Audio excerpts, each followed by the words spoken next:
What's happening, everybody? Tuning into our live stream here. In case you haven't seen us before, we've done a couple live streams before, but just in case you're joining us for the first time, I am Amr Desai, one half of the Desai Guys Football Forum, joined as always by my good friend, my good buddy, the other half of Desai Guys, co-host of the Desai Guys Football Forum podcast, Mr. Tad Desai. And Tad, I think this is one of your favorite times of the year, right? The NFL Draft. Here we are. Day one is finally here. This is not one of my favorite times of the year. This is my favorite day of the year. Sorry, Mom. This is better than Christmas for me. I absolutely... Ouch, dude. I'm going to get a text like T-minus 5 minutes before I get a text about that one. But this is absolutely my favorite day of the year. It is a day where every team has hope. I don't care if you're the Jets, you're the Browns, you're the Texans. Every team has the hope that this is the day your team gets better. And it's just like, I am so down for craziness. I think it was Chauncey Talese actually earlier, was a couple days ago in our company Slack with LAFB Network, which, by the way, thank you so much to LAFB Network for giving us this opportunity 100%, to host the NFL Draft live stream. But Chauncey was saying, he's like, I feel like this is one of the least hyped drafts in the last few years. I feel like this is one of the most hyped drafts in the last few years. We don't know for sure who's going first overall. I'm hearing some crazy rumors about number 2. Number 3 with the Arizona Cardinals is a white-hot trade target. My Colts are sitting number 4. I am very excited for this draft. So it's going to be a very, very fun couple hours moving forward. Yeah, I think it's your definition of most hype, right? Where it's like, I think the draft class this year may not be as strong as previous draft classes. I think that's the biggest thing as far as like Chauncey's sort of wording there as far as like less hyped or whatever, right?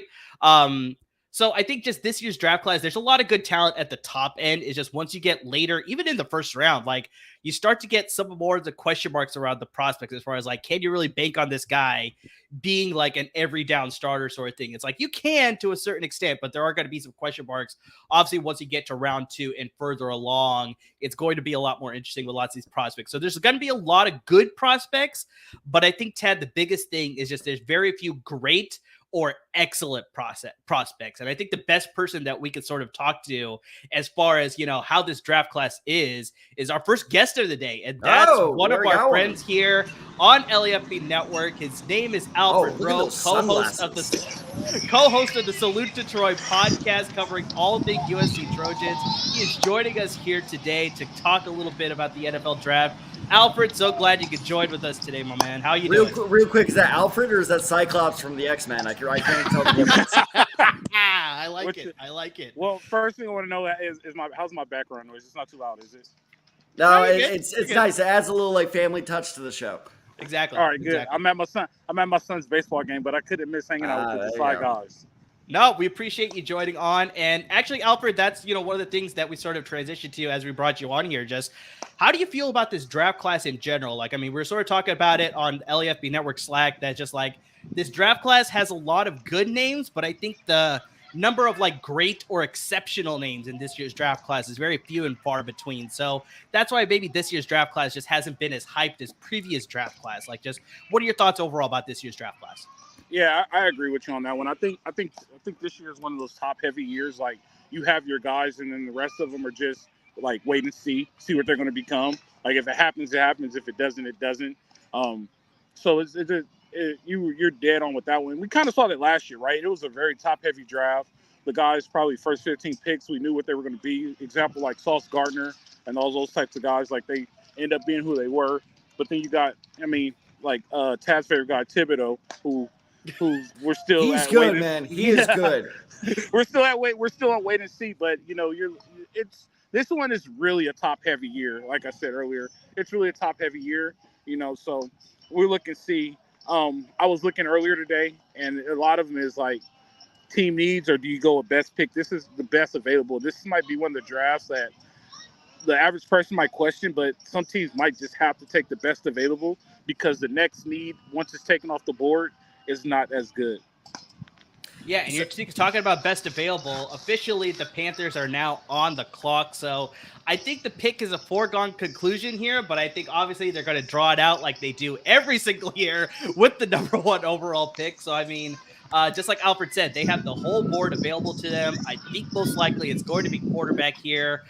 There was rumors that they may go CJ Stroud at number 1, but it's looking like it's probably going to be Bryce Young. But I mean, just Tad, do they go any direction besides quarterback, or is just like, yeah, is this pretty much quarterback here at number 1? I love this. So thanks to our sponsors at Bet Online, I actually looked up before the draft what were the odds for who would go number 1 overall. A non-quarterback didn't even make the list. So let me read out the odds for this, which I found hilarious. So Bryce Young is the favorite at minus, I'm not even joking, minus 5,000. Oh, geez. I thought I read that wrong. I was like, that has to be minus 500. No, it's minus 5,000 is Bryce Young. And then next, second favorite is Will Levis, surprisingly, is over CJ Stroud at plus 900.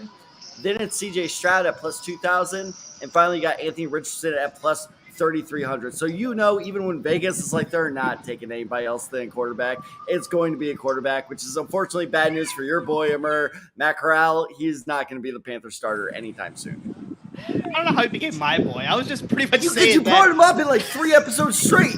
I think it's more just like I don't think he got a fair shot. So that's why I think he automatically turned into quote unquote my boy. But just, yeah, I think it's pretty much going to be a quarterback. And Tad, thank you for bringing up Bet Online because they are great sponsors here at LAFB Network. If you want to take advantage of one of their great deals, thanks to our friends there, we got a promo code for you. You can receive a 50% of a welcome bonus on top of your first deposit at Bet Online. All you got to use our promo code BELIEVE. That's capital BLEAV. And you can receive, once again, a 50% of a welcome bonus on top of your first deposit there. So yeah, head to Bet Online today on your computer, mobile device. Join in. You can make some bets as the first round is going here right now. Join in on the fun. I had to download the bonus money there. It's going to be fun.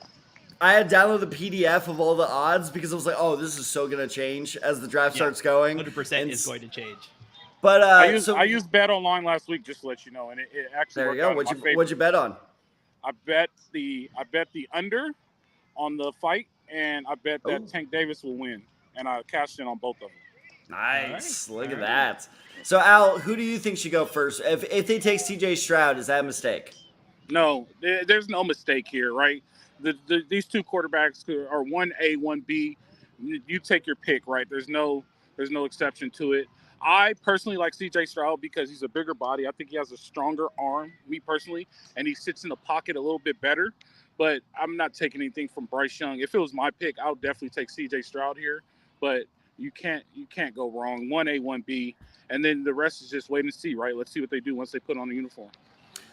I agree do you think with they're that. tipping the pick here, like with Bryce Young, like sort of standing up, and I think his mom or they're fixing part Bryce of his entourage is suit fixing his suit. It's like they sort of tipping the pick here, Tad, or just like which is funny because I was just complaining earlier that for our viewers we were talking earlier are like, all right, Mer, do we go NFL Network or ESPN? I go ESPN tips their picks. Let's go NFL Network. Now I feel like NFL Network is tipping their we picks. don't know for sure. We don't know for sure. But yeah, the mom, the mom was fixing the suit a little bit there, but no, I mean, Al, I agree with you. If they go CJ Stroud, I'm not going to say that's like a huge mistake, but I do think Bryce Young is the superior candidate because his pocket presence is just so much more refined and so much smoother. And I just feel like, especially with the moves that Carolina has made over the past couple months with the signing of Hayden Hurst, the signing of DJ Chark, bringing in Miles Sanders, they are not like, okay, we're in rebuilding mode. No, it really seems like Frank Reich is like, we are going to hit the ground running here. So I think Bryce Young is the better quarterback to do that with than CJ Stroud. But honestly, it's either one. Like you said, it's 1A, 1B. You can't go wrong, but I think you can go more right. I know that's not proper grammar, but you can go more right with Bryce Young. I know. You got to make your sacrifices where it's better on the podcast. But I like Bryce Young more, and I won't call it a mistake if they go CJ Stroud here, but I do think that it will be kind of a Deshaun Watson, Patrick Mahomes type thing. Like, yeah, you're good with either one, but one's a little bit better than the other. And by a little bit, I mean a lot better. See, I disagree with you, Ted. I think CJ Stroud's pocket presence is a little bit better. Watching this film, I think Bryce Young has that bad habit of staring at the line of scrimmage, which causes him to scramble. I think he did miss a couple of passes because of that, but it's not the end of the world. You know what I mean? Like, I like CJ's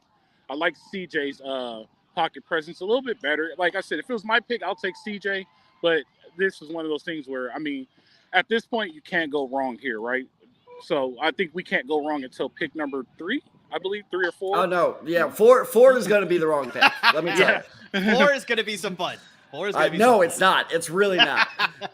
But we'd love to hear your thoughts on the conversation here about number one, about the rest of the draft. Like, I mean, just make sure you're hitting us up in the comments. Tad is checking out the comments to make sure he's answering all your questions. So I think, Tad, you're going to primarily focus on the YouTube comments. So yeah, if you do want to make a comment, make sure you're checking us out on our YouTube channels there. We'll make sure to get to your questions as they're coming in. But yeah, as the entire first round is going on, please feel to interact with us. We'd love to hear from you for sure. I just want to let all the fans know. Well, I want to let all the fans know that I was supposed to come in on pick 5, and I told them let me in on 5. I was wondering when you came in now. I was like, oh, that's no. I was just waiting in the room, and then all of a sudden, Mira was like, "Oh, our Salute to Troy host, Alpha Grow." So that just shows how much the Desai guys love me. I love you guys too. It also shows how much we improv, which can be a little frustrating. Exactly. Yeah, you never know when we're going to come to you, sort of thing. So yeah, we love it. We love having you on, though, Al. So the pick is in officially. They're still at the desk, so I think we're actually going to wait for Commissioner Goodell to actually get to the podium and announce the pick. But I mean, it's exactly like we talked about. I feel like there's nothing more that we can sort of say here, but I'm pretty sure it's going to be a quarterback. Whether it's going to be CJ Stroud, whether it's going to be Bryce Young, I think they sort of need to make that move to transition into the next chapter under this era with Frank Reich as the head coach. They got a lot of great coaching talent there because I'm a huge fan of their coaching staff, Tad. I mean, they got Frank Reich, obviously, a very experienced head coach. They got Thomas Brown, the offensive coordinator, formerly of the Los Angeles Rams. He was their running backs coach, if I remember correctly. And then Ejiro Evero, the former defensive coordinator with the Denver Broncos. I think he did a lot of great things with the Denver Broncos there. He's transitioning here to Carolina. Got a lot of great pieces there. So overall, this coaching staff, I think, can make this team very competitive in a very weak NFC South. And yeah, you get your quarterback, they're going to be ready to compete right now. So I'm really liking the way Carolina's going here. I got this pick spoiled for me. I just got a score. I'm posting our link on Instagram, and I just got the pick spoiled for me.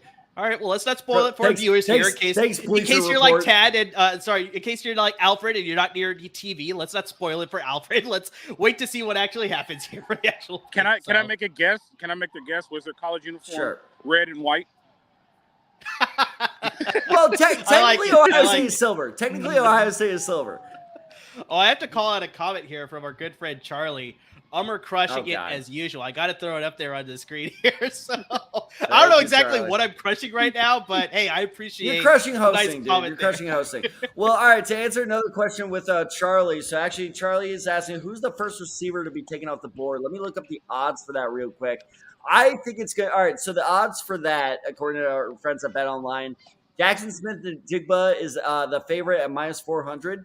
Zay Flowers is at +325. Quentin Johnson is at +700. They also misspelled Johnson there. Jordan Addison is +1,400, and Jalen Hyatt is at +4,000. I think the Njigba is the easy favorite to go first overall. Now, will he go top 10 is the more Tad, really quick, I hate to cut you off here, but we have our pick. It is officially in. Al, you're pretty correct. He is wearing red and white, and that is Bryce Young, the quarterback out of Alabama. I think a lot of people speculated this, Tad, especially with the odds that you placed out. -5,000, I think you said, was the odds on Bet Online. I remember I was driving it on the radio when I was driving it from home. He's having trouble putting the hat on. He's got a lot of dreads, man. It's all good. It's not a dread. That's an afro, dude. Was it an afro? I thought I saw. Yeah, that's an afro. Girls. I don't know. Sorry, I'm not a hair guy. But yeah, I think I was listening to the radio. They had -7,500 for his odds at number 1 overall. So I think it's a foregone conclusion. They're going here. Like we talked about, I think they need to take that next step in their franchise future. Their owner, David Tepper, was definitely wanted to be aggressive. That's why they made the trade up to number 1 overall. Remember, Chicago originally had this pick. They made that trade down for Carolina to jump up here to number 1 to now select their quarterback of the future. Now it's going to be Bryce Young, and I think they're set up pretty well, Tad. I think you laid it out earlier where it's like they've made a lot of great free agent acquisitions with Miles Sanders, Adam Thielen, DJ Chark, Eden Hurst. So, I mean, they got a lot of great pieces on offense that's like in a particularly open division in the NFC South. I think they could come in and compete from the get-go, even with the rookie quarterback. So just overall, just what are your guys' thoughts? Al, I'm going to pass it to you here. Just officially now, Bryce Young going to Carolina. How do you feel about this fit? I'm indifferent with it. Like I said, you can't make no bad pick here. I wish him all the best. I hope it all works out for him. And I can't wait to see him play on Sundays. Sometimes Thursdays. Maybe occasional Saturday in there. Mondays, obviously. It's like so many days of the week, the NFL's got you covered, honestly. But Tad, how do you feel now? The pick is official. What do you think about Bryce Young to Carolina? I love it. I mean, like I said, like clearly Carolina and Murray, you and I talked about this on the podcast a couple days ago, where the NFC South is wide open for like every single team in that division. I could see winning, except for maybe New Orleans. But even New Orleans now with Derek Carr, they are a possible contender for that division title. I know you hate Derek Carr, Al. Stop shaking your head. But we have to have a separate live stream for Alfred's hate of Derek Carr. We need to just like it's like those old tops that you just like ripped it off and they would just spin. Is like that's like Al with Derek Carr. You just rip it and like just let him go. But no, I think it's one of those things that it's Bryce Young, in my opinion, is the more polished prospect than CJ Stroud. He is calmer in the pocket because Al, the one thing I disagree with you on the pocket awareness is CJ Stroud has this terrible tendency when he's in the pocket to kind of second guess himself, and it looks like a pump fake. So a lot of people are like, "Oh, he loves that pump fake." It's not a pump fake; it's him second guessing himself.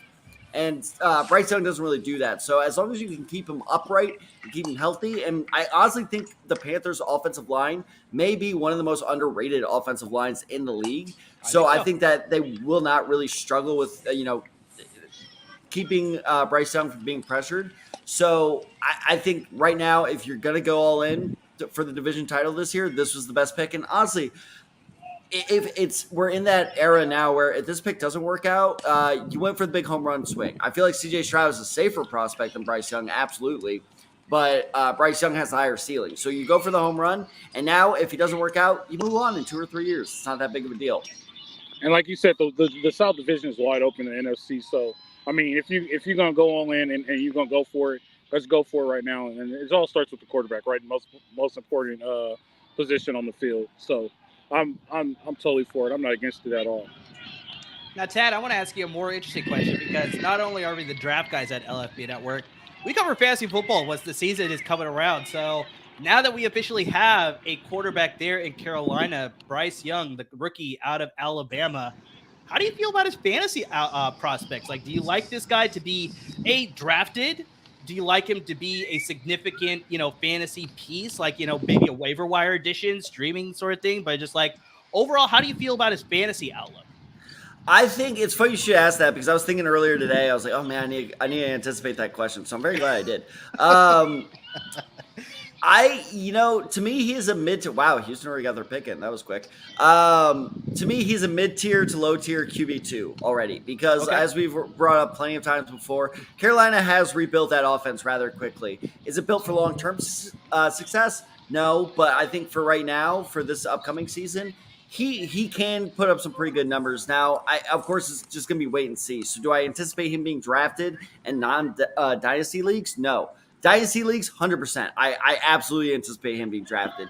But I think he is going to be, especially this goes for me as well, he's going to be a prime waiver wire target to look out for. Like if you are in that league where you have a target list, I am keeping my eye on him for the first 2 or 3 weeks as a potential backup quarterback. Now, if somebody goes down, I'm like, picking him up off the waiver wire to be my starter. I don't think he's quite there yet. He could get there. But for now, he is definitely worthy of a roster spot in certain situations. But I think he is definitely worth looking out for and keeping an eye on. He's not one of these rookies where you're like, all right, whatever. And just kind of like shove him off. Like a Jalen Hyatt going to, I don't know, like Jalen Hyatt to the Jets. Let's say that happens. Not at 15. I'm not saying that's going to happen. But like, let's say Jalen Hyatt is taken by the Jets tomorrow night. I don't really like Jalen Hyatt there. I'm not even looking at him on the waiver wire. With I'm going to wrap up quick because the Texans are about to make the selection. Yes, I like Bryce Young as a fantasy QB2 if he does well the first couple weeks. No QB. You should have asked me since I'm the defending LAFB champion. All right, so we have our official second pick of the draft. We were sort of wrapping up our talk about Bryce Young and his fantasy outlook there. But yeah, as we're sort of discussing there, Tad was going into this little bit elongated, description as he usually does. We got the Houston Texans pick, and they have gone CJ Stroud, the quarterback out of Ohio State. I think a lot of people obviously expected Houston to go quarterback there. I mean, they sort of need to do the same thing that Carolina's doing. They need to turn the chapter into the new era under new head coach DeMeco Ryans. They obviously need a quarterback. Davis Mills is all right, but I think we didn't see the progression enough where it's like, okay, we could still go with Davis Mills. You got to go with CJ Stroud. He's the, I'd probably say a little bit, he's got some things they still needs to work on, but I think there's a lot to like as far as being a day one starter. He's going to develop really well there with their offensive coordinator, Bobby Slowick, formerly of the San Francisco 49ers as well. I think he did a lot of great things with Brock Purdy, a little bit of Trey Lance. We'll wait and see about how that. Jimmy Garoppolo, obviously. So, I mean, I think the prospects of CJ Stroud developing under Bobby Slowick are pretty promising, and I think it gives a lot of hope to Houston Texas fans. Not so much to Tad as an Indianapolis Colts fan. We'll see what happens in a couple picks here. We're not sick, Levis. God damn it. Al, what do you think about CJ Stroud officially being a member of the Houston Texans now? So this one is a little bit different, right? I love this pick. I absolutely love this pick, and the reason why I love it is because this one isn't a win now situation. This is we're going to pick him. And then we're going to develop a team around him so he doesn't have to get there and go to the playoffs this year right now. He has 2 to 3 years to build a team up around him and become something good. Kind of like Deshaun Watson, I guess you could say. He's not like Deshaun Watson, but the situation Deshaun Watson is in. So we could give him a little bit more time compared to Bryce Young, who has to go now. CJ Stroud has some time to develop and become good and make his team better and make him a playoff contender. I really love this pick. That was great by D'Amico.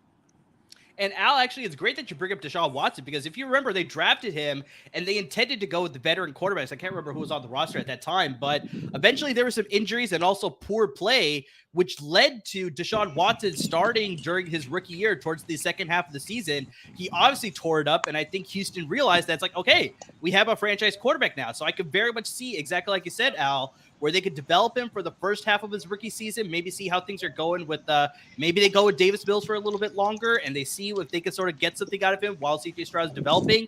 And yeah, maybe halfway through the season, obviously we'll get our schedule release in a couple weeks here to see when their bye week is, but it's like maybe around the bye week, they make that transition to CJ Stroud.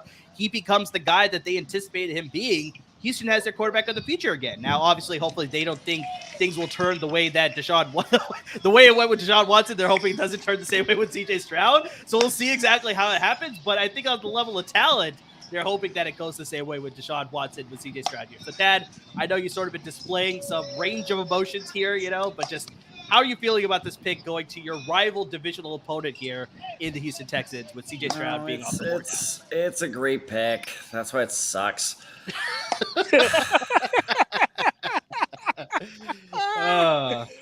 Oh man! No, it's tough. All day I've been talking myself into the pipe dream of like, man, maybe they do. You know what? Shout out to a coworker of mine, Jason Davis, because I got the alert a couple days ago of like Texans are considering Will Anderson or Tyree Wilson number 2, and I was like, dude, Colts might land CJ Stroud, and he was like, for the past 3 days, all he's been telling me is like, it's a smokescreen. Stop like talking yourself into this, and I should have listened. It's a South Park episode. I like we should have listened.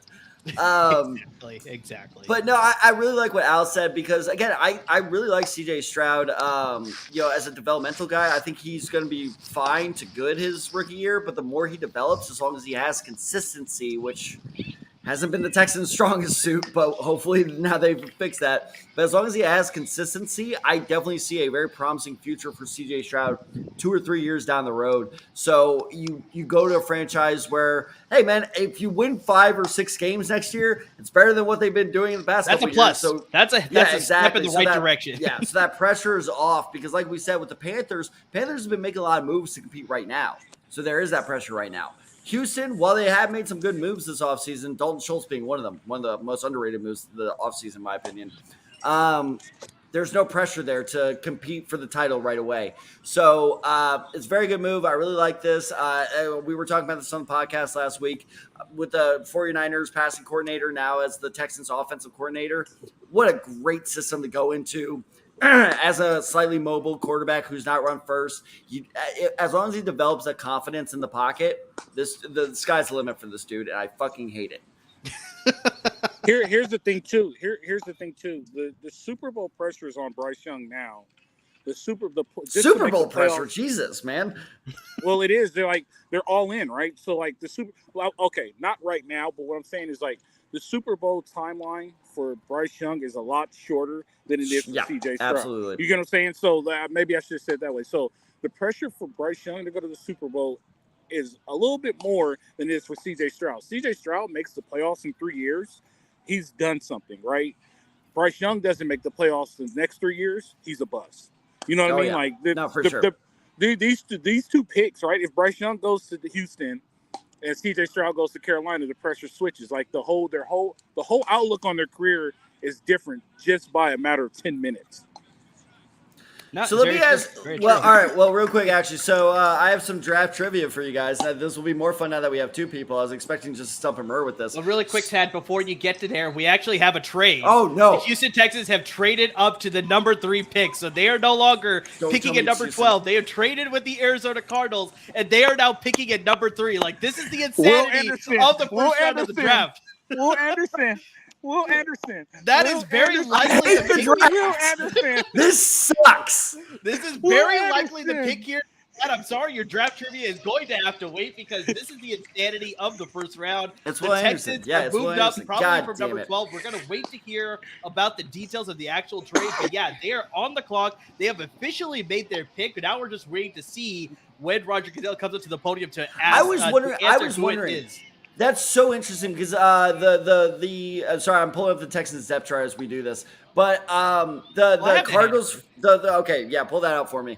The Cardinals front office guy, I can't tell if it was their GM or not, like slammed the desk really happy. And I was like, well, shit, you really wanted Will Anderson. No, I bet you they just got a boatload They probably of got a picks. haul. They probably got a haul. Holy, and this is too funny, Al, because me and Amir were talking earlier today. There was, or maybe it was last night, but there was a mock draft I saw where it had the Texans going Stroud and Anderson. I was like, come on, that's so unrealistic. And like, this is why I love the draft. Like, this is terrible for me because the Texans are about to get so much better. This shit is insane. Like, no one predicted this. And so, like, here's the problem. Is great. You got 2 top 5 players. God damn it.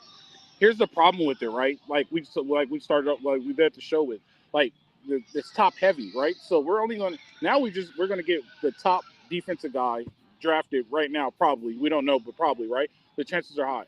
There probably leaves about, let's say, I'll give a big number. I'm rounding. Don't know for sure that after Will Anderson goes, at least 6 to 10 top guys with potential, right? And then the rest of them is who's the best available. Right now, D'Amico and Amir hates this. I got their haul, by the way. He did it. I already got it. You want me to? I don't want to spoil it for you guys. Real quick. They're I don't want to spoil selection. it. It just came so it through. is Will Anderson. It has been official selection. It has been announced right now. It is Will Anderson, the edge rusher out of the University of Alabama. So not only do you get a franchise-altering quarterback at the position there to help your offense, now you have arguably the best defensive player in this year's draft class with Will arguably Anderson. the best player overall. It could be. You could even argue that fact too. So it's like now you're going back to back. Like, I mean, D'Amico Ryans, Nick Caserio, like they are going all in this year. They want to make improvements quickly. They want to put the pressure on the rest of the division. We saw what Jacksonville did last year where they were ready to go as soon as they had that terrible year with Urban Meyer. So, I mean, they can see how rapid of a turnaround you can have. So now you do that here with CJ Stroud and Will Anderson. And Tad, I'm going to pass it to you because you said you have the draft compensation between both teams. So what was the trade package that Arizona received for the number 3 overall pick? So for number, what is this, 3, Arizona got the 12th overall pick. So Arizona's now number 12. They got number 33. So they had the first overall pick tomorrow night. First pick of day 2. Okay. First pick of day 2. Nice. A first round pick next year. Wow. Okay. And a 3rd round pick next year as well. And Houston, of course, got number 3 and number 105. So Houston did get 2 picks in return, but Arizona now with 2 picks in the first round next year. Yeah, that's impressive. And especially keep in mind, hey, DeAndre Hopkins might be on the move still tonight. I don't think you're going to get a first round pick for DeAndre Hopkins. Real quick, how great would that be if D-Hop went back to Houston? That would be interesting. I wish that happened so badly. But I mean, Tad, how do you? Al, I want to pass it to you here first. Just how do you feel about this fit of Will Anderson now in Houston? Because like we talked about, now you got anchors on both sides of the ball. You can make a transition into being a competitive team very quickly now. Imagine waking up this morning and you're Will Anderson, and you have kind of an idea of where you're going to go, and then all like a matter of 10 minutes is changing these kids' life, right? Now you're going to where the head coach was one of the top defensive coordinators in the best football league in the world, not just in America, in the world. And he has say more, Al. I love it. I'm not going to take anything from San Francisco's defense as well because of D'Amico Ryan, right? Like, and when you look at the success that these DCs are leaving right? Look at the Jets. Jets were good on defense last year, and they had old Bobby over there, right? And now D'Amico, like, you're going to a guy that's going to put you in the best situation possible to make your career a Hall of Fame career. Like, right now, it's like, it's like he's probably giddy right now. Once that trade happened, he was probably like, yes, I'm going to Houston. It works out for him. So I love that pick. It's great, man. I think right now we're 3 for 3 on picks that should have been made. Now are we gonna go 3 for 4, or 4 for 4? I'm having an anxiety attack right now. This is where it's going to get fun because Tad's team, the Indianapolis this is not Colts, fun. This is literal torture. It's gonna be fun for me and Al. I think that's the thing. Can I ask you guys a question? When I threw that crazy ass trade out earlier today, I don't know if you saw it. I missed it. Remember, you're gonna need to fill me in on this. Which would have put CJ Stroud or Bryce Young available to the Colts. Oh, you son of a bitch. Yeah. Oh God, the picks are in. We have 4 minutes left to go. Specifics of the trade, but yeah, it was something about the Rams trading up to number 1 overall so that they could select somebody. I can't remember who it was. But yeah, it was pretty ridiculous. What assets? So are they selling the stadium? Like, what else do they have? Yeah, Al, you're the one who had the trade. So yeah, what was exactly the trade that you suggested? I can't remember. The Rams traded their next year's first round pick and their 2026 first round and second round pick for the number 1 overall pick this year. And then I was like, they're just going to go get Will Anderson or a D lineman to help Aaron Donald out. And everybody was like, that's crazy. I was like, the only people it helps out is the Colts because that now bumps Bryce Young down and makes him available for the Colts. I'm bracing for this announcement. This is the moment I've been dreading literally for like 3 months straight. Like it's finally here. I'm not even kidding. I like kind of feel sick to my stomach. Okay, can I ask you this, Chad? If they pick who we think they're going to pick, what's the difference between him and Kenny Pickett? Who, Will Levis? Yes. Pickett's better under pressure. Okay. Will Levis is very good. So we talked about this on the podcast. Will Levis is a very good pre-snap, and the second things don't go according to plan, he freaks out. And it's just like, oh my God, what's my first read? And then just rockets it because that's another thing is because Pickett does. I will say this: Levis is a better thrower. He's more physically talented than Kenny Pickett. I will not argue that. I'm not stupid. More than the common person. And Ted, I think that's the key word there because you said he's a better thrower. But I think Kenny Pickett is the better passer. And I think there is a distinct because he's difference smarter. There, right? He has to make up for the physical difference, and it forces him to be smarter. Will Levis, meanwhile, that's why Will Levis isn't very good post-snap because he just trusts his rocket arm to get the ball in those tight windows. But the problem is, when you're at the pro level, that's not going to work anymore. So he loses that advantage. Those windows are razor thin. You need to really be understanding of what the defense is giving to you and what sort of options you have available to you. So yeah, you can't just rely on your physical gifts, unfortunately. All right, so this is not the trivia I was going to bring up earlier. We'll come back to that. But Will Levis put up in his career at Kentucky 46 touchdown passes with 25 interceptions. Do you guys want to guess who some of the other quarterbacks were with fewer than 50 touchdown passes and 25 plus interceptions in college that were drafted in the first round? Once again, Ted, your trivia is so mistimed. Your trivia is so mistimed because Goodell is officially at the podium. We're going to be hearing the pick just shortly here. Tad's world is going to be rocked in a matter of a mere 5 seconds here. And we have the pick. It is a quarterback here. Al, do you want to guess which quarterback it was? It has to be Richardson because the reaction was way worse than I thought. That is true. That is exactly the pick there.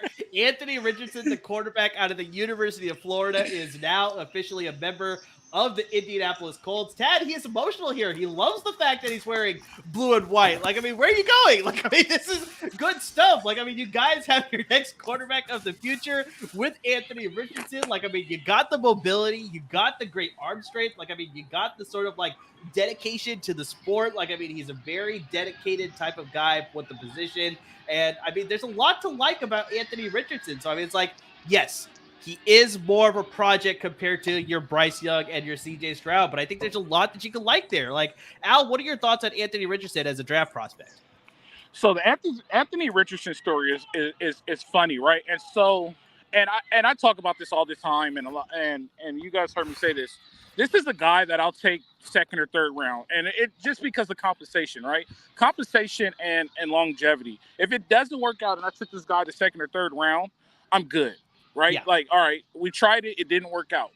You take him the first round, you just increased his pressure.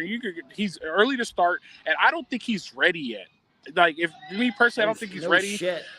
Like, it's just it's Oh, one of God. those like it's just one of those things. Like, I'm not in favor of it. Like, I think sometimes that these GMs get influenced by their fans and the media, and they have to take this guy. If I'm the coach, I'm taking best available on the board. No matter what position it is, I'm just going to take the best available, because now you're looking at a 50-50 chance, and 50-50 for the coach right now at quarterback, it's not good. So, I mean, it's just the outcome of what it is. I'm not sold on it. I mean, I wish all these kids the best of luck, and I hope it works out. I think Tad is definitely hoping it works out, because now he has his quarterback of the future, or at least we'll see. I mean, they signed Gardner Minshew in the offseason, so maybe they're going to play him to start out the season here in 2023, or maybe they'll go with the rookie here at Anthony Richardson. But Tad, let's get your honest opinion. Anthony Richardson, now a member of your Indianapolis Colts. How do you feel? He's just not ready. God damn it. See, I don't have to worry in round one. The Niners don't have a pick this year. And tomorrow, I'm going to have to worry about it a little bit with day 2. But just, I don't have this pressure right now. He has 13 career starts. Let me, I guess, start off the positives. Great pocket mobility. He has all the physical tools there to succeed, but there's so much work to be done here that it's just, I don't like, exactly like what Al said. Second round pick, I love it. If we groom him behind it, if the Jets took him, this would be perfect. Groom him to be Aaron Rodgers' successor. That is the dream scenario for Richardson. Here's the problem, though, is what I've been saying for months on this podcast, is that the era of top 10 quarterbacks sitting for a year is done. He is going to start, if not immediately, at some point this season for the Colts. And he will 100%. fail because his accuracy is inconsistent. His ability to read the defense is, mediocre at best. It's just there's so much work to be done here. I don't understand making this pick at number 4 when there's so many better players available. And by the way, when I mean so many better players available, I mean we don't have a big board for this year. We will have one for next year's draft. But if I did have a big board, honestly, there are probably 20 players available right now that I have ranked above Anthony Richardson. This is a terrible pick. Can I be a part of the big board? I would rather have Will Levis. I would rather have Will Levis than Anthony Richardson. I knew by the reaction, it was like, oh, it's not Will Levis. But Tad, when you guys do the big board next year, can I be a part of it? That would definitely be fun. Sure. Yeah, we got you, man. So really quick, I do want to highlight 2 comments that have came in through YouTube. We got both sides. My friends making fun of me, aren't they? It's my friends. Well, I think one of them's your friend. I don't know about the other one, but we got a comment here from Dallas Schwartz, and he said, the pick is in. The adults go with Florida. I can't. Quarterback, and then he's got a lot of laughing there. So I don't think he was a huge fan of that pick. But then we got your friend Kevin McCormick. He commented in here, and he said, "I'd 100% rather, 100 times rather have Richardson than Levis." So I mean, it's like you got both sides covered here with Anthony Richardson, but I think we've talked about this on the podcast before, Tad. I think the reason that I like Richardson more than Levis is just you saw more of a natural running ability with Anthony Richardson compared to Will Levis. Like, I'm not knocking away that Will Levis is not an athlete, but just like I think Florida designed a lot more runs for Anthony Richardson, so you can see the mobility, you can see the dual threat ability with him as well. So I think you look at a guy, we talked about this before, Shane Steichen is now the head coach of the Indianapolis Colts. He did a lot of great things with Jalen Hurts, who is also a dual threat quarterback. Do not compare him to Jalen Hurts. No, because I'm not comparing him. Issues. Ease up, bro. Ease up. The fact that Anthony Richardson goes in the top 5 and Jalen Hurts slips in the second round is absolute utter bullshit. Like, Jalen Hurts, even as a college player, was miles better than Anthony Richardson. Okay, relax. I'm not pulling these Hall of Fame comparisons that you like to do. I'm just saying he did this with a similar style of quarterback. I don't think he's exactly going to be Jalen Hurts. But I'm saying that the abilities are there that Shane Steichen could group and make him into a better prospect a lot quicker than depending with another team with a different head coaching style and offensive philosophy that he may land with somebody else, right? So that's what I'm saying, that there's a lot more optimism that I see with Anthony Richardson compared to your Will Levis here with him going to Indianapolis. Now, I'm not saying I completely agree with both you and Al, where it's like the quarterback is a premium position, so automatically these guys are going to get pushed higher than they probably should be going. I agree with you, where we've discussed this on the podcast before, where Richardson and Levis would probably be better second-round quarterbacks, but because of the premium at the position, they're getting pushed into the top 10 here. So we'll see about Levis still. We're not guaranteed that he's going to go in the top 10, but just like that's the reason why these quarterbacks are going a lot higher, where they still need a lot more work, but there's a reason why they're going in the very first round. First 4 picks, we got 3 quarterbacks out of them being 3 of those picks, being quarterbacks there. So, I mean, yeah. So we'll see how this all goes. But just like it's already putting a premium at the position, right? I also think this pick happened because the free agent market for quarterback was not great this year. Oh, that dried up so quick. It's very true. You know what I mean? The free agent, so like they were kind of forced into it. You know, they were. No, they absolutely. That's the worst part is I don't think Indianapolis wanted to take a quarterback here, but Chris Ballard, the Colts GM, I was shocked he was not fired. He should have been fired. And very rarely do I call for people's heads, but he should have been fired. And now he is feeling the pressure too of like we need to at least do like kind of well, otherwise I am gone.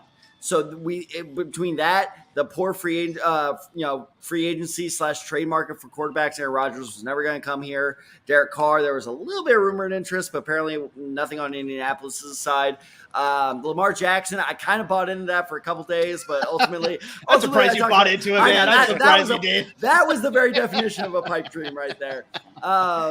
But yeah, so Al, sorry to interrupt you, but I think you're absolutely right. Is that the Colts were just they were backed into a corner by multiple factors, and that's the worst part as a fan is because it's just this is the wrong pick. This is absolutely the wrong pick. There are 5 other players I rather would have us taken here, but they just they had to make a splash, and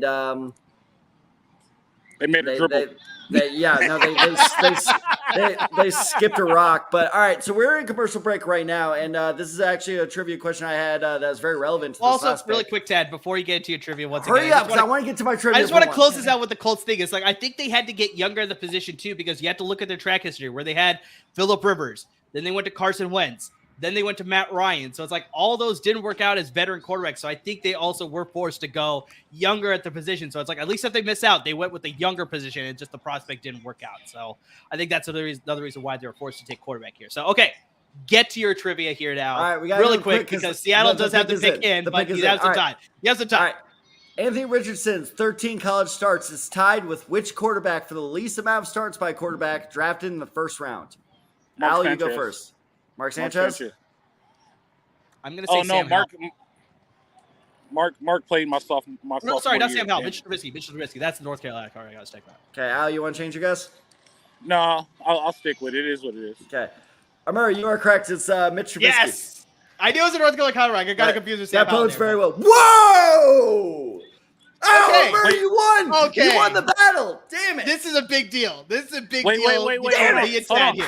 Before you announce the pick, I just want to say this. These next 3 picks can't go wrong. We're at the point to like these next 3 teams just have to take what's best available. Go ahead. Well, that's what you should say best available. That's part of the discussion me and Tad had. We had one of our more recent episodes discussing the secondary. Tad's favorite corner was Christian Gonzalez out of the University of Oregon. But my favorite corner, who was just taken right now, pick number 5, out of the University of Illinois, Devin Witherspoon was my favorite corner, and I predicted that he would be the first one off the board because of the physical abilities that he brings to the game. And so now he is a member of the Seattle Seahawks. And I'm actually surprised, Tad, that they went secondary because they have Tariq Woolen on the roster. They have Jamal Adams on the roster, the safety position, obviously. Their order quarter, they have Quandre Diggs. They have Julian Love, who they just signed. So the fact that they went corner here, I was a little bit surprised with that. But I think just the biggest thing, Tad, is that I was right, you were wrong. Well, real quick. Remember, a couple episodes ago, I said this would be a dream pick if he slipped to where are they picking? 19, 20? Their second pick. You remember that episode? Yes. So here's my reasoning for this pick is he's a great cornerback opposite Woolen. So you got another corner because that is an area of need for them over pass rusher. I won't say over pass rusher, but is just as immediate need as pass rusher. But as we pointed out in that episode, Jamal Adams' consistency or ability to stay on the field is a real question. And Devin Witherspoon, one big advantage he has over Christian Gonzalez is I do not trust Christian Gonzalez to be able to play safety. If you need to kick Witherspoon back there and play safety for a bit, he can do that much better than Gonzalez can ever do. So I think this was kind of an insurance pick of like, for now, he'll be corner. If Jamal Adams craps out on us again, then we can kick him back there. So that's actually, I don't really hate this pick, honestly. I give it like an A-. I still like Christian Gonzalez better, but because of that dual versatility, I like it. 2 responses. It does make sense that Pete Carroll will take a secondary guy because he's big in secondary, having known playing in his system. So like he's big secondary, so he believes that limit big plays, don't let anything over the top of you. We keep it all in front, like kind of like Bill Belichick. But another thing is the fact that I am not very high on Christian Gonzalez, and the reason I'll tell you why. When you watch his film and he plays against good teams, he gets roasted a lot. Not like, one play everything. When he plays better receivers, he's not very good against them. Like, he could, go watch the Oregon film. They go over the top of him. Oh, he went to Oregon. I'm sorry. But well, you still watching the Oregon film to watch it, right? So that's he also went to Colorado. That's a transfer. So we'll give you excuse there. So when first appearance, by the way. Okay, so that's when he was in Colorado. He was like they're going over the top of him a lot. Maybe he was young, but I'm not very high on Christian Gonzalez, and I mean, I have my that's opinion. Why you're wrong, but wow. But I do think that Seahawks they have a solid nucleus, so you can't go wrong there. Like I will give it to Pete Carroll, no bias, wink wink, but he took a JV he took a JV team to the playoffs last year, right? So do you build on? I think he's just building on momentum.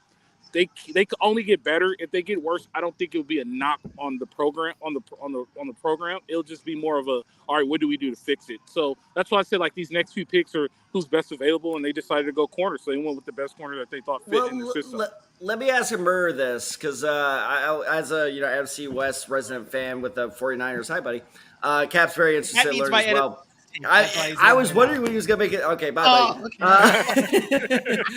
How much longer does Pete Carroll stick around? I think Forever. That's the very interesting thing, because exactly like Al said, where it's a lot of people expected Seattle to be not competitive last year, but all of a sudden they were a playoff team and they're actually very competitive majority of the season. Right? So it's we got to trade. That is true. Right. Yeah. So I'm going to interrupt my take here because now the Arizona Cardinals have traded back. Traded back up into the top 10, I guess you say specifically, because they traded from number 3. They traded down to number 12, obviously, with Houston. Now they're trading up here to number 6. They are now officially on the clock. Tad, you think they go defense here, Tad? Tad, you think they go defense? I think they have to go defense. Their defense is their weakest side of the ball. I'm wondering, did they think that Seattle was maybe going to take Tyree Wilson? So now they're going to go up ahead of, let's see, Vegas, Atlanta, Philly. That would make sense. Oh, Philly, I bet you they're scared of Philly taking them.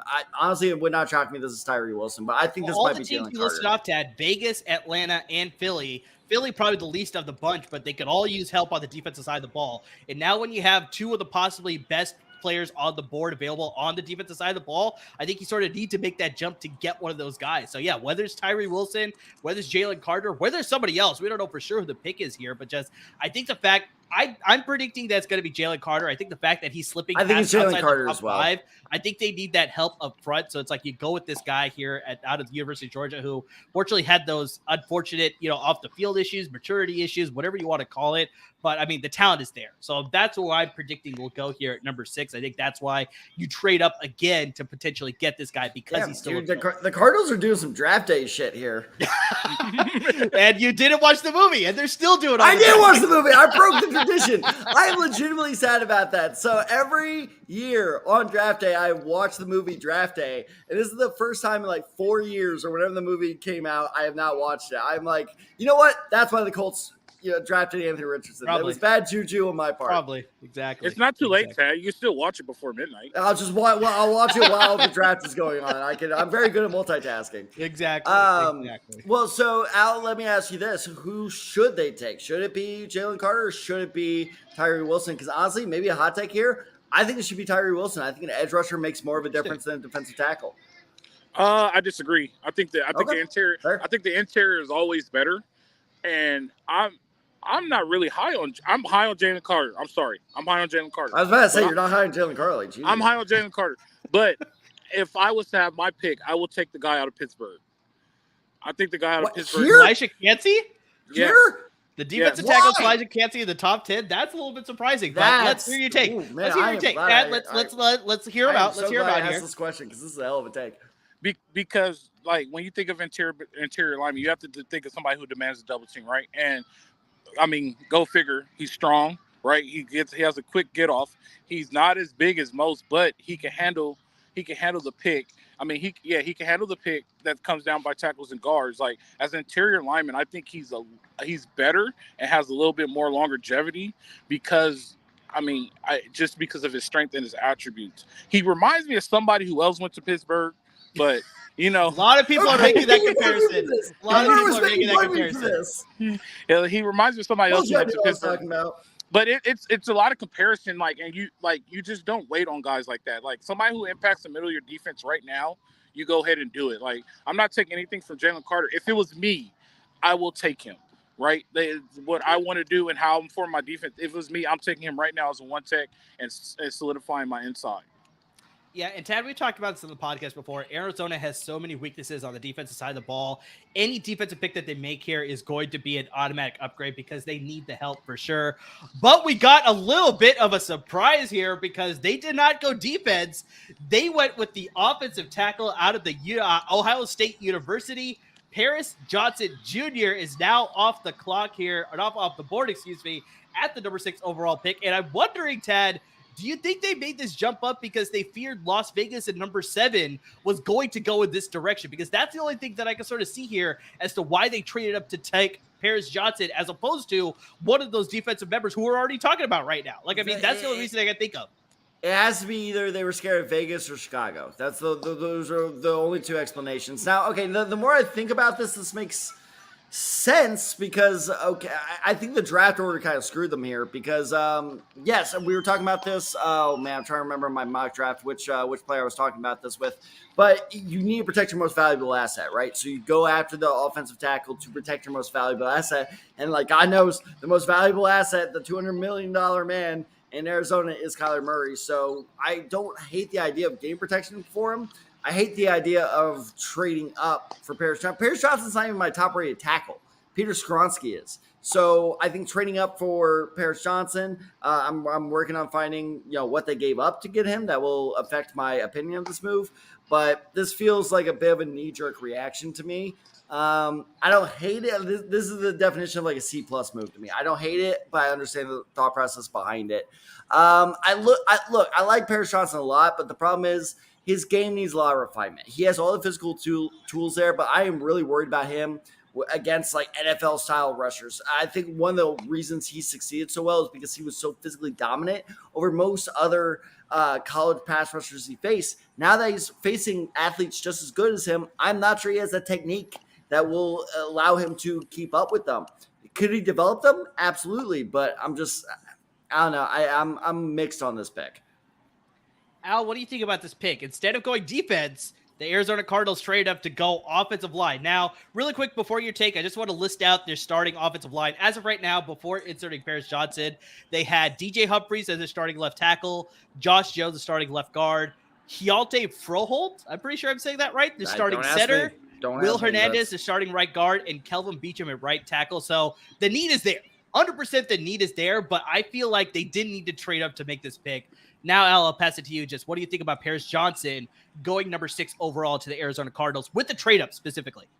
Yeah, I wouldn't trade up to go get an offensive tackle if I'm the Cardinals.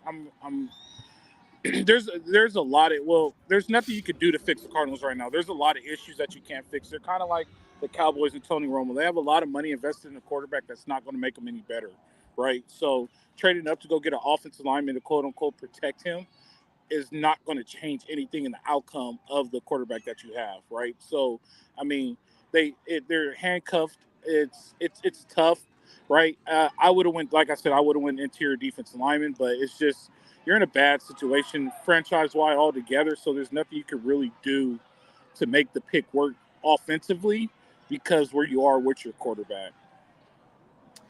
Yeah, I mean, it's an interesting move because we both it's talked about it. It's a weird pick, right? It just feels weird. Yeah, like I said, the biggest thing that makes me realize or makes me think about why they sort of made this move is because we talked about this on the podcast before too, Tad, where it's like Las Vegas, we weren't going to go rookie at the quarterback position because they signed Jimmy Garoppolo. What were they going to do in the draft? Most likely at number 7, protect him because they need some help on the offensive line. So like I said, I think because of how things sort of shifted around and with Paris Johnson being available and probably rumors circulating that the Las Vegas Raiders were probably liking Paris Johnson Jr. a little bit more than Peter Skoronski possibly, maybe Arizona felt that they needed to trade up to select Paris Johnson, who they have probably higher on their draft board compared to Peter Skoronski. So like I said, that's the reasoning that I'm sort of going with. Obviously, after day one, we'll get a little bit more insight as far as why they actually made that trade, excuse me.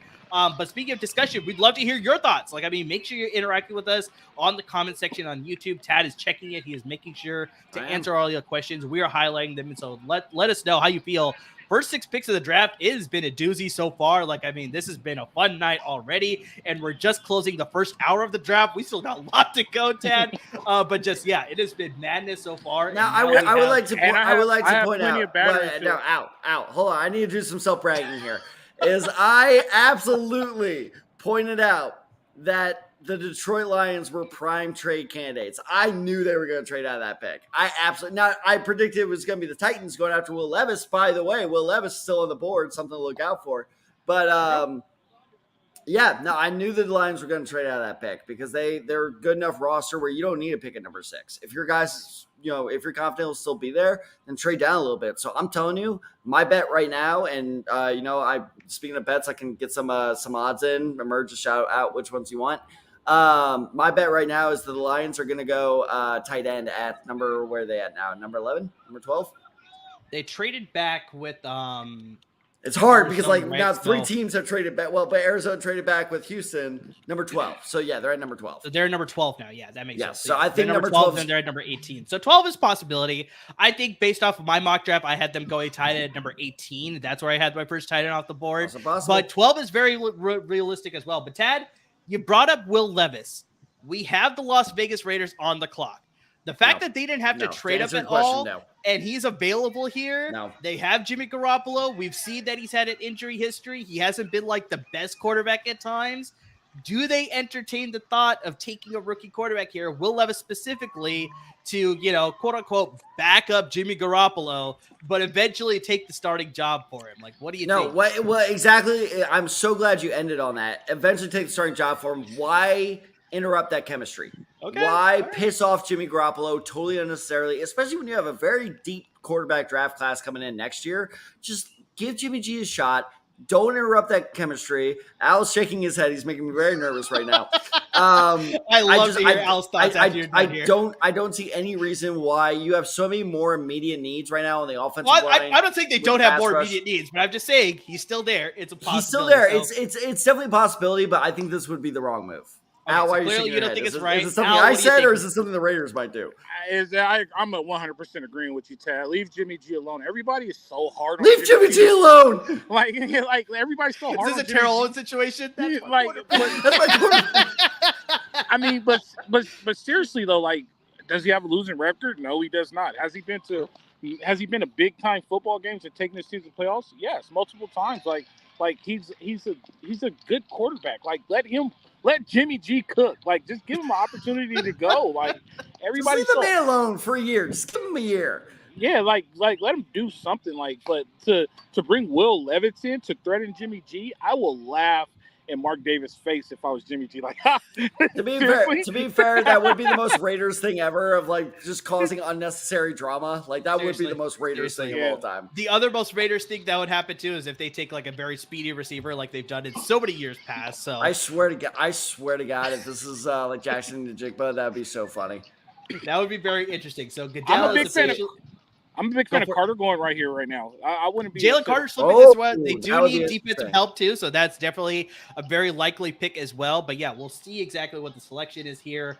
Goodell has officially made the pick. Whoa! It is defense. It is the defensive end out of the University of Texas Tech, and that is Tyree Wilson, now a member of the Las Vegas Raiders. The fact, Tad, that he slides here to number 7, I think that's a pick on a silver platter for the Las Vegas Raiders. Yeah. Silver, of course, intended with them being silver and black. Nice. Like, I mean, it's an excellent pick to upgrade their defense here. I mean, I think they need the help on defense. You get one of the better defensive end / edge rushers in this draft class. I think behind, like, some guys like Will Anderson Jr., obviously, arguably some people may like Miles Murphy a little bit more too, but just, I think he brings a lot of great pass rushing skills to a division that needs it. You're playing in a division with Russell Wilson, Patrick Mahomes, Justin Herbert. You need to get after these guys. And now you're getting a running mate with Max Crosby. Like, this is just an excellent, excellent pick to slide all the way here to number 7.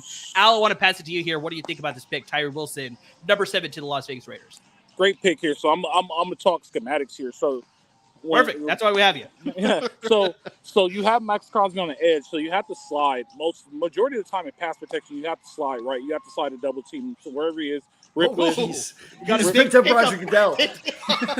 Looked like he was gonna give him a German suplex. He hugged Roger Goodell and he like bear hugged him and like picked him up and like lifted him off the ground. Yeah. Oh, I got you. It's good leverage. It's good leverage. Exactly. You're showing some of that. Let's hear it now. So you're going to slide to double team Max Crosby, right? So that leaves him in a lot of one-on-one situations, which is perfect for him as a rookie in the NFL, right? He doesn't have to worry about a double team and those types of things. So they're setting him up. Actually, believe it or not, the Raiders are putting him in a good situation to set him up for success to be a very good pass rusher, especially if he comes off the weak side. Now, I will have to move Max to the strong side because of what the slide protection is going to create. So he'll have an opportunity to get a lot of backside sacks, but because I don't think he's ready to be a strong side defensive end. But with that being done, like the Raiders actually made a good pick with who they have up front. Believe it or not. So one thing that I'm surprised, I mean, you guys keep up, bringing up Max Crosby. I swear I'm not saying this because NFL Network just popped his name up on the screen. I was going to bring this up before. He's going to learn behind Chandler Jones. This is a Chandler Jones clone.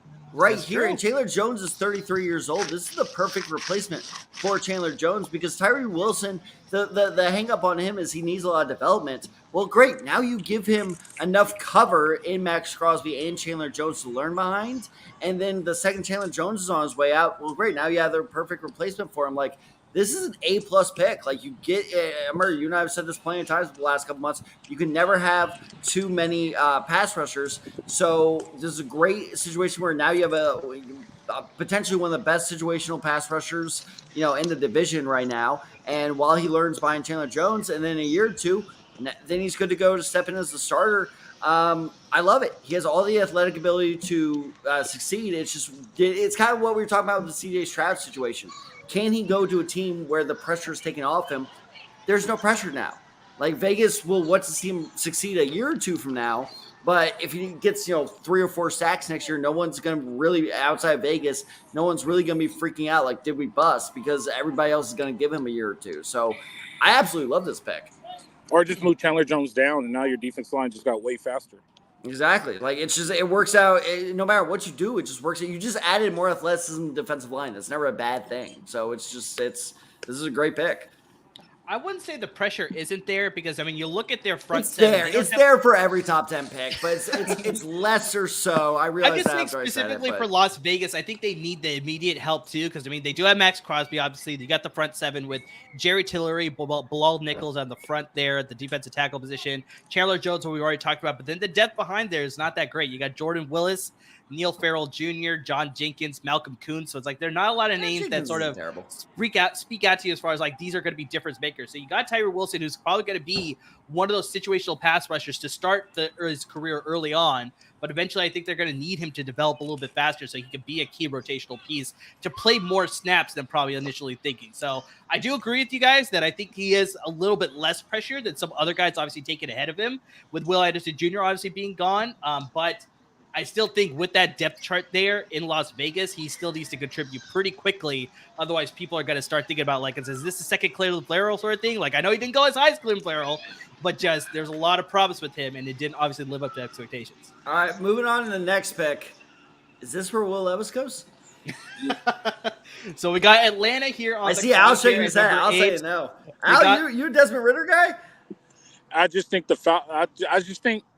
I put it like this: the Falcons, the Raiders, the Cowboys. They're until their front office changes, there's not going to be very much change in the whole program. So I don't think they make a very good decision here. Oh, interesting. All right, Amir, what do you think? They go Levis here? I think they stick with Ridder because I think he didn't play all that great last year. Like, I'm not saying he was a great quarterback last year. He looked terrible, though. But that's the thing. Exactly. He was fine. He didn't look terrible, but I think you saw enough where you're like, okay, if we give this guy the starting job, we give him an offseason to train up with his offense. We obviously saw a lot of promise for the running game with Tyler Algier, Cordell Patterson, obviously Caleb Huntley to an extent too. So it's like you don't have to lean so much on the quarterback position. You got a good run game. They obviously have Drake London. Hopefully we're going to see more for Kyle Pitts this year compared to last year, because as a fantasy owner of him last year, that burns me in so many ways more than one for sure. But hopefully we're going to see more from Kyle Pitts as well. So I mean, I don't think they need to upgrade at the position. I think they want to give him a little bit more time. Maybe if it's really bad, they think about the quarterback position next year. But I think here, I don't think I like Will Levis here. I think they have other needs. They made a lot of great additions on defense. I wouldn't be surprised if they decide to double down on defense and just make that an exceptionally strong unit, because now you have Bryce Young in the division. Why not put some early pressure on him consistently in those two divisional games where you signed Calais Campbell, you signed Bud Dupree, you signed who else did they say? Jesse Bates in the safety. That's the other guy that I was thinking about there. So they have some pieces on all three levels of the defense. So why not upgrade at either the edge position? Obviously, you could upgrade Grady Jarrett's getting up there in years. Jalen Carter will be a good pick here. Christian Gonzalez, your guy. They can use some secondary help. So I think they go defense here. But I don't think they go Will Levis. That's for sure. By the way, after this selection, I do have the details of the Detroit-Arizona trade, so we need to get to that. Oh, perfect. Yeah, for the trade up for Paris Johnson Jr. of all people. That was an interesting trade. For some reason. For sure. Yeah. So, all right, here we go. It's so weird watching the draft on mute. Like, I'm not used to this. I have it on, but I have it on very low volume because I just need to make sure that I'm hearing. Well, because you have the small headphones. I got like the the Air Force pilot headphones. It's just it's not even worth turning on the volume. No, that's fair. I was not even watching the draft. Exactly. He's got us updating him. That's the biggest thing. I love the fact that you finally have headphones now. Now we have to get you a mic. Well, it's too funny because he has a mic. I do have a mic. It's just my current setup compared to the table versus the couch. Because I would be on the table, but I forgot to get the adapter that you suggested. So that was my bad. Otherwise, I would be at the table right now. Chalk another thing up to Tad having terrible memory. That's the biggest thing. Terrible memory. Hold on. They're about to make the selection. No, give some time. Let Al speak something if he wants to. No, with the mic that I told you, it has a little stand, so you could put it on the table and you still could have got good sound. Well, I got a little stand, but I want to lean forward like this the entire time. No, he's got it set up on his. I got back issues, man. Whoa! Wow! This is a surprise pick here. This is quite surprising to see, especially when I was just talking about this position specifically, how they have a good running system with Tyler Algier and Cordell Patterson. Al, you can sort of see the direction that I'm going here. But Bijan Robinson has just been drafted at the number 8 spot by the Atlanta Falcons.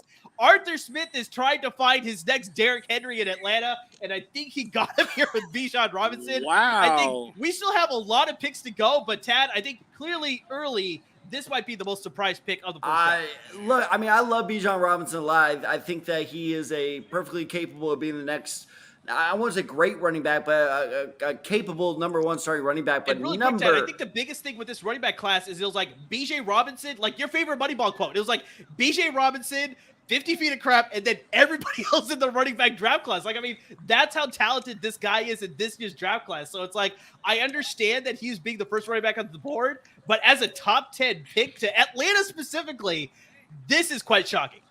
The only justification I can think of is they were scared of Tennessee at number 11. That's the only thing I can think of to justify this, because if you like Bijan Robinson, I'm not going to blame you. He is easily the best running back in this Or, we talked about this before, Tad, Philadelphia 10.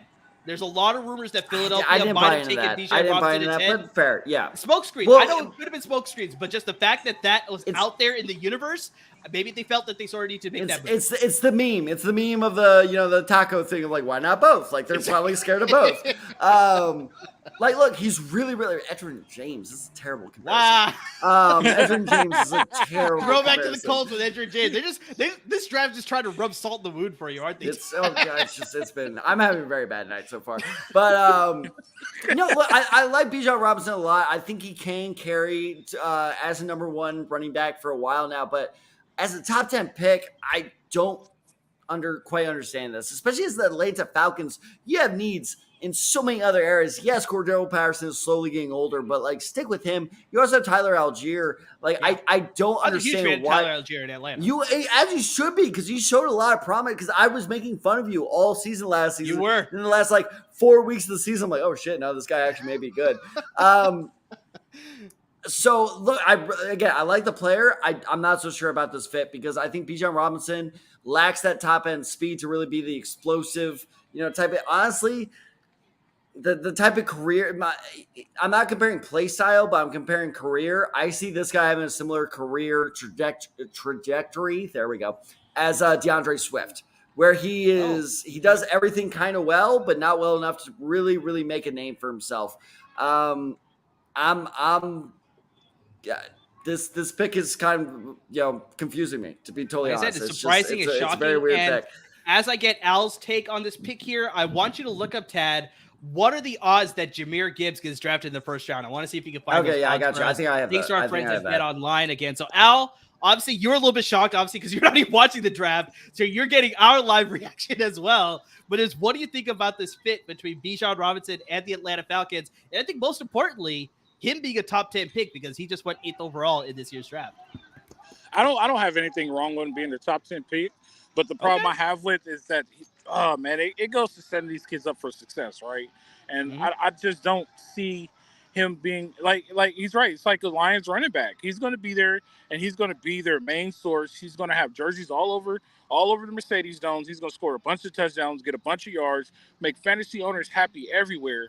But the problem is he doesn't have an offensive line to do it, and he's going to be the guy. And his lifespan, especially being a running back, it's not going to be very long in the NFL just because he doesn't have. Now, maybe they might start building around him, and they might get a quarterback. They might do everything they want to do to get a good offensive line. But right now, if I'm Bijan Robinson, I'm pulling the Eli Manning. I'm not going. Wow. Okay. I'm not going. You can't tell. I'm not going because there's no way you could get me to go there, and you're not putting me in the best situation possible to win a football game or for my career to be prolonged. So I'm just not doing it. So actually, really quick, Did Philadelphia just trade up? We have another trade. Yeah, I looked up. I was like, wait, number 9. I was like, hold on. This is the insanity here of the first round. We have ourselves another this is trade. Jalen Carter. This has got to be Jalen Carter.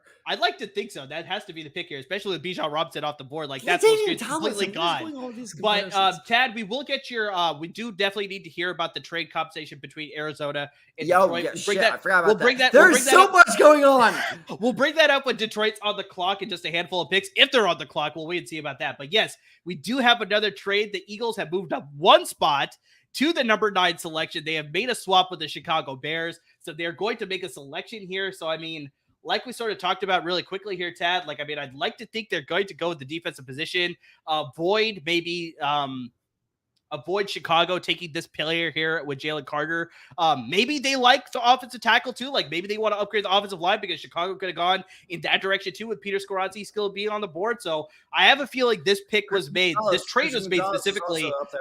Exactly. I think they had to make the swap because I think they had to worry about what Chicago is going to do, taking some of the players of need that maybe Philadelphia wanted. So I have a feeling that's the reason for this trade here. Yeah. The selection is in. We're going to wait to hear about this pick, but yeah, I mean, this has been insanity here in just the first 10 picks with all these trades and some surprise picks as well. Like, I mean, I'm 1 hour, 20 minutes down. We got about another 2 hours to go, boys. We have a lot more to go. And guys, please make sure you're interacting with us. We'd love to hear from you. Make sure you're hitting up that comment section. We'd love to hear your thoughts about how this first round has been going. Who do you think has been sliding too far so far? Is there a guy that should have gone in the top 10 that you think should still possibly go there here? We obviously got the bunch of trades. We'd love to hear your reactions there. Your thoughts on the Bijan Robinson going number 8 overall. There's a lot of great things that we could be hearing from you. So make sure you interact with us. Tad has definitely been managing the board here, keeping track of everything that's going on. And so we officially have the pick.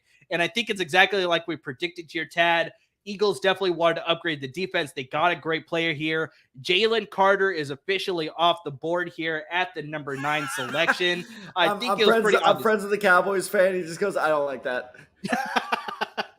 So I think we decided that I think they needed to upgrade that defensive tackle position. They lost Javon Hargrave in the offseason. He is signed with my San Francisco 49ers.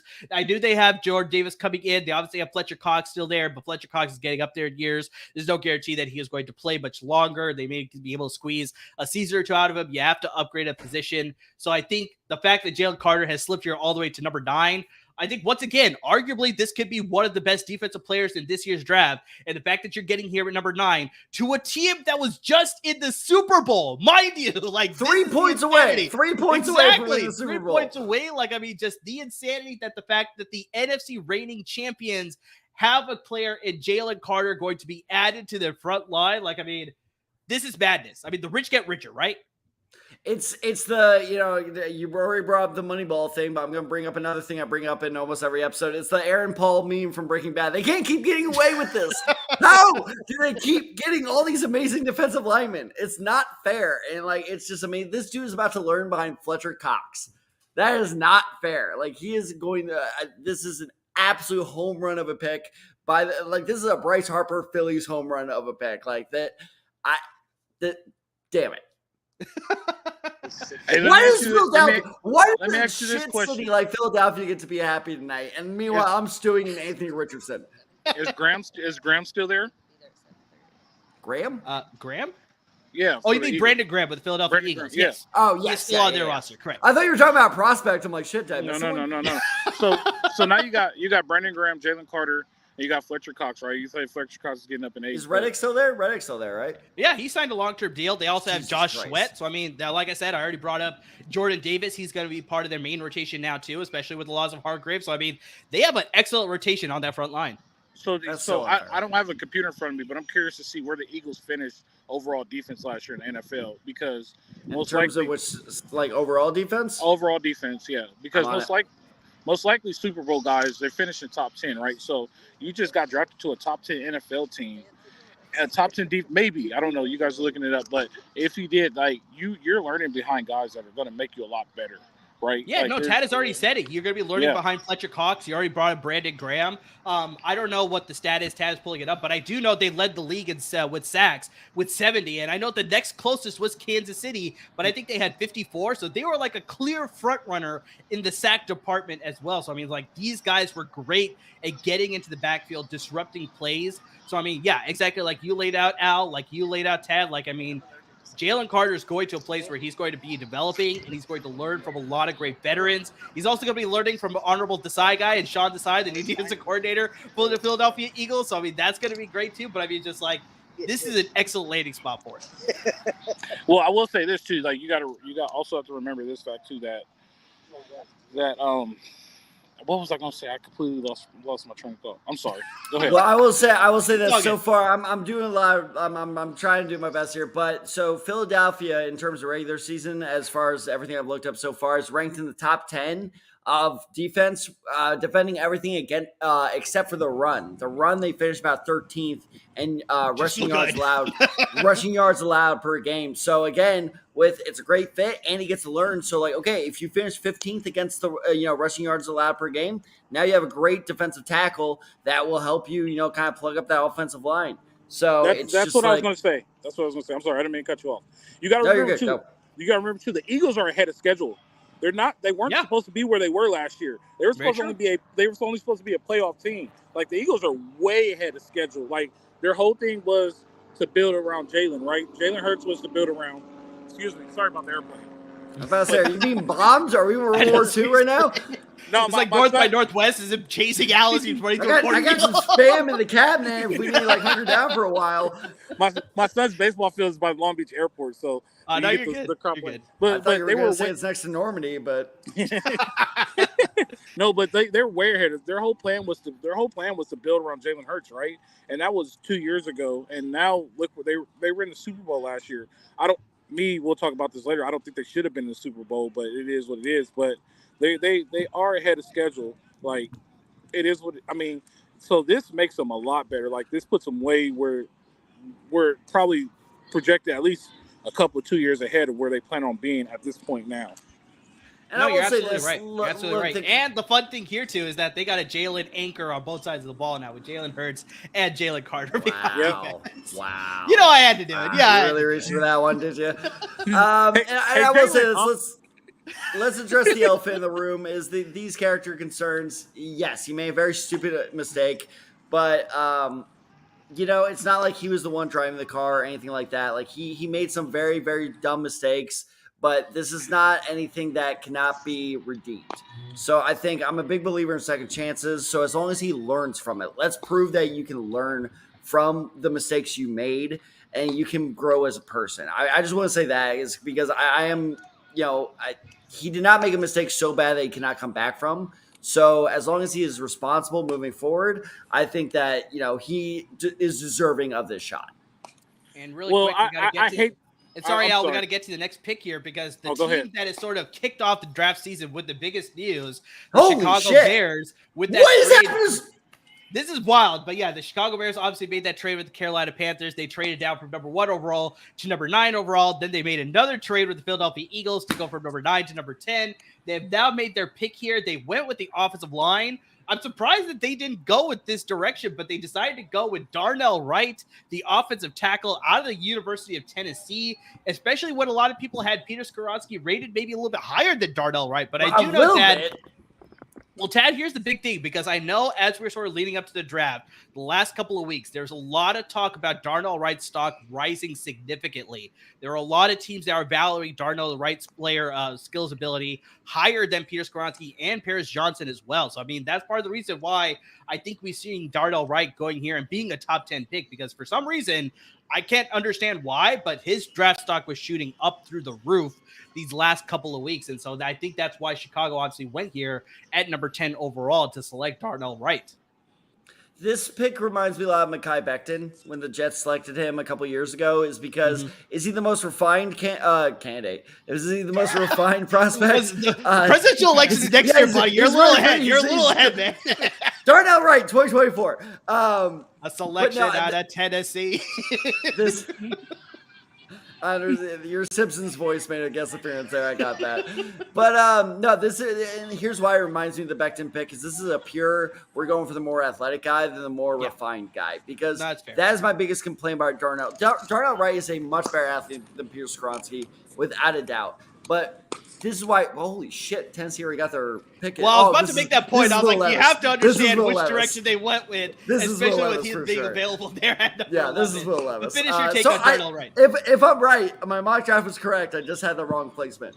But the Darnell Wright thing, again, this is kind of like Atlanta picking Bijan Robinson. I don't hate the pick. Trade down. Darnell Wright, nobody was going to get Darnell Wright before, you trade down or you gather up more picks. It just feels early for him. And like I said, I like Peter Skoronski more than him, because here's the thing, and I'm going to get to this when Skoronski eventually goes off the board. And honestly, it wouldn't shock me if that was who Tennessee is taking here. Could be.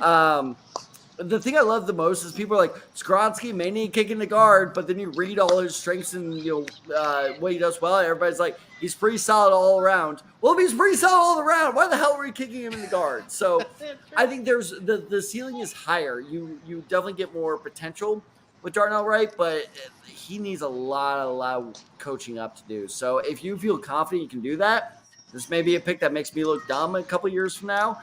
But I like Skoronski a lot more than I like Wright, because Wright is a coaching project right now. And I feel like the Bears need somebody to protect Justin Fields immediately. Justin Fields rushed for 800 yards this season. You need somebody who can immediately over contribute. 1,100. I think it was easily over 1,100. The most by a quarterback in a single season. You need somebody that can contribute to his protection immediately. I'm not sure Darnell Wright is that guy. If you had the luxury, if the Eagles took Darnell Wright at number 9, I honestly would not have hated that, because they have that luxury of develop him for a year or two behind, Lane Johnson and guys like that. But for a team that needs a starting offensive tackle right now, that's a risky pick. It could, you bet big, win big, but you can also lose big. Amir, how's that for analysis? Yeah, seriously. Amir, I just want to point out that they don't coach in the NFL; they teach. We're going to have this lifelong debate. Sorry. My mistake. I need to learn from the actual guy. Even as a teacher, that was cheesy, man. We have this argument all the time about coaching and teaching in the NFL. No, that's fair. I'm not the expert in that department. That is definitely Al. So I will take your opinion there for sure. Real quick, while we're hitting a lull, because I need to get to this before we forget. So more here's trivia what that Detroit you haven't got. asked yet. So Detroit, for the 6th overall pick, got the 12th overall pick, which is coming up after the Titans make their selection. The 34th overall pick. So the first and second selection for tomorrow have both flipped on us. This is why Murr and I were talking like we need all day to prep for this because, yeah. Exactly. So they get the 12th overall pick, the 34th overall pick, this year's 168th overall pick. Arizona gets the 6th overall pick and the 81st overall pick. So honestly, the more I see what Arizona gave up, not a whole bunch. So I don't hate that trade up as much as I thought I would. I still think it's a little puzzling, but you know what? They didn't give up any future assets. So, okay, I'm more okay with it than I was before. Agreed. So that's actually not a bad trade by Arizona to get to number 6. I think a lot of people are a little bit surprised with the pick that they made with Paris Johnson Jr., but obviously we'll see how it all pans out. But now it's not as bad as taking Bijan Robinson number 8. It was an interesting pick. I'm not going to say it's a terrible pick. It was an interesting pick. Holy shit, dude. The Eagles definitely won that trade. All they had to give up was the number 10 pick and a 4th-round pick next year. So that's what they got to move That's up. Not bad. 9. That's not bad at all. Perfect. And now we have the Tennessee Titans on the clock, and they made their pick I don't know where this is going to go. This could be go in a receiver. multitude of This could be directions. tackle. This could be quarterback.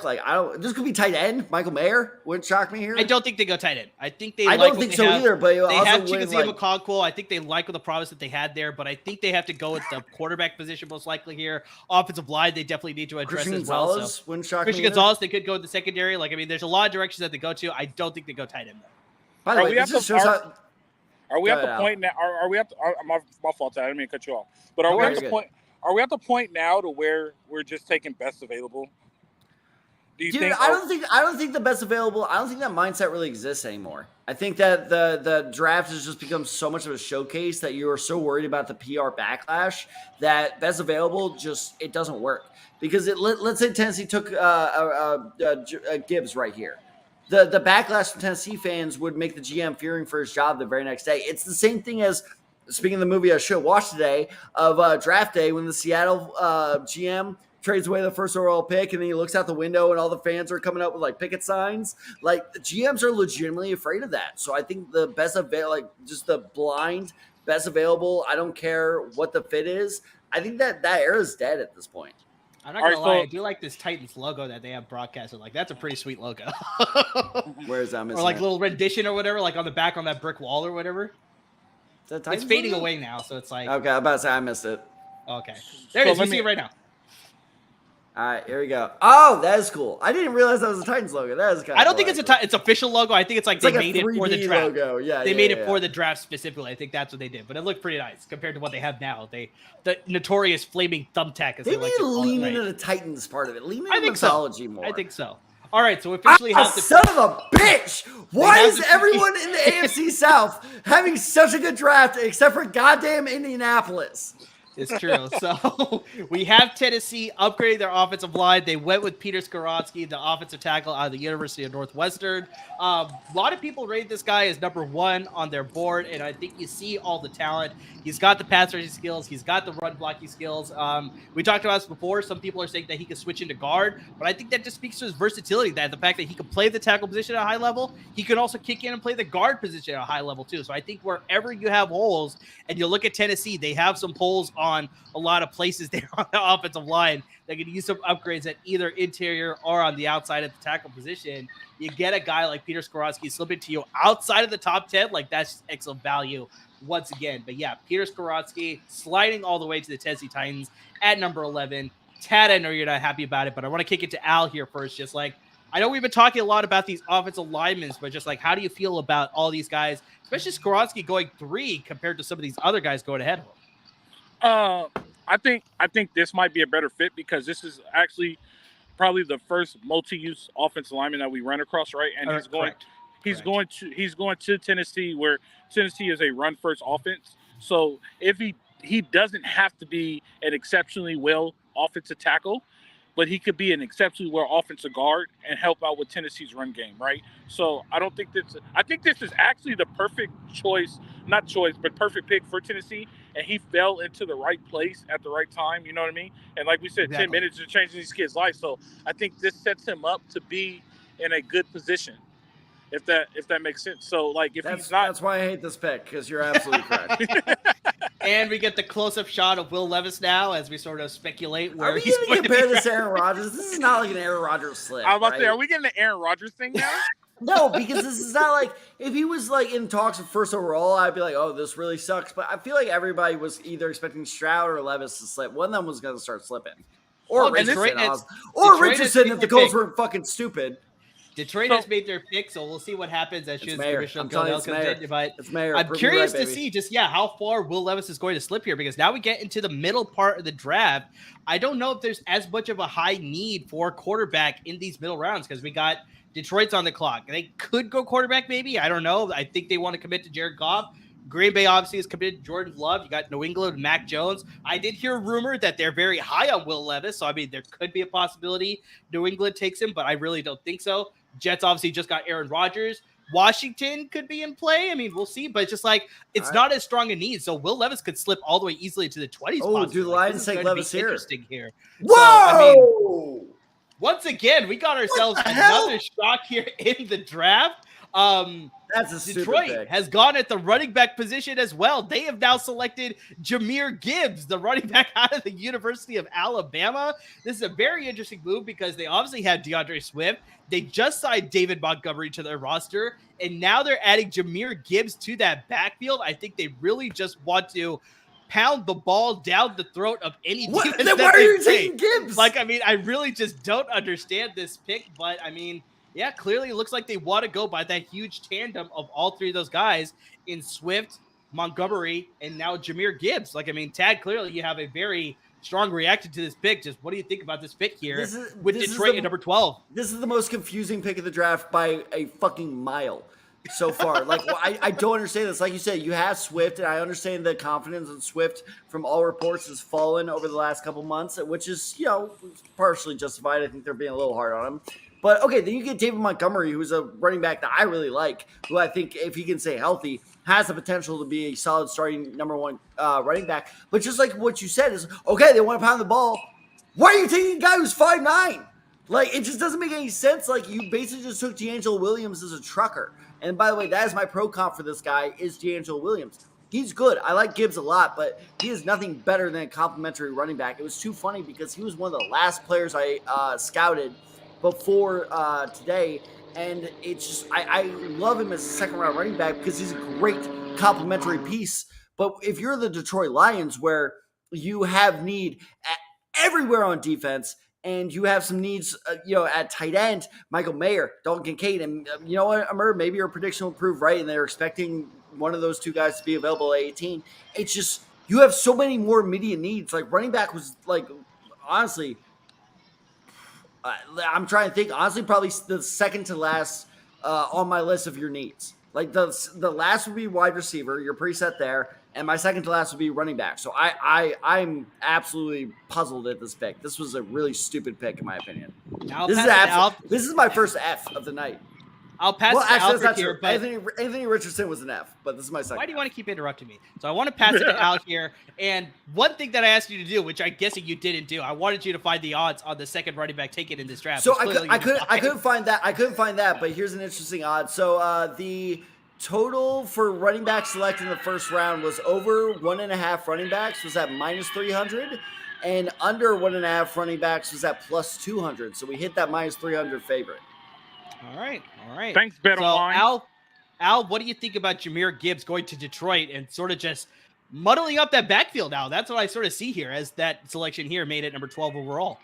Right. So you always gotta look at. They're one of the old-fashioned teams, right? So they're like the Titans. We want to run the ball first. So I like it in the fact that now you have a 3-back system. And then you could go in what's called 20 personnel, which you have 2 running backs in the backfield, and it opens up your pass game a little bit more because you have more threats coming out of the backfield. So I like it.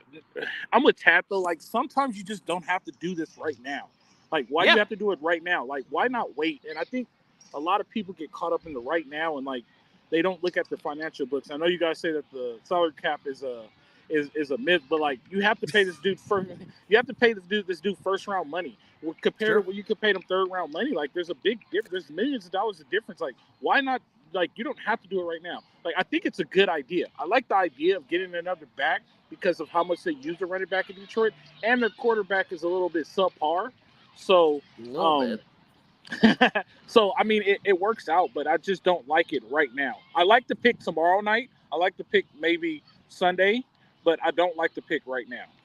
Especially like with how deep this running back class is like it's very middle heavy. Like you can find a solid guy like DeWayne McBride is at UAB is a guy that both me and Amir have talked about a lot on the podcast. We both love him as a player. And it's just it's one of those things you can find a similar skill set on the cheaper. Like it's just I don't know. This is the most confusing pick to me so far.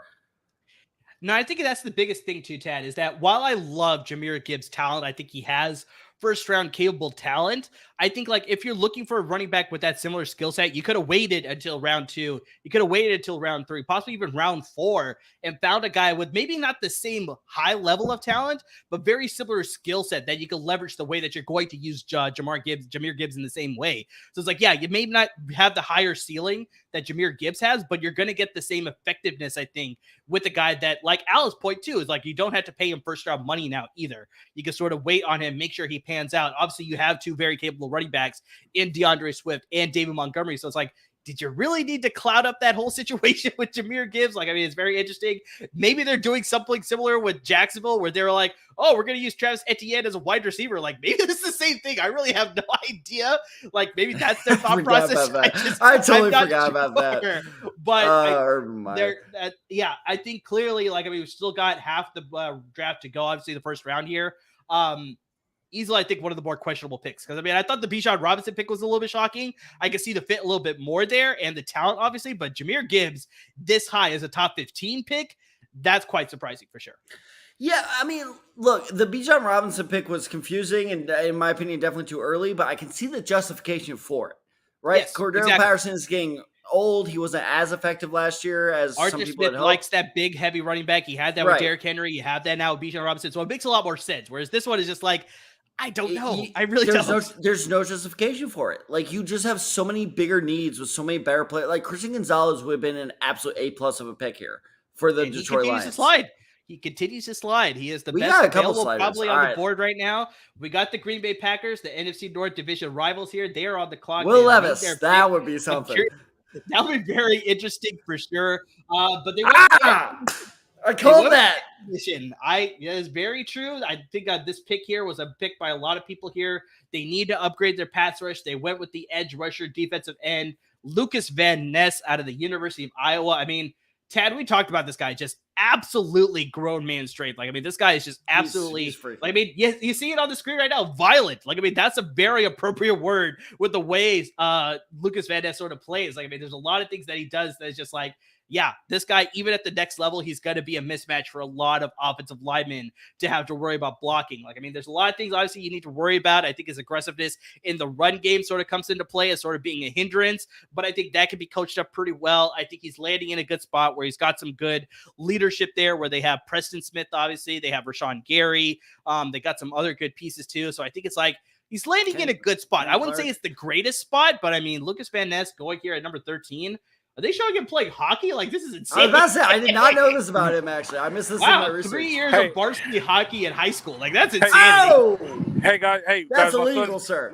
My son's game's just in. I'm going to log off. I'll get back on once I can. Yeah, no worries. We appreciate you coming on, and hopefully we'll get you on a little bit later. All right, good deal. All right.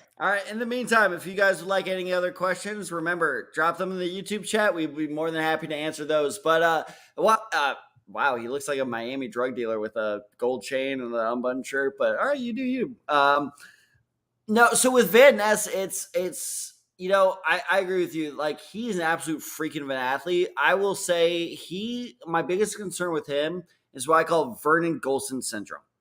And what I mean by that is on here, Tad, because we have a trade. Holy shit. I called you trade because I was talking about the trade Great, here. I was gonna So say, we have a trade here, Tad. That's what I was trying to say. This has got to be Gonzalez. I bet you this is Gonzalez. They right? need to upgrade the secondary for sure. So yeah, the fact that Christian I bet you Gonzalez this has is slid this Gonzalez. far, I think that's a very good possibility of them trading up here. But yeah, we have the Pittsburgh Steelers trading up here with the New England Patriots, who I picked in my mock draft as a very likely candidate to trade down. I had them trade down with Jacksonville, but I think Pittsburgh trading up here makes a lot of sense as well. New England likes to accumulate draft capital, so we'll wait to see as far as the trade. There's a guy in the Pittsburgh front office rubbing his hands like a Bond villain. I think I missed that because I think he's not doing it anymore, obviously. It's the guy next to the left of the one on the phone. Oh, okay. All right. Yeah, I'm not sure who that is. I don't know my Pittsburgh front office members, unfortunately. I'm sorry. Holy shit. But listen to this tweet from Adam Schefter. Lions scheduled to pick at number 12. Then they would have 5 of the next 43 picks at number 12, number 18, number 34, number 48, and number 55. Lions are going to load up. Which makes more sense of like, it makes the pick of Gibbs even more confusing because if you have that many second round picks, wait until the second round until running back with similar, exactly what we're talking about, the similar skill set falls in your lap there. A running back, it's so goddamn confusing. I love the draft, but like I also hate it when teams are so dumb like this. I mean, you got your Tyjae Spears, you got Dwayne McBride, you got Kenny McIntosh. Like, I mean, there's a lot of guys that have a very similar skill set. Kendra Miller, Zach Evans out of Ole Miss. Is not quite the same skill set that apparently they're looking for, but still. I still think that there's a lot of talent in the second round that you're going to find a guy exactly like we were talking about that kind of fit that skill set Jahmyr Gibbs is offering. Yeah, not the same level, obviously. Jahmyr Gibbs is way more talented, but just I don't think they need to go that high with the running back. That was very, very surprising. But yep, now we have the Pittsburgh Steelers on the clock. They have just officially made their pick, so we're waiting to hear it. Can I try squeezing in my first trivia piece here? If you want to. All right. I'm going to try this very quickly. Okay. So because I'm so very upset about this, I'm going to be upset about this all summer. Let's do Anthony Richardson trivia. So Anthony Richardson only had 13 career. Oh no, we already did this one. I was going to say, you're going to let me answer it correct again. Like, I mean, that's fine with me. Let's see. What's the most fun one? Oh, I like this one actually. So the Eagles took Jalen Carter number 9. Who is the last team to make a Super Bowl appearance to pick in the top 10? Say the question again. So the Eagles took Jalen Carter number 9. Okay. Who was the last team to appear in the Super Bowl, not win, but appear in the Super Bowl who picked in the top 10? Bonus points if you get the player. I don't think I'll get the player, but who appeared in the Super Bowl and then made a pick in the top 10.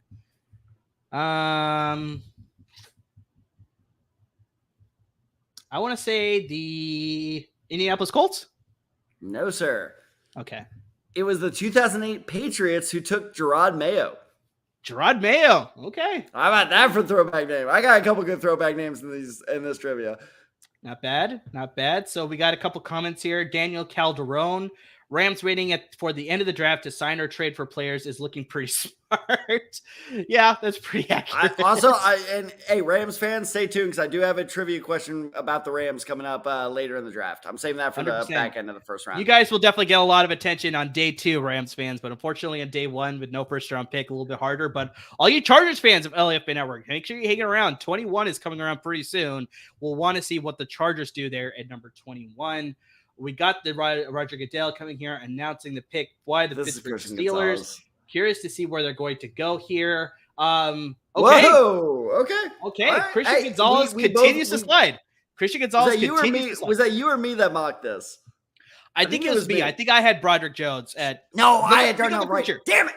Pick up the picture here. Yeah, you have the mock draft pictures, which we posted on our social media handles, which you see scrolling down below on our ticker handle. We posted both my full mock draft as well as Tad's full mock draft on Twitter as well as on Instagram. I'm pretty sure I predicted Broderick Jones going to the Steelers here. But yeah, it was you. Shit. No, I had. All right. Damn it. All right. So, but yeah, I'm actually surprised that Christian Gonzalez is going to slide possibly outside the top 15. Like, I mean, we're going to see what happens here at number 15 with the New York Jets on the clock. I don't think they'll go corner here, but just, yeah, a guy that a lot of people pegged as their number 1 corner in this year's draft class continues to slide out, and I'm curious to see where he's eventually going to A lot of land. people, But you gotta shame me like that. I'm not saying just you. I think there's a lot of other people that No. had Christian Gonzalez as their number one defensive back. I wasn't the only one in the boat that had Devin Witherspoon higher, but there's a lot of people that I think like Christian Gonzalez a little bit more because, like we talked about, the prototypical size, you see the turnover ability, you see the leaping ability, you see all that for Christian Gonzalez, more the traditional size that you want, whereas Devin Witherspoon is a little bit more undersized. So I think that's why a lot of people had him ranked higher, but just, yeah, very surprised to see him slide. But let's talk about Broderick Jones, the offensive tackle out of the University of Georgia, going here to the Pittsburgh Steelers, who we thought may upgrade that secondary, which is why we're talking about Christian Gonzalez. But I think they also need help on that offensive line, Tad, because when we saw this last year, where we saw the protection for Kenny Pickett, I think for one game it was Mason Rudolph too, right? And I think they needed the help to make sure they could protect for the running back Najee Harris as well. Like, I mean, he had a pretty good season, but I think it could have been so much better if they had more consistent good line play for sure. I think they need to anchor that offensive line. We're seeing a good run on offensive tackles now because we have Skoronski gone, we got Paris Johnson Jr. gone, we got Darnell Wright gone, and now we got Broderick Jones gone. I wouldn't be surprised, Tad, if we see 5 with Dawan Jones, and a lot of people are very high on him as well. So he could be a possibility to go in the first round as well with this run on offensive tackles. But really quick, what are your thoughts on Broderick Jones and his fit with the Pittsburgh Steelers? Well, so real quick, the BetOnline odds for total offensive linemen selected in the first round at over 5.5 is minus 400. Under 5.5 is plus 250. So it's looking like we're gonna hit that over. The good odds there, minus 400. Well, that's an interesting bet if you still think that it's going to stay at 4, so you could possibly make some money on that plus 250. So we'll see about that. And hey, if you want to make that bet of plus 250 of 5 or less offensive linemen, use our promo code. Thanks to our good friends, we are partnering with them. Use our promo code BELIEVE. That's capital BLEAV. And you can get a 50% of a welcome bonus on top of your first deposit. Once again, use that promo code BELIEVE. That's capital BLEAV. And you can get 50% of a welcome bonus on top of your first deposit. Head to BetOnline today on your computer or mobile device. Use that code, make some bets, join in on the fun in the first round of the NFL Draft. Tad, let's hear your thoughts on Broderick Jones. I mean, he was a guy that the more I watched his tape, the more I liked him. He reminds me a lot of, and it's, yes, there is a similarity here because of the school, but he reminds me a lot of Andrew Thomas because I thought Andrew Thomas was like a freak athlete and just needed to, he was a coachable candidate and he was, more quickly coached up than I expected. And now Andrew Thomas is honestly, in my opinion, definitely top 10. I don't think he's quite top 5 yet, but he's one of the best tackles in the league at this point. And I think Broderick Jones has that physical promise to get to that point. So I really like him a lot, but it's just, are you confident you can coach him up? And this is why I almost say Andrew Thomas, if I'm Broderick Jones, I cannot be happier that I'm going to Pittsburgh because like what better coaching staff to go to than one that has been on the same team for almost 20 years now. So I love this pick. I'm curious though, and I'll be curious to hear your thoughts. What was Pittsburgh scared about? I don't think they needed to trade up for him. I think they could have gotten him if they stayed put. So I'm wondering if they were worried about Washington, maybe New England. I think it's exactly like you said. I think the next couple of teams with Washington and New England, I think they have some offensive line, I wouldn't say issues, but they definitely could use some upgrades. It's a possibility. Exactly. And Broderick Jones, like you said, is like he's not a perfect prospect, but he brings a lot of upside. All the stepping stones are there. If the stars align, you got yourself a star. Exactly. So I think you need to sort of jump ahead of those. That's not bad. It's not bad. No, I appreciate it. Wow. The rare compliment from Ramir. It's rare. It's rare. It's actually, I was like, I thought I'd throw you a bone a little bit there, but I think you had to be worried about a little bit with Washington and New England possibly going in that direction where they sort of need to make some upgrades. Not necessarily a primary need, but the fact that he's there, and like we talked about, where he's sort of got those stepping stones to sort of meet that high ceiling with his physical prowess and just the fact that he has a good baseline to sort of work off of. Then I can sort of see why Pittsburgh's like, all right, if we need this guy, if we want to add him onto our offensive line, we need to sort of make that jump up. So I think that's exactly why they made that jump up. But we'll obviously get a little bit of that direction here. But now we get to a very interesting pick here, Tad. It is the New York Jets who have made that swap. I'm shocked they held on to this pick. I thought this pick was I think a lot of people were surprised that they were able to just make the pick swap opposed to giving up the pick. So they are still here in the first round. They are now picking at number 15 as opposed to number 13. The Green Bay Packers have already made their selection now, but now we're going to go with the New York Jets here at number 15. They made that trade with Aaron Rodgers, so everything was official earlier this week. The New York Jets received Aaron Rodgers, the first-round pick, number 15 here, as well as the number 170 pick in this year's draft, and they gave up the number 13 pick, the number 42 pick in this year's draft, the number 207 pick in the 6th round of this year's draft, and then they get a 2nd-round pick next year, which is a conditional pick, as long as Rodgers plays 65% of his snaps, which most likely is going to happen. So I'm pretty sure they're going to get a 2nd-round pick there too. So yeah, the Jets, the fact that they were able to, honestly, the Jets are probably one of those teams too, because we talked about this, where they had some offensive line issues as well. Well, Elijah Vera Tucker got hurt. Mekhi Becton, I don't know sure whether he's going to be, physically fit to play, because they were talking about him needing to lose weight and stuff like that. And he had a little bit of an injury issue too, as he was getting into the NFL. So I think they need to make sure they were shoring up their offensive line as well. So maybe Broderick Jones is a candidate to go to the New York Jets as to why the Steelers jumped up that too. Could also be it. Because the reason I said who is, honestly, it might be a little early for him. And it reminds me of the last guard where we were like, that might be a little early, because the Jets also did this with Elijah Vera Tucker. Yeah. Osiris Torrance wouldn't shock me here. It could be. It may be a little bit of a reach, but actually now we're getting into the 15s. I don't see it as that much of a reach. No, and with the need of an offensive line upgrade, they definitely need to make sure that they're protecting Aaron Rodgers now. I could very much see this as a pick, because, if you look at their offensive line right now, they're slated to have Mekhi Becton at left tackle, Laken Tomlinson at left guard, who is good, but he's getting up there in years, so you could use an upgrade. He's 30 years old now. Exactly. I think he's a little bit older than that too, but I'm not 100% on that one. It's funny because I just started after the Rodgers trade. I started Jets franchise on Madden. So no, trust me, he's 30 years old. Okay, there it goes. Okay, so but still, he's on the wrong side of 30. He's heading there, right? So definitely gives an upgrade.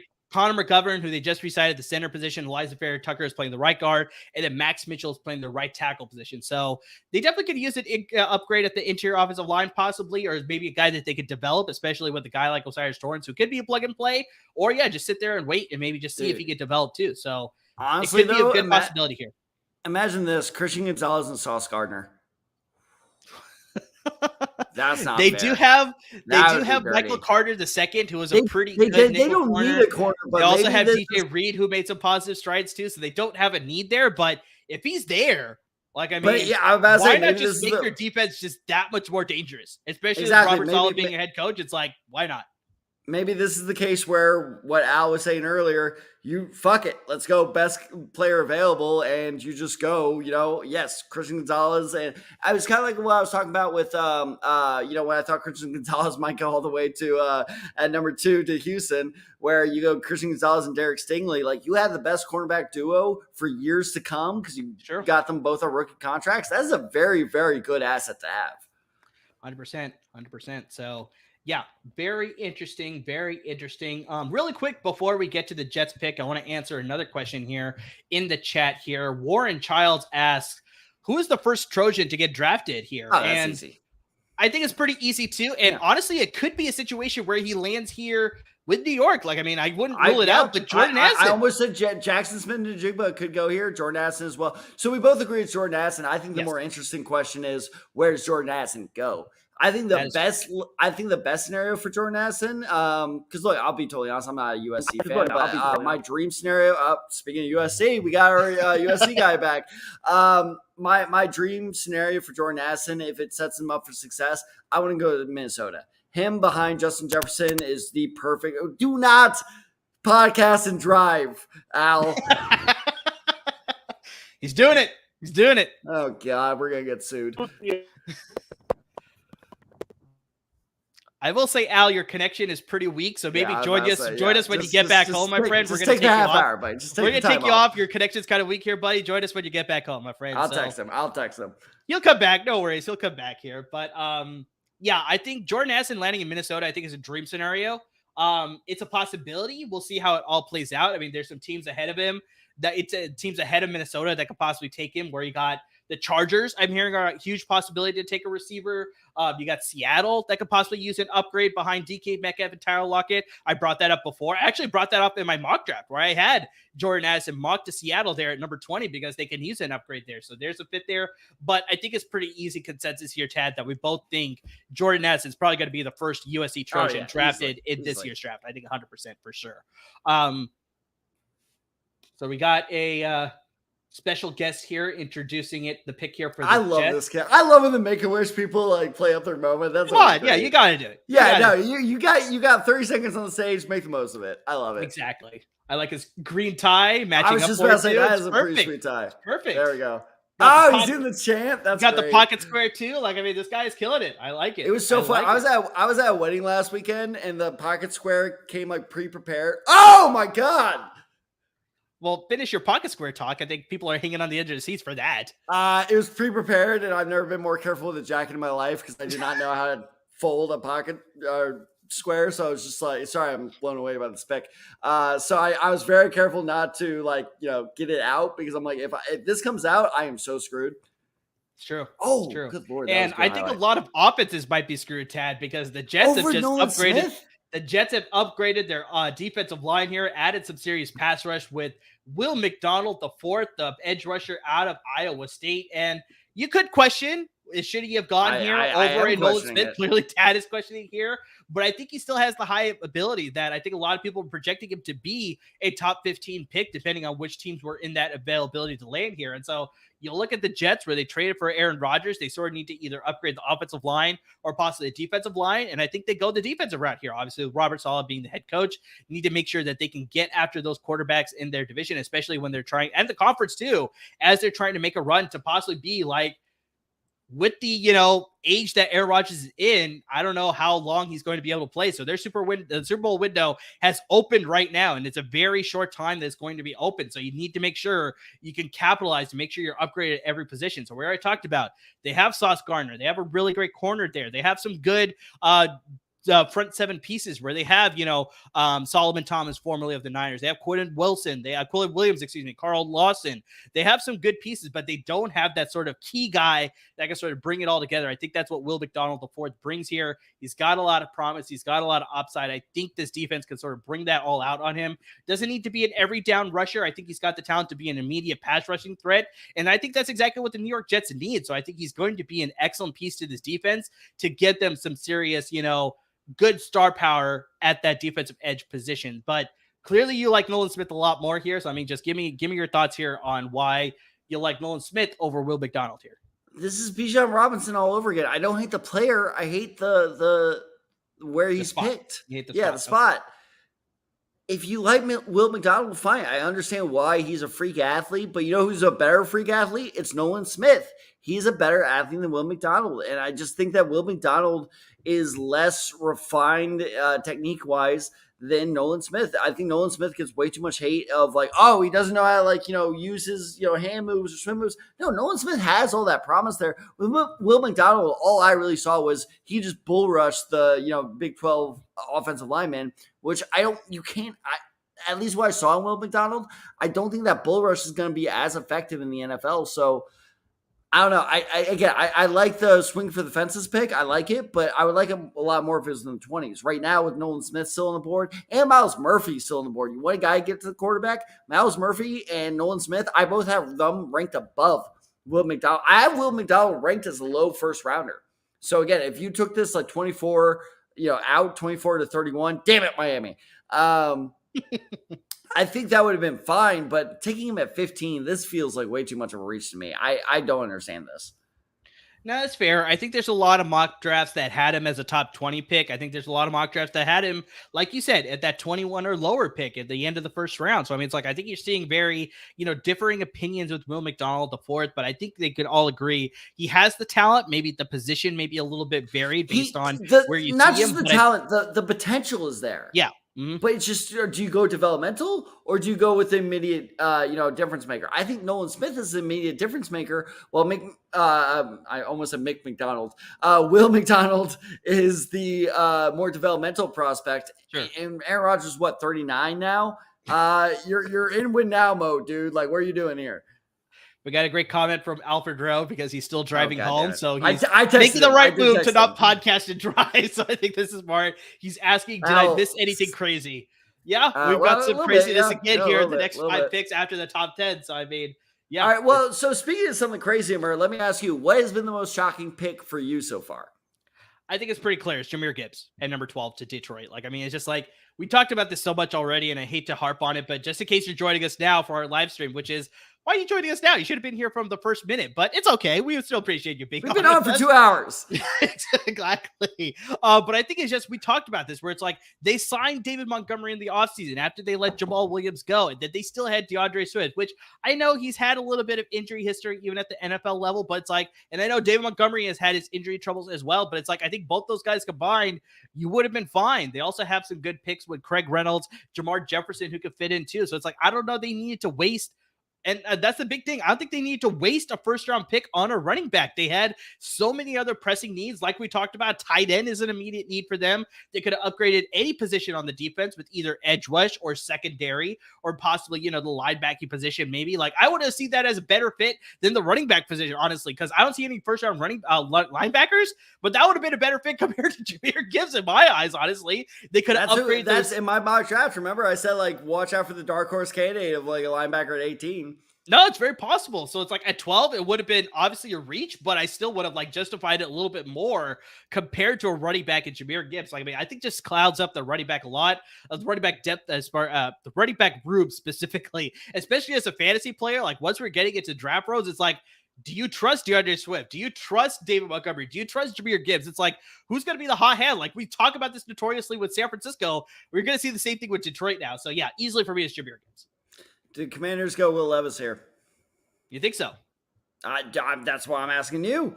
I think there's a lot of talk that they are going to upgrade the secondary with possibly Joey Porter Jr., who I had mocked here. But the fact that Christian Gonzalez is sliding, I feel like this is the name I got to keep bringing up. That would be an A+. I feel like this is the name I got to keep bringing up for the next handful of picks here because of the fact that he's sliding. And it's like, I think they need that upgrade there. So that's why I can see him here. Maybe they go with Joey Porter Jr. That could be a possibility. Or they could surprise both of us and go the corner position, but they go to Mississippi State and they go Emmanuel Forbes over both Christian Gonzalez and Joey Porter Jr. So, I mean, this is an interesting pick here where, you got a guy who's a turnover machine at Mississippi State, where he forced a lot of turnovers his last 2 seasons there. He's a tall guy. He's got the speed. I think he's a little bit, thinner than you want at the corner position, especially if you want a guy who's going to participate. Okay, fair. He's got his aggressive too, so sometimes he can jump the routes, but sometimes that can burn him too. But just like, I see him as a first-round pick, but over both Gonzalez and Joey Porter Jr., that's the surprising part. I'm right there with you, buddy. Yeah, this is confusing. What is happening tonight? I told you at the start of tonight. Chauncey, I'm sorry, man. One of the least hyped drafts. This has been one of the best drafts ever. Shit is going off the rails.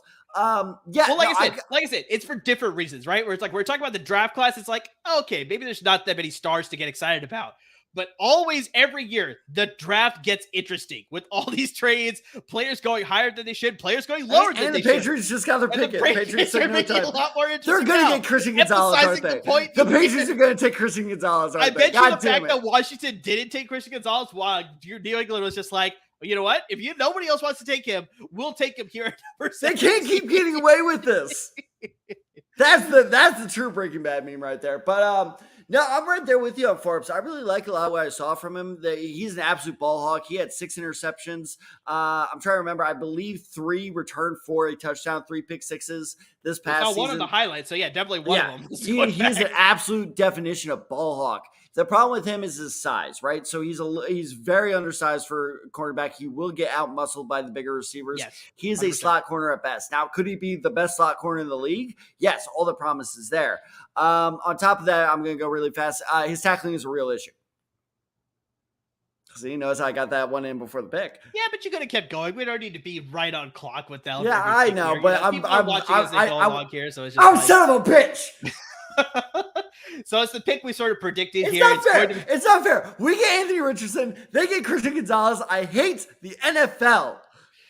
So, yeah, clearly Tad is upset. So he has given us the pick here at number 17 to the New England Patriots. And that is Christian Gonzalez. Like, I mean, we talked about this where Washington was probably going to go with a quarterback and they ended up going corner back, defensive back, however you want to label it there. They ended up going with Emmanuel Forbes out of Mississippi State, which is a great corner, but just maybe a little bit, out of position, I'd say, compared to some of the corners on the board there with Christian Gonzalez and Joey Porter Jr. Both of us have them ranked a little bit higher than Emmanuel Forbes. So New England was like, well, if nobody else wants to take him, this is clearly what I said earlier, where if nobody else wants to take him, we'll take him at 17 then.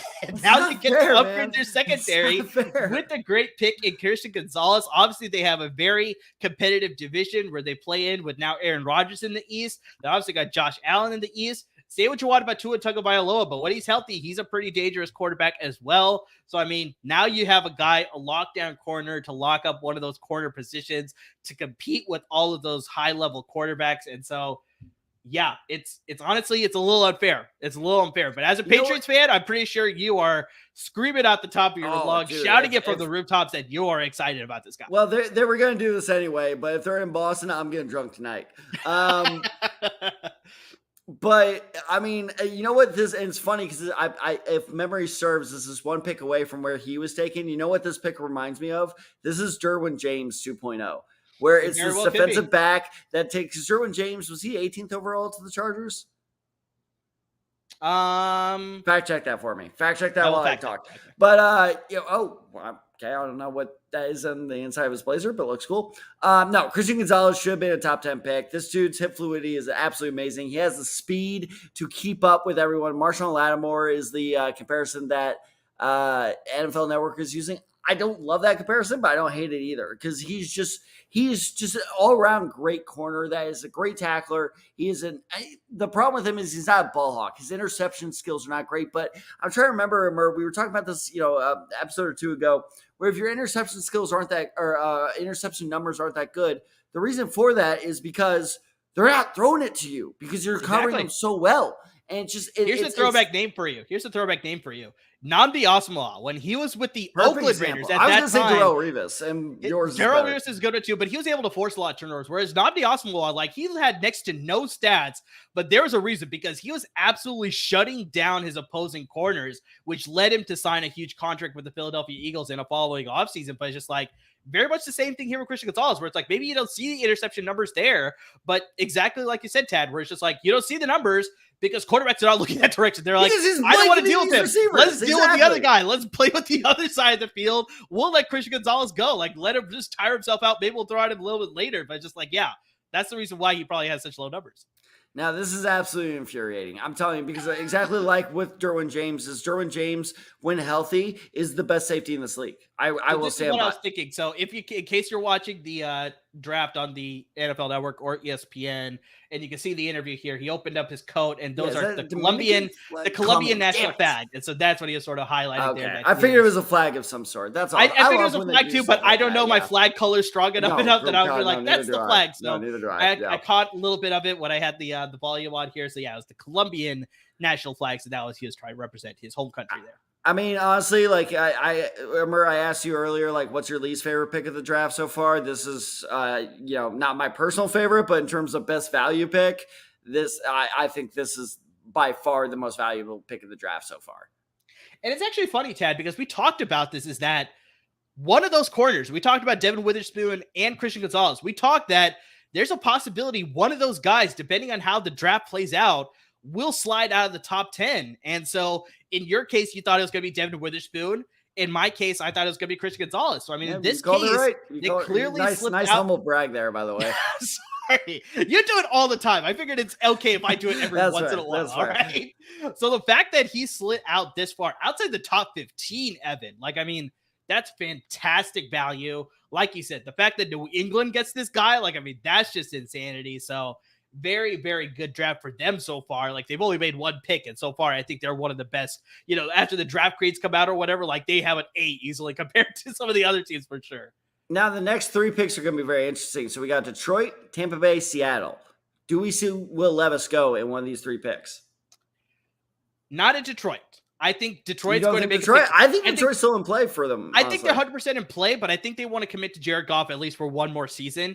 I think finally they finally go tight end. I like to hope so. Because they have a need there. I think they may go defense too, a possibility there. But honestly, with the curveball that they threw with the round with the pick number 12 overall pick, I really have no idea where they're going to go here. But as far as a fit and a need, I think it's tight end, especially with Michael Mayer still available on the board there. I think easily a lot of people's number one tight end on their respective position board rankings. They could obviously upgrade the defense. I think there's some great defensive linemen out there with Nolan Smith is still available. You got Kalijah Cansey is very much in play now. Obviously secondary with my Joey Porter Jr. But yeah, I don't think they go quarterback, but very much Tampa Bay, Seattle. I could very much see them being in play for Will Levis. All right. So this is Detroit's second pick of the first round. So, Umber, I got a little bit of trivia for you. You ready? Yeah, let's hear it. Who is the only team to have 4 first-round picks in the same draft? The New York Jets. Okay, 2000. Do you know the players they selected? I don't know all of them, but one of them's John Abraham, I think. John Abraham is one of them. One of them is Chad Pennington, I think. Chad Pennington is the second one. Is one of them Wayne Corbett? No. Okay, then yeah, I don't know the other two. Okay. Well, here's the incredible thing. So they have 4 picks. I wouldn't say they nailed them, but you at least were solid with all 4 of them. John Abraham was a great pick. John Abraham. Okay, all right. Chad Pennington was pretty good at quarterback for them for a while. So then obviously Chad went out Pennington, to Miami. John Abraham, Sean Ellis. He's a good player too. Yeah, no, like I said, they at least landed solidly with all 4. And the final one was Anthony Becht. Anthony Becht. I knew it was a pass catcher. I thought it was Wayne Corbett. No, it was Anthony Becht, the tight end. One of those guys was the 4th overall pick. Do you want to know what the Jets gave up for that 4th overall pick? Must have been pretty substantial because I remember the trade packages were a lot steeper in years past. So I don't know what the compensation was, but yeah, I'm pretty sure it's steep. A decision they would come to regret for years to come. They gave up that pick for the rights to the Patriots to take Bill Belichick. Oh, right. Yeah, you can say they regret that. But honestly, good for the Jets. I mean, again, not nail, but to at least land a solid player with. They went 4-for-4 there. Like if I'm looking, I think so. Yeah, that was Anthony Becht had a really good career. Yeah. Sean Ellis had a good career with both the Jets, and then he played for your dad's Lions, who was very productive there as well. Yep. John Abraham had a great career with the Jets, and then later with the Atlanta Falcons, so he was a great pick there. And then Chad Pennington, who I talked about, who was a really good quarterback for them. I wouldn't say the best quarterback, but he was probably one of their solid quarterbacks in recent history. 3 or 4 playoff berths? I think so. Yeah. And a couple Pro Bowls as well, if I remember correctly. And then he went to Miami and had a pretty good career there too. Not that great, but just honestly. Well, he was the quarterback during first round picks. They did pretty well. Yeah, and he was the quarterback during that Wildcat year from Miami too. Was he? Yeah, he was. Well, it's funny because I actually know Jonathan Abraham as a Falcon, not a Jet, which dates me. Once again, you're playing your young age card and making me feel old again. Young. All right, let's see. I'm younger, hands down, younger. Oh, that's fair. Wow. Oh, I told you! All those YouTube comments that said that was wrong. I called this. Let's go. Wait, what YouTube comments? They're commenting you about Seattle and you messing up with their offensive line. This you never called. No, I said dark horse candidate Jack. I even called the right linebacker too. That Jack Campbell might be the first linebacker off this board. I absolutely called this. Yes. Okay. Yeah. My mistake. You did call the linebacker position, but like I said, I think you got more comments for the Seattle and the fact that you were downgrading Abraham Lucas and Charles Cross. But yeah, this is a little bit of surprise pick once again, where it's like, I would have liked this pick at number 12. We've already talked about this. We're over Jahmyr Gibbs, where it's like, that's a surprising pick, where now they have Jack Campbell, the first linebacker off the board here at number 18 overall to the Detroit Lions. It's like, they have a need there. Like, I mean, they have some good linebackers there with Alex Anzalone, but I don't know if you're counting on him to be your every down linebacker. Like, I mean, he's good in pass rush. He's got some good overall skills, but I definitely think you can use an upgrade. So, I mean, yeah, you get a guy, Malcolm Rodriguez, I know had a really good rookie season last year, but still, you can still use an upgrade. And Jack Campbell, I think, easily is one of those best linebackers in this year's draft class. I think maybe it's a little bit of a reach here at 18, but I think it's a good fit because that's a position of need. You have an anchor. You have that quarterback of the defense, they like to call it, right? Where it's like, the Colts have Darius Shaq Leonard. The Niners have Fred Warner. The Tampa Bay Buccaneers have Devin White, where it's like you have these guys who can be leaders on the defense, control the defense, put everybody in the right positions. Jack Campbell's that same type of guy. I mean, he comes from a very hard-nosed school in Iowa where it's like they train these guys to be very, technique, fundamentals, these types of guys, hard-nosed players, like I said. Jack Campbell's going to fit in perfectly with Dan Campbell's system. Campbell to Campbell there in Detroit. I like it. I mean, I like it too as well. Jack Campbell is my favorite linebacker of this year's draft. Mine as well. He's just overall so talented. Yes, the problem is his ceiling's not very high, right? Like you're getting a solid player here. You're not going to get a superstar unless he exceeds expectations. But another thing to look out for, and this is why I said that linebacker was a dark horse candidate for the Lions here at this pick, was because Anzalone, like you said, he's solid, but he's getting older, and can you really trust him to stay healthy? No to both. Well, yes to him getting older, no to him staying healthy. But the biggest thing is if you look at their depth chart, once again, Tad, we get the obligatory shot of Will Levis on the screen. Yeah, they love to, especially with the Bucks on the clock now. Especially with the Bucks. Well, Bucks pick is already in, so I'm thinking Levis might go here. It's interesting, but finish your thought here on Jack Campbell. But the thing about the Lions with the linebacker position is if you look at their depth chart, they have no one behiant their two starters. They desperately need depth. So if you think Jack Campbell's going to be gone by the next time you pick, and Grant, maybe they're there at 34 and the Lions have that pick, but why risk it at this point? If it's that many of a need and you are, I won't say contender, but if you are in play for your division title and you're like, hey, we need some depth here in case somebody goes down, I like it because especially at 18, we're getting to the point in the first round where you address your team's needs better than best player available. That's why I disagree with Al earlier when he said, sorry, Al, if you're listening, when he said like, oh, do you just go best player available? Sure, maybe top 10 that flies, but outside the top 10, no, you go with whatever your team needs the most. So I really like that pick. I'll give it like a B because like you said, it's a reach, but it's not terrible. No, 100%. I think that's a good fit there. Upgrade the defense. Like you said, they needed that position too. So, yeah, Lions got a better pick than number 12. 100%. I think we can both agree to that. Oh, yeah. 100%. Yeah. All right. So, the pick here, they are selecting now, and they have just officially made their pick. Kalijah Cansey, the defensive tackle out of the University of Pittsburgh. They need the help on the defensive line. Like, I mean, they've had some injuries. Yeah, I guess maybe not, but I mean, just honestly, they need some help all over. And especially like we talked about this so much, it's going to sound like a broken record at this point. The NFC South is up for grabs. As soon as Tom Brady retired, it's time to sort of like everybody sort of put their chips in to sort of compete this year, maybe even next year too, until everybody sort of figures out where it's like the Saints made the move to get Derek Carr. Obviously, the Carolina Panthers #1 overall pick, they selected Bryce Young. Now you have the Tampa Bay Buccaneers who are trying to sort of regain that control that they had. Obviously, Atlanta Falcons selected Bijan Robinson. That was their move. Made a lot of upgrades to defense. Now you have Tampa Bay trying to keep that stranglehold there. They got Baker Mayfield at the quarterback position. Can you trust him for a full season? I don't know. We'll see about that. Maybe he's going to be in rotation with Kyle Trask, but you got to make sure that your defense is sound. And with the head coach in Todd Bowles, who is a defensive specialist, you need to make sure that your defense is absolutely locked in. They obviously were able to re-sign Jamel Dean. They have Antoine Winfield. They got a great secondary there, but they could definitely use some upgrades on the front seven because they have Vita Vea right now, who's pretty good, obviously. But then they got Joe Tryon-Shoyinka on the edge, obviously, but you could use some help up front. They don't have Gerald McCoy. He has officially retired now from the league, and I don't think he was with the team last year anyways. I think he was playing somewhere else, if I remember correctly. So, yeah, they need some upgrades on the defensive line. Here they are. They're making the comparison right now. Aaron Donald also went to Pittsburgh. And a lot of people for this comparison, by the way. I wasn't making fun of you. I was just like, I think just based off all your past comparisons, it was just falling in that same role. No, but 100%, there's a lot of people making the same exact comparison. So I was just making more fun of you because that's what I like to do. That's what I am. That's what I like to do. It's your bread and butter.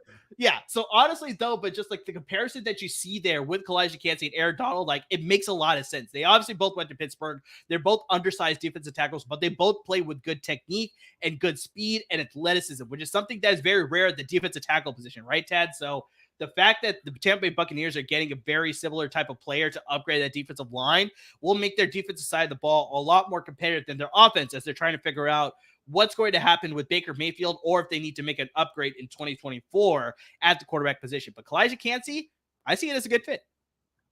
I'll be totally honest. If they're going to play him as a defensive tackle, I think this is stupid. Okay. I think in my mind, maybe this is just like, fantasy I'm making up here, but I think they're going to play him next to Villa. So they're going to try and play him because he is very athletic. His athleticism is off the charts good. I think you saw it there if you're watching NFL Network where they rated his athleticism like 98 or something like that. So if you want to try to play him as a 3-4 defensive end, that might work. I don't think that's a terrible plan. I think that's the best plan you got here, but it's confusing to me. Like, it's just, if you want to go, again, I know I'm kind of singing this guy's praises, but if you want to add more edge rushers or more, just pass rush in general, Nolan Smith is a better fit for your team, your system. You're pounding the table for Nolan Smith, aren't you? I am. I don't understand why these teams are adding on more where you already are set. Like, I understand the rotation and all that, but it's not making much. And maybe once Al comes back, he can explain this to me, but it's not making much sense to me of like, why are you just building up where you're already strong, where you could, sure, maybe it's not a super great upgrade, but you could upgrade with where you're weak. Like, it's just a lot of teams are making moves tonight that are very confusing here. No, it's very true. I think it's just very interesting to see how this draft is all playing out. And just, it's like we talked about, where I hate to sound like a broken record once again, but just like we talked about this with Chauncey Talese, where he said, like, we're just not getting a lot of media hype around this draft. It's just, like I said, I think it's just this year's draft class. I think there's some question marks with every prospect. It's like you said, it's a Moneyball thing. We made it through. There's the Yankees. There's 50 feet of crap. We're in the 50 feet of crap right now. Like, who do you like more? It's the fits that are confusing the hell out of me here. Like, I don't understand where these teams are thinking in terms of fits, in terms of schemes. Like, I feel maybe, like Al said, maybe these teams are just going best player available and they're just going to figure it out later. But I'm confused right now. So I think, yeah, like I said, I think the big thing is just that every team now has a different big board as far as who they value a little bit more. So it's like, I think in years past, some of the big boards may be similar with a lot of teams. Whereas like now it's like with so many question marks with a lot of these prospects, even in the first round, you're like, okay, you're going to see players go out of position as far as like what you may think could happen. So like we saw Jahmyr Gibbs going at 12, Bijan Robinson going at 8, Jack Campbell going at 18. So it's like some of these guys were predicted to go a lot later. Whereas other teams are like, you know what? We need to get this player to fit our scheme. And like Al was sort of saying, where it's like they're going for scheme and philosophy fits as opposed to best player available. And maybe some teams are like the opposite, where they're like, you know what? Best player available, let's just go and do it sort of thing. And we'll fit him in based on how we want to sort of thing. So yeah, I think because of that, not just day one, but I think day 2 and day 3, even odds at day 2 and day 3, are going to have a lot of these picks as well, where we may see a player go a lot earlier than we think. And obviously players that are going to slide and go a lot later than we think as well because of all that shifting around. All right, so Murr, can you do me a favor? Do you have the current draft order of the players who've been selected? Do you have that up by any chance? I do have that available. Okay, how many defensive backs, so not quarterbacks, but defensive backs have been selected? Well, we haven't had any safeties yet anyway, so it really doesn't matter. So we're at 3, right? Is my count correct there? So we got Devin Witherspoon at number 5 to the Seattle Seahawks. We have Emmanuel Forbes, Washington State, going to Mississippi State, going to Washington at number 16. We have Christian Gonzalez out of Oregon, going to the New England Patriots at 17. So that is it. We are at 3 right now. Okay. So, because this is, damn it, I knew I should have taken this bet. So this is an interesting odd from Bet Online. The odds for, sorry, I lost it for a second. Under 5.5 defensive backs taken in the first round was plus 150. So 5.5. So if only 2 more corners or safeties go, that's not a terrible bet to take right now. It's not bad. It's not bad. Meanwhile, Bet Online, people are like, shit, we got to fix that. Go, go, go, go. Exactly. So if you want to make a pick, if you want to make one of those drafts, I mean, obviously, and make a pick, make some money possibly with some of those odds that Tad is laying out for you here. Thanks to our friends at Bet Online. Make sure you use our promo code. That is using the promo code BELIEVE to get a 50% of a welcome bonus on top of your pro's first deposit. That promo code is BELIEVE, capital BLEAV. And once again, receive a 50% of a welcome bonus on top of your first deposit. Just got to use our promo code BELIEVE, capital BLEAV. On Bet Online, head to their website or use it on your computer or mobile device to use that promo code. Get in on the action. Bet Online would love to have you for sure. So, I got excited because Seattle got under 30 seconds. I'm like, are we gonna get one of those like rare like they pass on the draft pick thing and then that pick is in? Damn it! I bet you they're on the call with probably somebody possibly making a trade down or something like that. And bet you they just couldn't figure anything out. So I think they decided they had a player available. They decided to make a pick here, but lots of great names still out there, Ted. Like, I mean, we talked about this. Will Levis could be very much in play here with them possibly getting an upgrade for Geno Smith, use him for a little bit longer, but then they develop Will Levis. Like, this is a perfect situation where it's like Geno Smith played really well last year. They gave him the 3-year contract. They commit to him for a couple more years, obviously, let him play out that contract. by then I'd like to think Will Levis will be 100% ready to go, and hopefully he could develop there with Pete Carroll. Also, you got names like, Nolan Smith, who you very much like. He could be a good fit here with Seattle. Maybe they upgrade the receiver position like we talked about. Jackson Smith and Jigba. Dear Lord, as a Niners fan. We have not brought him up. That is a fascinating fall here. All receivers have fallen. I want to get your thoughts on this. Do you think it's the fact that we talked about this on the podcast about 2 weeks? 2 weeks ago, probably more than that. Yeah, a little bit. But do you think it's the fact that like we see him as a great slot receiver, but slot receiver is probably a ceiling? Do you think that's what's hurting him? I think it's 100%. I think a lot of people see him. They saw him what he played at Ohio State when he succeeded. It was because he was playing that slot position with Garrett Wilson and Chris Olave, right? So it's like, I think we wanted to see that in 2022, where if he could play on the outside, where he's the main guy now. Fortunately, he got hurt. So I think a lot of people, that's where the question mark is then. It's like, do we have to put him in the slot, or can we trust him on the outside? So it's like, I have a feeling that's why he is sliding here. So I think you're very much correct, where it's like, I think a lot of teams probably see him as a slot receiver as opposed to being a pure number one receiver. So we'll see how that all plays out. But I mean, Zay Flowers would be an excellent fit as well. Like, I mean, he'd be an excellent piece behind DK Metcalf, Tyler Lockett. I mean, there's a lot of other positions. Miles Murphy is available. So I mean, you're naming all those receivers. You're forgetting one. How dare you? But there's a reason. Do this to me. But there's a reason. He's a big-bodied speed receiver, and I think they already have that more, with DK more Metcalf of the and Tyler same. Lockett. Yeah, it's like why you don't go need the same guy three times, right? So it's like I didn't forget him on purpose. Like, I mean, there's reasoning as to I don't know. You troll me a lot, man. It's hard to determine. That's fair. I do like to troll you. It's one of my joys in life. Yeah, I know. To be fair, I do make it very easy. Yeah. Very, very true. Very, very true. But yeah, what do you think Seattle does here, Tad? Oh man. I fuck it. I'm just gonna keep writing for my boy, who's apparently true to my boy all of a sudden, Nolan Smith. Well, incorrect. And this is actually this is a guy we actually just brought up, and that's Jackson Smith. That's a great pick. I love as that a Niners fan, like that's a fantastic pick. This pick worries me. It should. Because I mean, now you have to worry about in the NFC's West, especially Rams fans as well. Like, I mean, this guy plus DK Metcalf plus Tyler Lockett. Like, I mean, you have three dangerous receivers now that you have to worry about. And the perfect thing, Ted, like we were talking about, like why Jackson Smith and Jigba was sliding.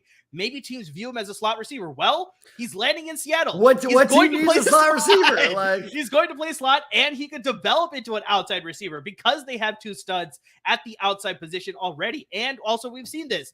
Tyler Lockett has dealt with some injuries at times. DK Metcalf has dealt with some injuries at times. So it's like, if you need him to spot start on the outside, that's the perfect, like, throw him to the wolves sort of situation and see what he can do. Because then if you can see that he has that promise to play on the outside, now you're set for the next handful of years to have a really good receiver on the outside as well. Eventually when Tyler Lockett retires, or, something else happens where it's like, you need that outside threat. But as of right now you have three great receivers at the X, the Y, and the Z position in that offense. Geno Smith can sort of capitalize on the great season that he had last year. Oh, dear Lord. As a Niners fan, this is making me hurt inside. I don't know. I'm glad I'm not a Rams fan anymore, because holy Rams shit, fan, Niners fan, or Cardinals fan. Like, this might be my favorite pick of the first round. Like, this is a good one. Dream fit is because what we were talking about when we did our wide receiver episode was that Njigba, as if you're watching NFL Network, you can tell his ability to understand how to manipulate the middle of the field is unparalleled. That is why he got the top nod for me as the best receiver in this year's draft. Much to my friends' chagrin, because they were like, how could you not put QJ first? It's because he's more polished. He understands the game better 100%. Than Quinn Johnson does. Not saying QJ doesn't, but Njigba understands it better. The problem with Njigba is his physical limitations, right? He just doesn't have the build to be that top, number one receiver. But exactly like what you said, Amir, what better team to utilize a good slot receiver than a team that has arguably two top five receivers on the outside? So now they add a Chris Olave. Imagine if you drop Chris Olave on the Seahawks right now. That's basically what just happened. And so, Ted, I love your take here, but I kind of want to cut you off because now, as the LAFB Network crew is probably watching right now, we have the Chargers on the clock here at number 21. So, Tad, I definitely want to start discussing, what do you think the Chargers do here? Because there's a lot of different directions they can go. A lot of people are predicting receiver. Hey, Jordan Addison is available here at number 21. Jackson Smith-Njigba just left.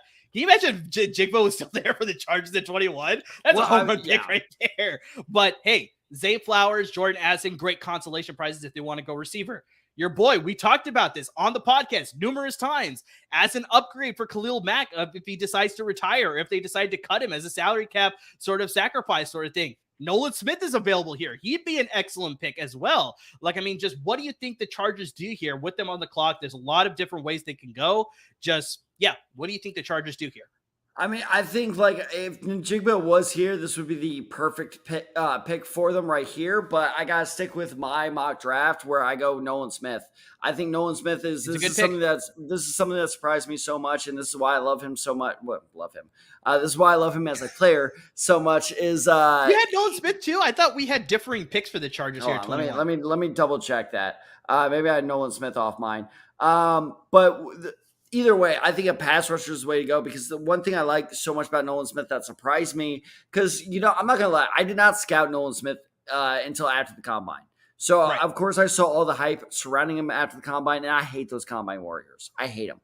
Yeah, I hate the guys that, Well, clearly, Chad, they like somebody because the pick is already in. But, continue with your take.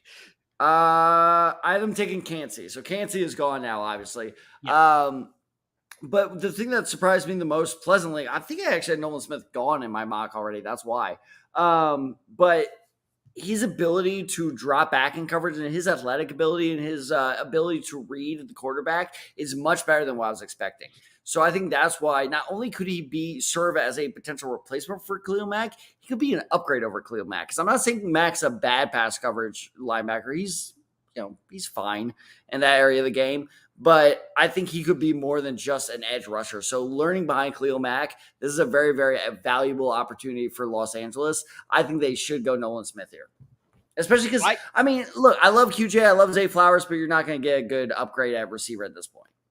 No, I agree. And I actually, in my mock draft, I had Nolan Smith at this pick because exactly like everything that you laid out, I think they can use that upgrade. They definitely can use more addition to their pass rush as well. Like I said, if they decide to make Khalil Mack a cap casualty in next year's offseason, or if they decide to trade him, now you have a guy who not only learned under Khalil Mack, but I think could develop the same skills that Khalil Mack has and become that same type of player in that defense that they were sort of asking for from Khalil Mack. So Nolan Smith is a great pick here. Miles Murphy is still on the board. So, he'd be a great addition to their front seven. Maybe they add to the secondary where they get Joey Porter Jr. would be a good pick as well. Maybe they upgrade tight end. I know they re-signed Gerald Everett, but that's only a 1-year deal. And, they have Donald Parham, Trey McKinney, but they don't exactly scare me as an opposing defensive coordinator. You get a guy like Michael Mayer or Dalton Kincaid, that scares me. That gives me another weapon up the seam for Justin Herbert to beat me in the middle of the field sort of thing. So I wouldn't be surprised if they decide to go tight end as well. That could be a very good pick here. But I'm pretty sure all of LAFB Network, all of our fans are glued to their television sets or mobile devices or maybe our live stream to see what is happening here with the Los Angeles Chargers with the number 21 pick here. Goodell is at the podium. Very interested to see what direction they go with. By the way, Nolan Smith was gone. Wow. Wait, I'm behind. You're a little behind. Oh, let's go! Let's go! Yes! Let's go! Oh my gosh, we got some excitement from Tad finally. Let's go, baby! Yes! So there's excitement Tad here for big yes! Quentin Johnston, the wide receiver out of TCU, is now a member of the light blue, powder blue. I don't know what color it is exactly, but the powder blue and gold there with the Los Angeles Chargers at number 21. Yes! Tad, this is your boy. So I think you need to speak about it and his fit with the Chargers here. And you know what? I know they just put up the comparison of Sidney Rice. I actually, you know what? I think he's very comparable to another receiver on the Chargers. He's very comparable to Mike Williams, but he's healthier. Is the thing is because he's just all around and he can do everything pretty well. He just needs to refine his game. He needs to work on his route running. He needs to work on his ability to create separation.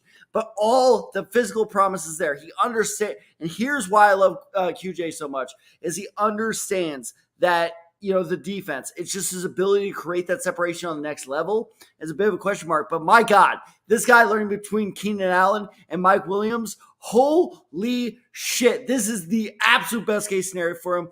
it takes all the pressure off from him. Like we were talking about earlier in the draft, he can absolutely learn behind two top tier receivers. There's no pressure for him to succeed right away.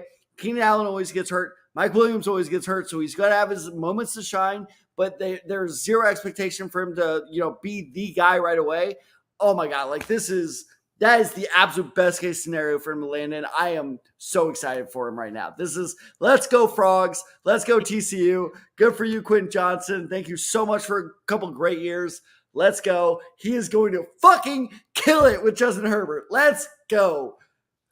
Yeah, so Chargers fans, we have the live stream going for you. We'd love to hear your thoughts on the pick of Quentin Johnston, wide receiver out of Texas Christian University, going to the Los Angeles Chargers at number 21. So make sure you're hitting up our comment board. We'd love to hear your thoughts. Do you like the pick? Do you love the pick? Do you hate the pick? I mean, we really honestly want to know, what do you think about this pick by the Los Angeles Chargers to upgrade their passing attack, give Justin Herbert another weapon, a deep threat, a speed threat? I mean, just really good pick here, I think. A lot of people are speculating wide receiver. A lot of people are speculating, like I said, Jordan Addison, possibly Zay Flowers if they're available here. Go with the sort of smaller, shiftier type of receiver. But they went with the bigger guy, the speed guy, the guy who could develop into a number one. I think he has that high level of ceiling. And I think he lands there in Los Angeles, like you said, learning from some good big-bodied receivers in Keenan Allen, Mike Williams as well. So, I mean, pretty good fit for sure. I think he can contribute right away. So, honestly, let's turn it back here, Tad, to fantasy purposes. Just what do you think about his fantasy outlook with the Los Angeles Chargers? That's a great question. I think obviously this is instant reaction. We'll get deeper into this once we get into the summer and the off season, obviously, to really give our thoughts on that. But just instant reaction. What do you think about it? Again, I think if you're not dynasty, I don't think he's draftable, just because I'm worried if Mike Williams, granted this is a massive if Mike Williams and Keenan Allen can stay healthy, I think that will eat into his fantasy value a lot. Now, if you're willing to take that risk, and it's not honestly that big of a risk considering how the past couple seasons have gone, if you're willing to risk that Mike Williams or Keenan Allen goes down, then I think his fantasy value skyrockets. So I think if you're one of those teams that, you get your kicker and your defense before the last round and you're just looking for a flyer, I think he's the perfect last round flyer at receiver. But the whole thing is, I think if Mike Williams and Keenan Allen stay consistently healthy, I don't think he's even worth a roster spot for now. But I mean, Keenan Allen, he's getting up there in age, as you said. They're obviously kind of building towards his successor, who QJ now is. God, that just gave me goosebumps just saying that.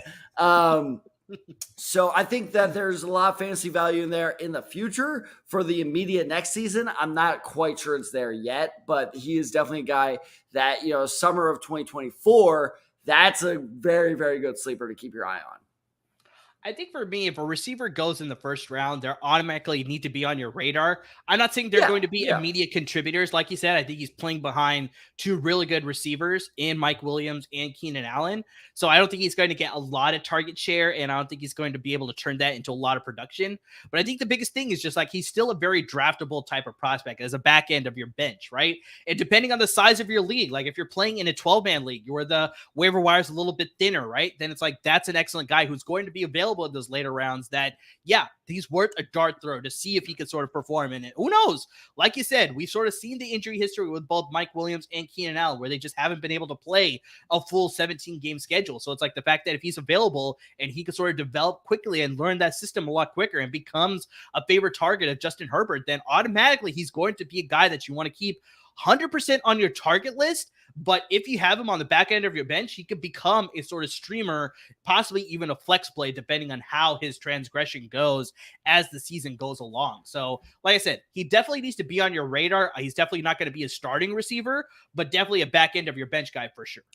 And I feel like they just absolutely nuked the Ravens plan because the Ravens are still on the clock. They haven't turned in their selection. I feel like the Ravens were planning on taking him at 22. It's a possibility, but like I said, there's still lots of great receivers out there with Zay Flowers. They should take Zay. Honestly, the Ravens with OBJ here, they should take I was just about to get to that. I was Flowers. like, I think they pair up a little bit nicer with the selections that they have because obviously they have Rashad Bateman, who's a good number one receiver. They just signed Odell Beckham Jr., who's obviously a number one receiver. So I don't think they need that big-bodied number one type of receiver guy. They need some of that guy to work the middle of the field, be that sort of chain mover type of guy, and can be sort of shifty in that offense to get open really quickly for the newly signed Lamar Jackson. So, I mean, it's like he is staying there in Baltimore. So I think you need a guy that you can get open pretty quickly and can get the ball to really fast too. So it's like, yeah, you get a Zay Flowers, you get a Jordan Addison, possibly even go a little bit further.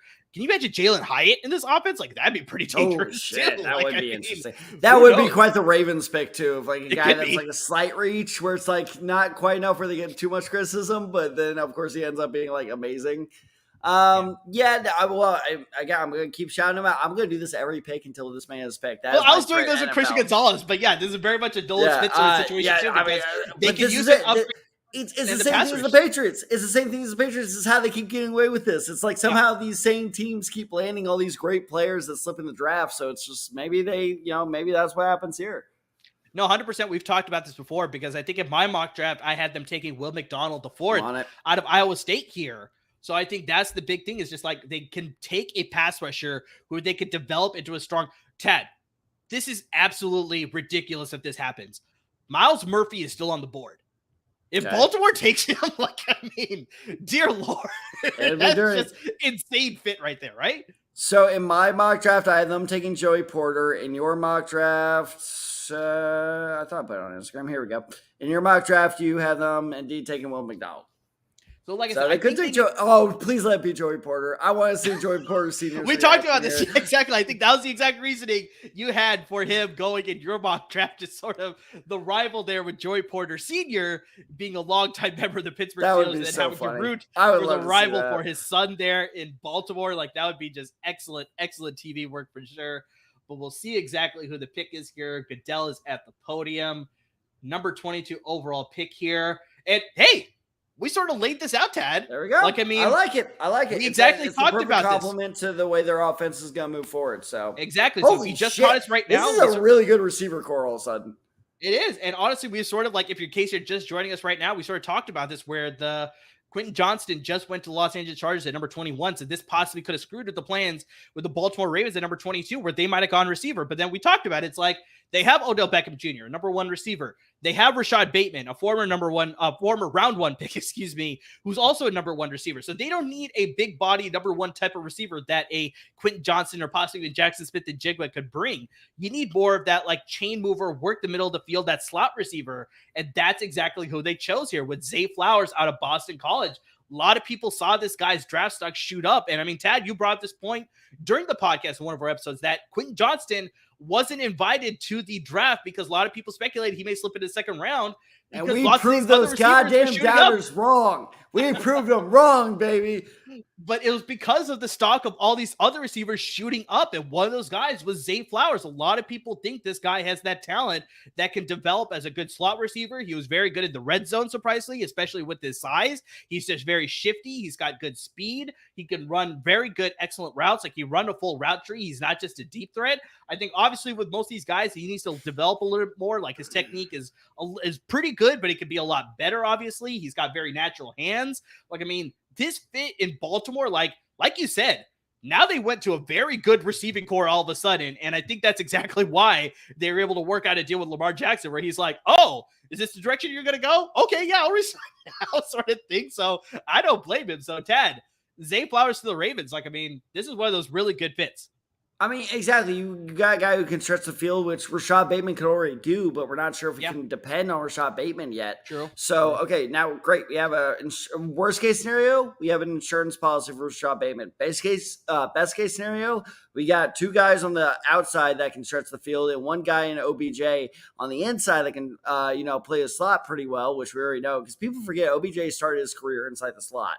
Sure. And then also, again, I know this is a guy that I'm still a believer in. I know a lot of people have given up on him, but I still think he has some promise, not to be great, but just to be a solid receiver. It's Tylan Wallace. Tylan Wallace is only about 2 years in his NFL career. He hasn't really gotten the opportunity to succeed. So I think like with Tylan Wallace, Rashad Bateman, OBJ, Zay Flowers, Rashad Bateman, those are 5 very good receivers that I would be very happy with. Let's not forget Devin Duvernay as well. Well, let's also Devin Duvernay. Let's also not forget, by the way, Mark fucking Andrews is also still there. Like, and all the other tight ends that they have on their roster. Like, it's insane. Well, yeah, I mean, there are 20 of them all the time. That's exactly. Just, there's life, death, taxes, and the Ravens having 20 tight ends. Sure. But yeah, so now all of a sudden, yeah, like you said, I think this was a big factor, and I would not be surprised if this was.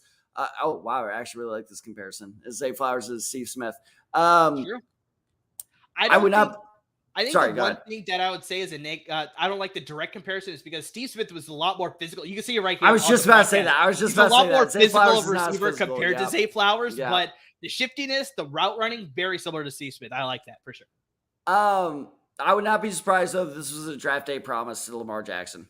Of It could have been, we like I will take said, a receiver. I think don't as the like contract we negotiations were don't going care on, who's there. We will take a receiver. Like Yeah. it was somebody we will take. I wonder if again, this is just me like kind of fantasizing here. I do wonder if Lamar was like, I want. and they're QJ. putting up on the screen right now, like they're seeing the projected offense with Lamar Jackson quarterback, Zay Flowers, Odell Beckham, Rashad Bateman, Mark Andrews. Like this is a very It's a good all of a offense sudden. now. Yeah. Yeah, exactly. So exactly. I mean, I'm not blown away by the pick just because Zay Flowers was not my number one receiver. But I mean, if QJ's off the board and Najibwa's off the board, this is a great pick. Especially like what we said before. Oh shit! Does Will Levis go here? I talked about this as a You trade. did. Remember You had in them my trading mock up. I How had did them that as a make us trade look up, like a but bunch of now dumbasses? he's available here, like where they don't have to make any trades, like very much a I don't possibility. hate it. And I of don't hate course, it because on remember, cue, Tad, on cue. Here's the remember, shot of Will remember, Levis again. yeah, exactly. See, we should be producers at this point. We But should. remember, We have because that was my complaint is I didn't hate the fact of the Vikings taking him. I hated the fact that they traded up to take him. So if they just True. stay put and they get him, I don't hate it. But we also talked about another player that could be a fit here as well, and the fact that he's still available, especially with his run-on receivers that we're seeing. Jordan Addison as a fit behind I was Justin thinking, Jefferson, KJ Osborne. Like, I mean, this would be a good fit right here for sure. You know what team I think would be really popping the champagne if Addison keeps falling? Imagine the Giants get him at 25. That's a very good possibility. It's a very good possibility. I'd be thrilled if I was a New York fan. Yeah, that's actually not a bad pick as well, for sure. Yeah, looks like the Vikings are sort of taking their time with this pick because I bet you maybe they thought Zay Flowers would fall at the spot. And so they're like, oh, shoot, now we got to go a different direction. Maybe they go receiver. Maybe they go defense. I mean, there's a lot of different directions they can go as well. All right. So while we wait, I have another trivia question for you. Are you ready? Let's hear it. Ignoring tonight, because for obvious reasons, Bryce Young broke this record. Who was the highest drafted Alabama player in NFL draft history? That's a good question. I want to say Trent Richardson at number 3. Is that your final answer? And please, hold on. Okay. I forgot to look up the year he was drafted. Oh, of course. Yep. Part of me thinks there's somebody that went number 2 overall, but I can't think of his name, so I'm going to stick with Trent Richardson. We're good. You were incorrect. It was Riley Smith, who was the quarterback out of Alabama, who was drafted in 1936. Well, of course. Yeah, I'm never going to write that down. And here's the best part. By the number 2, Boston racial slurs. Oh, wow. So it wasn't even the Washington racial slurs. It was the Boston racial slurs. There you go. All right. You think we have another? You think we have time for another one? I think they're going to take a commercial break if I'm sort of detecting things correctly here, because they got the like sort of external view of the city going on right now. So I think there's a good transition point to taking a commercial break here. But I'm hearing lots of talk by the desk here, so I think they're going to stay here. So you can probably fit one in. Let's do it. All right. So this is what I was trying to go back to earlier. So CJ Stroud is unfortunately a Houston Texan now. Who was the last Big Ten quarterback to go in the top 10? See, this is the problem. I don't follow college football enough to know who's in the Big Ten.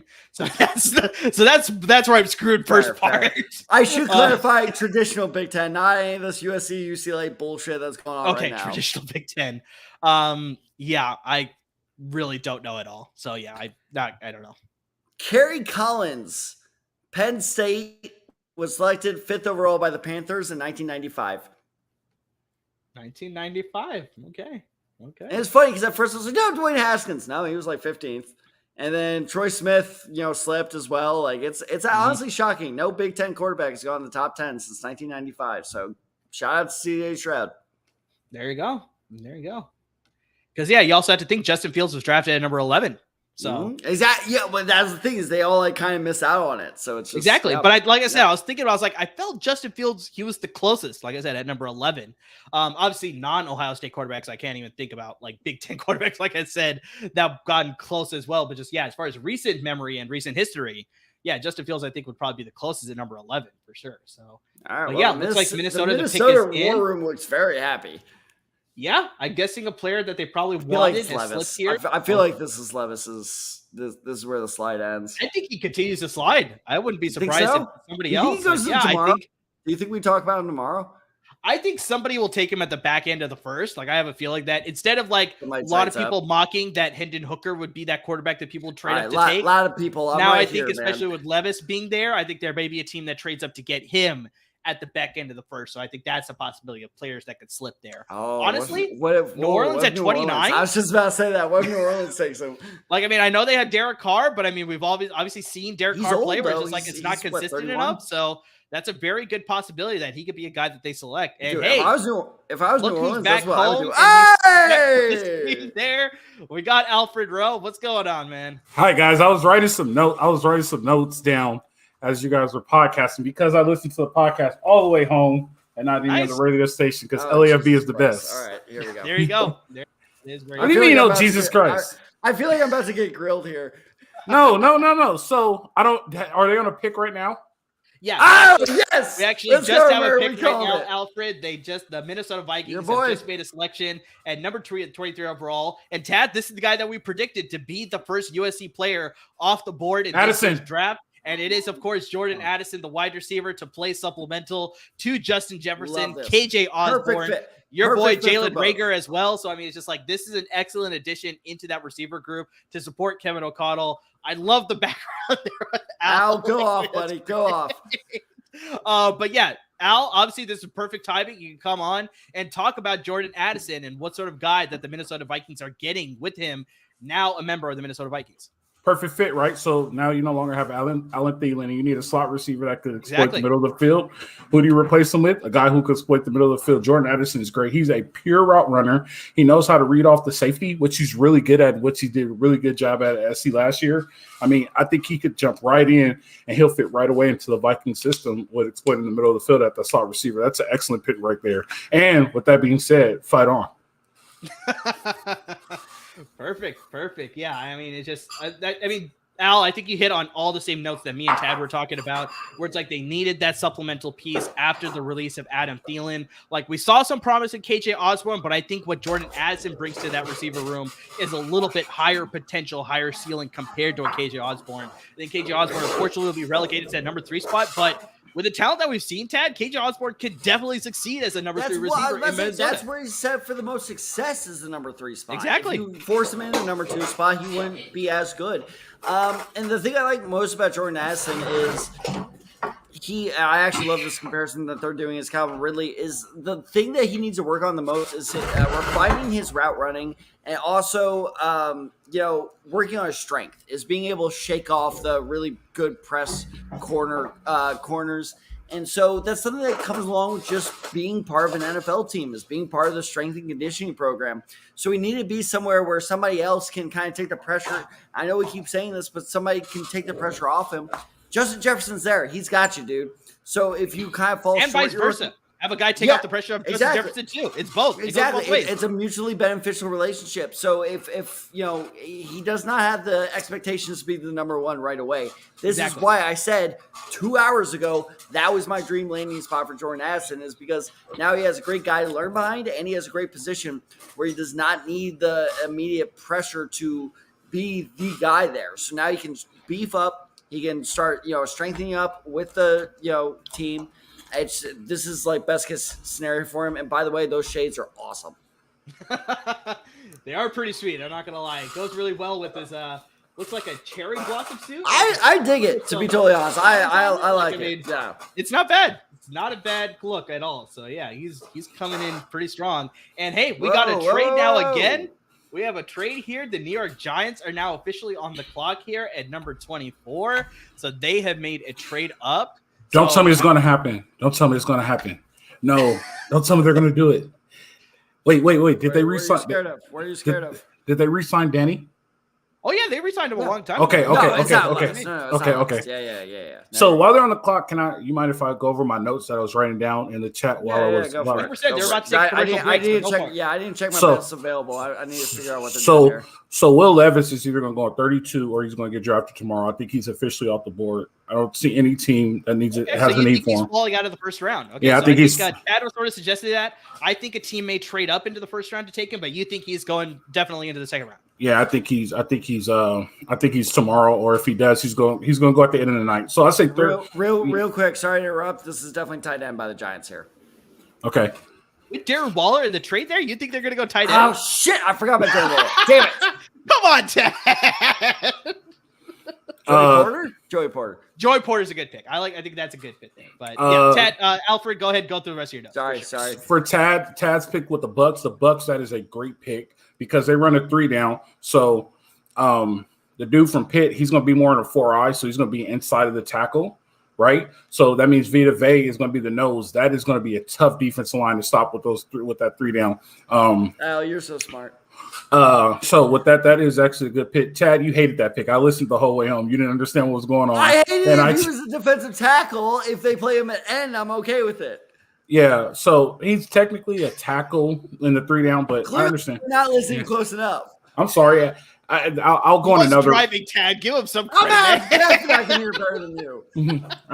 There's another rant I have about driving, but we'll do that later. Oh, Seahawks going with a receiver was a great pick. They needed a receiver. That was their need, and they picked up a receiver. That was awesome. The Chargers. So the Chargers had a tough conversation. What are we going to do? Are we going to go with a running back here to replace Eckler, or are we going to go with a receiver because our receivers can't? The receivers can't go 16 games, right? So are we going to build around Herbert with receivers, and we go get a free agent running back, or are we going to get a running back and we're going to go get free agent receiver? And we saw the direction they went. They're obviously going to build up at receiver because you can't rely on Keenan Allen and Mike Williams, which are good receivers when they are healthy, but we're not going to get 16 out of them. 17. We won't get 17 out of them. So I would have went running back here. I would have not went running back. No. Wait, hold on. Hold on. You do your thing. I would have either went running back or receiver because we need to build around Herbert, and that way Eckler's leaving and my receivers can't stay healthy, so they chose to go receiver. There's nothing wrong with it. You can't miss there, so I thought that was a good idea. That's what they did there. I think that was a good pick. And on another note, Pete Carroll is killing the draft tonight. Of course, a little bit of bias for the former USC coach. I can't hate it, though. Well, no, think about it. He got a corner, right? I think he needed one more corner to complete his secondary because his secondary is pretty good. So he got a corner, and then he went and got a receiver, and their need was receiver. So I think the Seahawks are absolutely just killing it tonight. They're filling their needs, and they're filling their needs with good players. Nah, I'm just yanking your chain. As a Niners fan, it sort of upsets me that they're doing so good right now in the first round. So I think it's more of that personal bias coming out on my side, Al, not so much that the Seahawks are not having themselves a pretty good day one for sure. But yeah, I think now we have the Giants on the board. They just made a quick one-spot swap with the Jacksonville Jaguars. I think there's a player, obviously, that they like here that maybe they thought Jacksonville would trade. Obviously not trade, but I think they made that trade because they think Jacksonville may take a guy here. So I'd like to think it's a corner because we've talked about this on the podcast, Tad, that maybe Jacksonville would need to upgrade that a secondary position. I think Buffalo just traded up. Looks like they traded with Jacksonville. So, yeah, the next pick is going to be Buffalo. So that's very interesting. It looks like Jacksonville's trying to accumulate picks, it looks like. But I bet you the Giants probably traded ahead of Jacksonville because I think they probably worried that they would go corner. So I have a feeling it's going to be a corner pick here. Or whoever's on the board for Jacksonville is going to be there, and they're saving a lot of money. Well, that's possible. Dude, Jacksonville is racking up these picks. Good Lord. I don't think they're getting a lot of picks just to trade one spot. I think it's that's legit as swap. I'll look up the terms in a bit. Yeah. Oh, like that pick a lot. And there's the pick that we were sort of speculating, Tad, because especially in your mock draft, you had Jacksonville staying at 24 and taking Deontay Banks here. I had the trade back with New England taking Deontay Banks here. But one thing we're both right on, number 24, Deontay Banks, except he's going to the Giants in this case. So I think we both saw that this guy has first-round talent going at the back of the first round. Excellent speed. Like, I mean, this guy's an absolute burner at the corner position. He can be physical when he needs to be. He's got that prototypical height and speed that you want as well. So, I mean, just the Giants need some help in the secondary. Like we talked about, Julian Love is now a member of the Seattle Seahawks, so they need to upgrade that secondary. There's a possibility that they were going to re-sign James Bradbury. He ended up re-signing with the Philadelphia Eagles. So I think they needed to upgrade that secondary for sure. You get a guy like Deontay Banks. I think this is an excellent pick for sure. Really good upgrade to that defense, especially for a team that was in the playoffs last year. This is a really good upgrade for sure for them to possibly repeat to get to the playoffs again, maybe even make a deeper run this year. Yeah, no, I mean, we talked about this on the podcast a couple of weeks ago. Is I really like Deontay Banks' potential. Here's the thing, though, is he's either going to be boom or bust. There's no in between. That's true. He's such a freak athlete that he really needs to refine his technique to the point where can he play press coverage? Can he be the guy that can really stick to receivers? He has all the athleticism and the ability to do so, but can he, be refined enough to translate that to the next level? That's the big question. But at this point, 24, that is well worth the risk. I love this pick, and especially if you're the Giants, you're swinging for the fences, right? That seems to be what Dable's doing, ever since he became the head coach. Is like, screw it. We're sticking with Saquon. We're sticking with Daniel Jones. I'm sticking with what I know, and we are just going to go all in. I love it. So, like, I prefer Joey Porter, if I'm being totally honest, but that's personal preference. I don't hate the Deontay Banks pick because while Joey Porter is the more polished cornerback right now, I do think Deontay Banks has a higher ceiling. So Jacksonville in that trade with the New York Giants, they got picks number 25, 160, and 240. So not a bad haul there. But then they made a trade again with the Buffalo Bills. And so now the Buffalo Bills are on the clock. And that trade was for 27 and 130. So they were able to get two very good picks, a pick early on day 4, if I remember correctly. And obviously 27, they're going to be picking just one spot later after the Dallas Cowboys at 26 there. So, I mean, curious here, what do you think, Tad? Buffalo trading up. Do you think they see a position of need here? Like, I mean, we talked about this before when you're picking this late and they're very complete roster. I mean, we talked about possibly reaching for a linebacker. I mocked Drew Sanders to the Buffalo Bills here. Like, I mean, maybe this is still a little bit high, but we saw Jack Campbell go a lot higher than that. So it's like now it wouldn't be too ridiculous to see a second linebacker go here in the first round. But I mean, Tad, do you see any other positions of need as to why you think they would trade up here? And I mean, I know we've seen crazier trades, so it's like we really have no idea who they're trading up for, but just like out of your speculation, what do you think they're doing here to trade up at number 25 here? So I think, man, that's a good question. So it's That's boring. why I'm the host. I ask the good questions. Right? Yeah. It's boring, but I think there are 3 options: either Joey Porter, Nolan Smith, and I'm not going to spend too much time because we've been spending a lot of time on both those guys. An interesting player to bring up is what if they're going for Brian Branch, the safety? They're getting older at safety. And they could use, some youth of the position, and maybe they're scared of Dallas or Jacksonville going for that position. So that's not a terrible idea, in my opinion, because again, at this point, it's like what I said on the podcast a couple of weeks ago. Is I've had this told to me, via a friend, that NFL GMs at this point in the first round just see this as glorified second rounders. So it's at this point, like, yes, this might be a little early for Brian Branch, but if you think he fills a need right away, not a terrible pick. So I do think this is probably a move for Nolan Smith, just because this will be a good successor to Von Miller. That would make the most sense to me. I definitely see D-line here. Miles Murphy is another possibility. Yeah, the fact that he's still sliding. That's Brian Brees is still out there too. There are a lot of good defensive linemen out there. Yeah, you think they go defensive line? Yeah, I definitely see. I think that's their one spot that they're always short on to get into over the hump to becoming a good. Well, they are a good football team, or an elite football team. I don't think they're that elite at the defensive line spot. I think this is the time they get beefier and make it better right here. Interesting. So right now they're starting front line. They got Greg Rousseau at the left defensive end, Daquan Jones at left defensive tackle, Ed Oliver, right defensive tackle, and Von Miller, right defensive end. So, I mean, they have a pretty good starting core, but the depth, I think, could be a little bit questionable, but I still think it's pretty solid. They got Boogie Basham, Jordan Phillips, Tim Settle, and Shaq Lawson. But yeah, if you have the potential of adding a Miles Murphy and Brian Brees, lots of other guys, Felix Anudike-Uzomah, like he'd be a really good edge rusher piece too. But I don't know if you had necessarily trade up for him. But yeah, the fact that Miles Murphy and Brian Brees are still available this late, like, I mean, those would be excellent additions if you're looking defensive line. But I could also see them going corner. Like I said, they're getting older at safety. Maybe they go Brian Branch here out of Alabama. But part of me thinks it's going to be defense. Do you think they'd go offense? I was just thinking about. I mean, Dawson Knox has been kind of a disappointment, but I feel like that's more of a system failure than a Dawson Knox failure. Sure. So I don't see. By the way, if we're talking slips, holy shit, Michael Mayer is slipping very, very far here. Yeah, he's very close to falling out of the first round. We may not see a tight end drafted in the first round. Like, I'm looking at the defensive players or offensive players right now. I know I'm biased, but honestly, it wouldn't shock me if Steve Avila went right here. That high, really? With the Cyrus Torrance still on the board? Oh shit! I forgot Cyrus Torrance is still there. Maybe honestly, that would make a lot of sense as Cyrus Torrance right here. Maybe I know. Buffalo.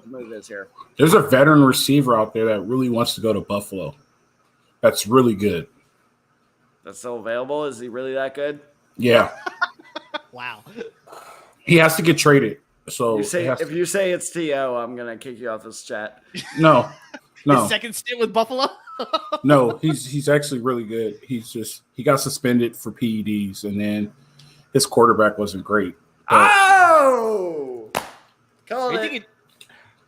Wow, okay, so we have our first tight end off the board. And over Mayer. That's surprising. I love the guy in the back. They're showing footage of Dalton Kincaid. He's looking they have for all the hat. the hats in the he's back. Looking for the hat. There's one guy looking for the shit.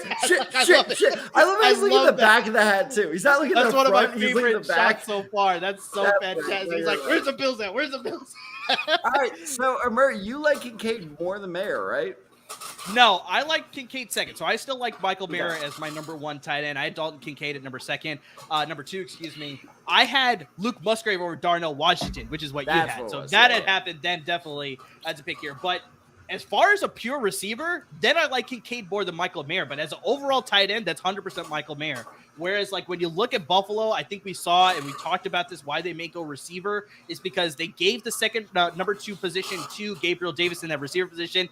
He looked good. He didn't look great. He didn't take that step that I think Buffalo was looking for. So I think now you get a guy who can play up the middle of the seam, really complement well with Dawson Knox, where I think he could be more used as a red zone threat as well as a good blocker. Whereas Dalton Kincaid, he's going to be like a glorified slot receiver because when they played him at Utah, they played him on the outside. They played him on the slot. They very rarely played him as an inline tight end. So 100%, he is going to be used as a receiving threat, an excellent piece to add on for Josh Allen's offense there. Really take some pressure off of Stephon Diggs as well. So, yeah, Dalton Kincaid, I can understand why he was taken here over Michael Mayer because they need that receiving threat more than the overall tight end prospect ability there. Yeah, Dalton Kincaid should give his first check to USC because that's who got him drafted in the first round. What's your justification there? What's my justification? For the USC? Because he wasn't even a prospect until he had the 400 yards against USC. That's what put him on the map. You should let him get the 400 yards. It's like you're bitching about, sorry. That's what I'm saying. So he should give. What me say? I think that's Alfred's point. Is because USC totally got lit up by Dalton Kincaid. He needs to throw a couple shekels USC's way as far as shekels. Shekels. What, now we're in Middle Earth all of a sudden? But no, I think either way, I think it's just the benefit of him totally showing up USC. He needs to look their way a little bit and be like, thanks for letting me go in the first round ahead of Michael Mayer, especially. No, Amir, I think that's why you went ahead of Mayer. I think you absolutely hit the nail on the head. I think Buffalo's it's like that scene in Always Sunny in Philadelphia where it's like, that's how I win. I'm playing both sides. Is because I think they were looking for a not replacement, but a insurance policy on Gabe Davis because Gabe Davis has been not bad but inconsistent. And also then, remember, Ted, that Dawson Knox has dealt with injuries too recently. Exactly. So, I mean, that's the best thing about Kincaid is he can fill in for both. Exactly. And so it's just like, it's one of those things where it's just like, hey, Mayer can't. Like, Mayer cannot be a slot receiver. Mayer's, in my opinion, and both of our opinions, the best tight end in this year's draft, but he is the best tight end in this year's draft. Kincaid, that's what shocked me the most is when I watched Kincaid's tape. I was like, this dude's a glorified receiver. 100%. Like, he's not a tight end. He's a glorified receiver. Dallas Clark. Very much, I can see very much a Dallas Clark comparison that, for actually. sure. Like, I like that comparison a lot. Can he block? Shit, I wish I had thought of that. Can he block? Yes, but that is not his forte. 100% he is going to be a receiving threat at the next level for sure. Yeah, I like the Dallas Clark comparison a lot, Al. That's a great comparison. I wonder why. Do you think he'll go with the taped wrist and the no glove look like Dallas Clark? Even a blind squirrel finds a nut once in a while. Like. Not even that. I wonder why you like the Dallas Clark comparison. Oh, well, I mean, I'm sorry. 44 is a great tight end number. We need to bring back the 40 tight ends. Do you think he'll go with that? Do you think he'll go with the taped wrist and no glove look like Dallas Clark? Oh, that was great, too. That was so great. So, no, 44 Dallas Clark and 47 with Chris Cooley. Like, those both were great, Chris like, Cooley, 2000s. Yeah. All right, so now we got America's team, or he's back on the yacht. America's team going here. They're on the clock here at number 26. I mean, Tad, in my mock draft, I actually had them going tight end with Dalton Kincaid. Do you think with Michael Mayer available? I mean, they could use an all-around threat there, especially the block for Tony Pollard, block for the running game. This is going back to what the Ravens do with I'm blanking on what the other team did earlier. Like, how do these classic teams keep landing all these great players? Like, it's not fair. I'm convinced it's a conspiracy. It's the NFL Illuminati. Like, this is not fair. They're about to land the best tight end at goddamn pick number 26. That's not fair. There's lots of great players available. There's Miles Murphy available still. Joey Porter Jr. is still available there. Like, I mean, Nolan Smith, your guy, is still available here. So, I mean, there's a lot of great players that they could select here. I like Jake Ferguson a lot. I think they should go Michael Mayer. So, Al, when you say you disagree with what specifically? I disagree that you guys think that Jerry Jones is going to pick the best possible person. Who's the worst person on the list that he could possibly pick right now? And that's who Jerry Jones is going to pick. He's going to go Will Levis, isn't he? Oh, God. Honestly, with all the hate that Dak Prescott gets, it wouldn't shock me if they go Will Levis and get that sort of strong arm quarterback. Like, I mean, oh, my God. That would be such a Dallas type of move. Actually, a low-key pick that would actually be pretty good for them, especially given the way the Cowboys have drafted over the last couple of years. Osiris Torrance right here would make a lot of sense. That could be a good pick, especially they've had some offensive line issues. It's aging. That offensive line is aging quickly. Yeah, so I think they could use some help on the interior. So especially some guys who could possibly be looking to retire soon. So, I mean, yeah, this could be an excellent pick here of going with Osiris Torrance. Honestly, other than Michael Mayer slipping in the second round would be very shocking to me. Like, that would be the most forget Will Levis. Quarterbacks always slip in the second round. You always get one of those a year. Michael Mayer would be the most shocking player to slip in the second round for me. Osiris Torrance would be a very close second. I do not understand how he's not been picked yet. That would be surprising for sure. We'll see how this all plays out because the pick is in. He's going to go to Jacksonville, isn't he? He's going to be a Jaguar. God damn it. It very well could happen. I know, it's a perfect fit. It's a perfect fit. I know they re-signed Evan Ingram to a one-year deal. I think they franchise tagged him, if I remember correctly. So, it's a possibility, but there's no guarantee that they'll pay him that kind of money. It's like, why not go with No. I was talking about Torrance, but Torrance or Mayer, it doesn't matter. Yeah, okay, that's fair too. Like, I mean, they can use upgrade on their offensive line too. So, I mean, either one of those guys landing with Jacksonville, like, that's an absolute. They traded back to get the draft capital, then to land. Honestly, that's probably why they traded back, because they were like, one of them is going to fall to us. And it's just like, it's probably very true. Like, maybe they're hearing what's going on, what's happening in the other war rooms around the league, and they're like, all right, looks like Torrance and Michael Mayer could possibly be slipping. Let's trade back, and we could still possibly get one of these guys. So, I mean, we'll see what happens. When we get to Jacksonville, they pick right after Dallas, unless they trade down again. Like, I mean, that could be a possibility too. But yeah, as of right now, we're waiting for Roger Goodell to get some how about this for the Cowboys? But yeah, let's hear it. In 2 picks, Cincinnati is up. Could you imagine Cincinnati's offense with Michael Mayer? I did project that they might go Darnell Washington, but if Michael Mayer's available, like, dude, if I'm Joe Burrow, I am popping the champagne like tonight. That would be pretty dangerous. T. Higgins, Tyler Boyd, Jamar Chase, Michael Mayer. Oh, that's Let's not fair. forget Joe Mixon too. Let's not forget Joe Mixon.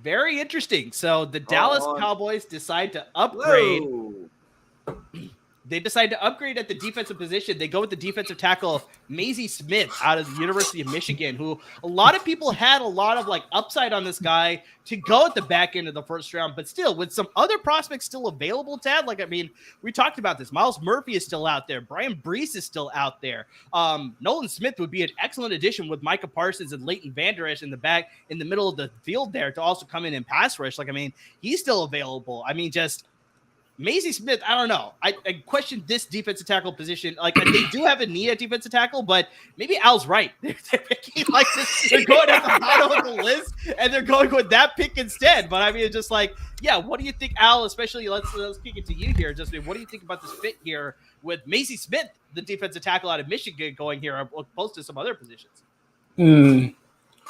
I don't know. Real quick. I'm so sorry to interrupt, Al. I feel like that's all of our reaction to this pick. Is like, what do you feel like? Right. So I understand. Like, you're trying to make your you're trying to make your defense better. You're trying to find Michael Parsons some help, and you have been declining. You have been declining a lot on defense in the past couple of years, which is fine. It makes sense. But I mean, you go and find the last top-rated defensive end on on the list, and you go draft him, right? That's another, like, and I don't want to sound like a broken record, but this is a guy you could save a lot of money on, right? You could go get him tomorrow night or Saturday, and if he works out, he works out. If he doesn't work out, he doesn't work out. But to go get him right now, like, go get better. Like, you're not getting any better. Like, the goal is try to get better, and the Cowboys aren't getting any better. Like, and then again, we're also questioning what is Jerry Jones doing. And right before this pick, what did I say? Like, there's nothing, you naming all these people, and Jerry's gonna Jerry, right? So it's just confusing. Al, I'm right there with you. I'm looking at my defensive tackle rankings right now. I had 3 guys that are still available that I ranked above Maisie Smith. I'm fine if you like him better than those guys. If you disagree with me on those rankings, fine. But then wait, take a guy right here. Take a Brian Brees. Take a Nolan Smith. Take one of those guys that will not be there tomorrow night. That's going to go in the next, 3 or 4 picks. And then, spend a little bit of draft capital to trade up tomorrow to get him. Like, it confuses me why these NFL teams. Well, it doesn't confuse me because I understand why they do this, because they value draft capital way too much. They go, no, I'm not going to use a 4th round pick to trade up in the 2nd round. Why not? Because that 2nd round prospect is better. So I don't know. Like, if this would have been a A+ 2nd round pick, but as a late 1st round pick, that's C. My cousin's a diehard Eagles fan. He just texts Maisie Smith. I'll take it. But that's the thing. I'll take it instead of like being super excited about it, right? Because he's an Eagles fan. He's an Eagles fan. He's an Eagles fan. Sorry. Yeah. That's why he's saying he's taking it. Cowboys fucked it up. Yeah. Got it. That's my mistake. I heard he was a Cowboys fan, and he said, I'll take it. Because that's exactly what it is. Like, just like Tad said, I have the 4 other people rated ahead of Maisie Smith as far as my overall defensive tackle ranking. So, yeah, I'm very surprised that he was taken here. Like I said, he's not a bad player. He's a big body that just kind of plugs the gaps. Like, he's like I said, I see the upside, so he can develop into a very plus starter. But I think that's the thing, a plus starter, not a like big difference maker that you're taking in the 1st round. I know it's the end of the 1st round, and we've talked about this before, Ted. That's like the end of the 1st round is pretty much a glorified high end 2nd round. But even then, still, like, think about guys like Derek Brown. I know this is a little earlier, but think about guys like Derek Brown in Carolina, who went like number 14 overall. Or I know his career didn't quite live up to expectations, but Nick Fairley. There are plenty of defensive tackles who go later in the 1st round that still end up being good, and Smith just does not strike me as one of those guys. Yeah, so we'll see what happens, but looks like Jacksonville has stayed at 27, and they have made that pick. Tad, I know I brought this up before, but they could use some defensive back help, and the fact that Joey Porter Jr. is still available, like, this would be just an amazing slam dunk pick if they decide to go with him here, but we'll see exactly what happens here. I swear to God, Like, just to completely ruin your day one some more. Like, if every AFC South team wins tonight, except for the Indianapolis Colts, I am going to murder someone. Like, this is going to be horrific. This is it'd be further, like, sticking your thumb into the wound and, like, really twisting your thumb is like if they take Nolan Smith, the guy you've been pounding the table for all God, night. I swear. If he goes here to it makes sense because they fucked up the number 1 overall pick last year, so they needed an edge rusher. Get him his former running mate in Trayvon Walker. Yeah, I mean, why not pair those two guys?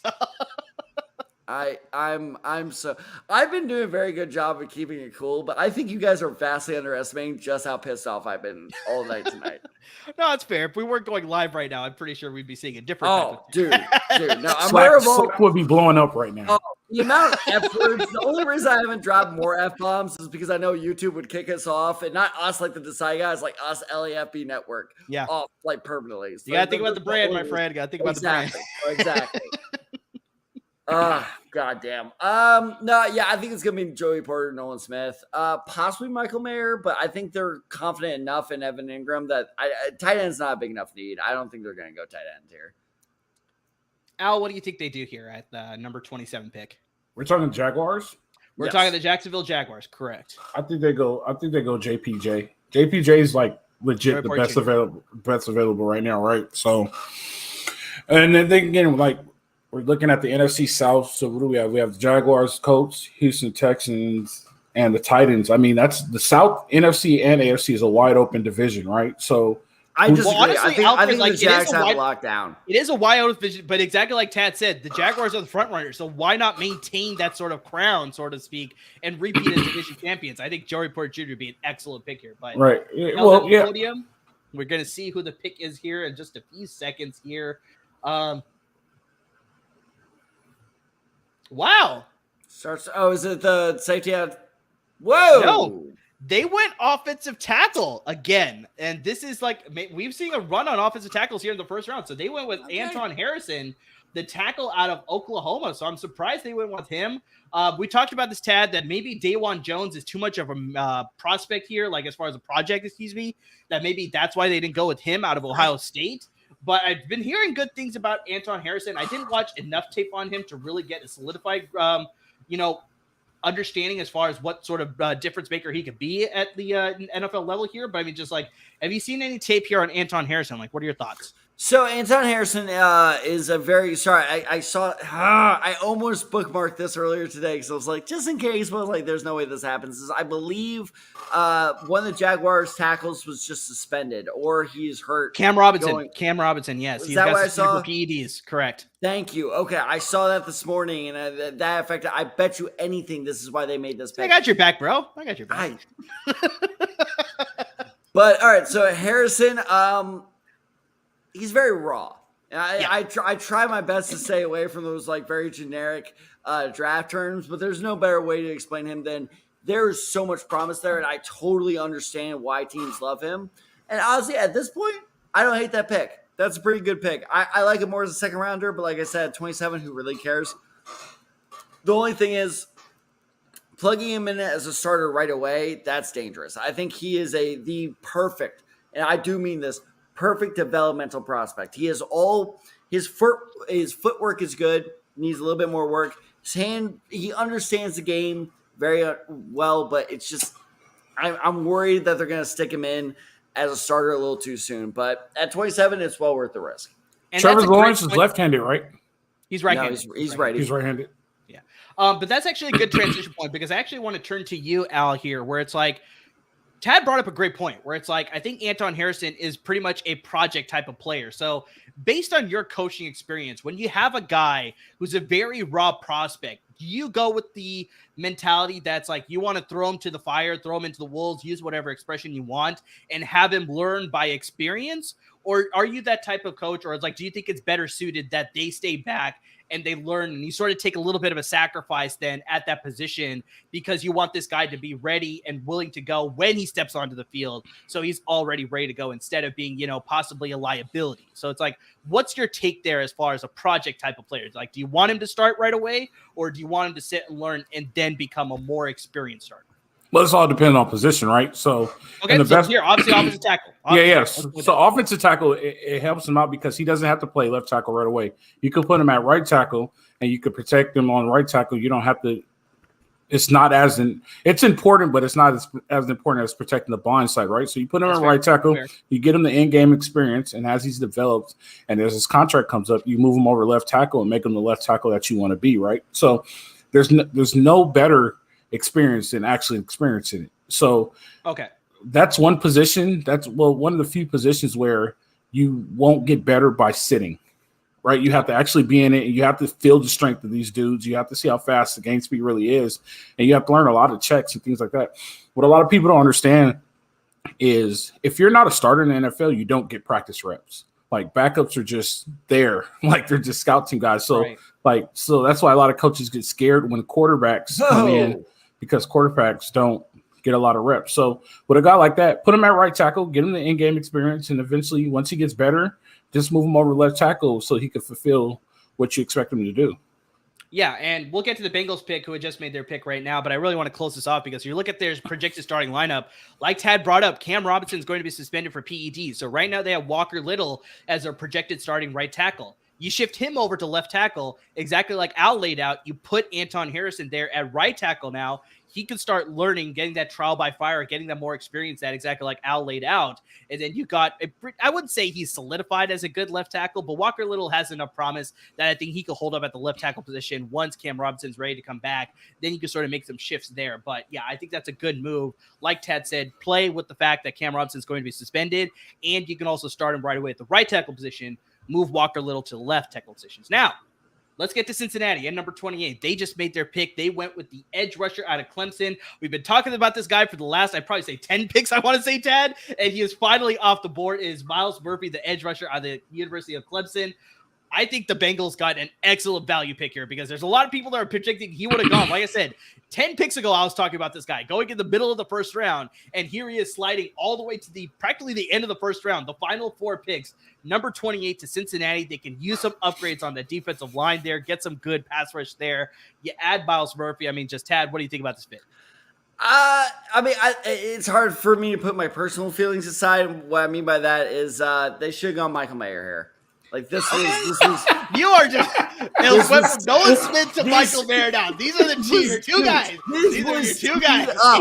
Dude, Michael Mayer, Tyler Boyd, Justin Jefferson, Jamar Chase, T. Higgins, like that is Joe Burrow, obviously. Joe Mixon, like that would have been the best offense in the NFL.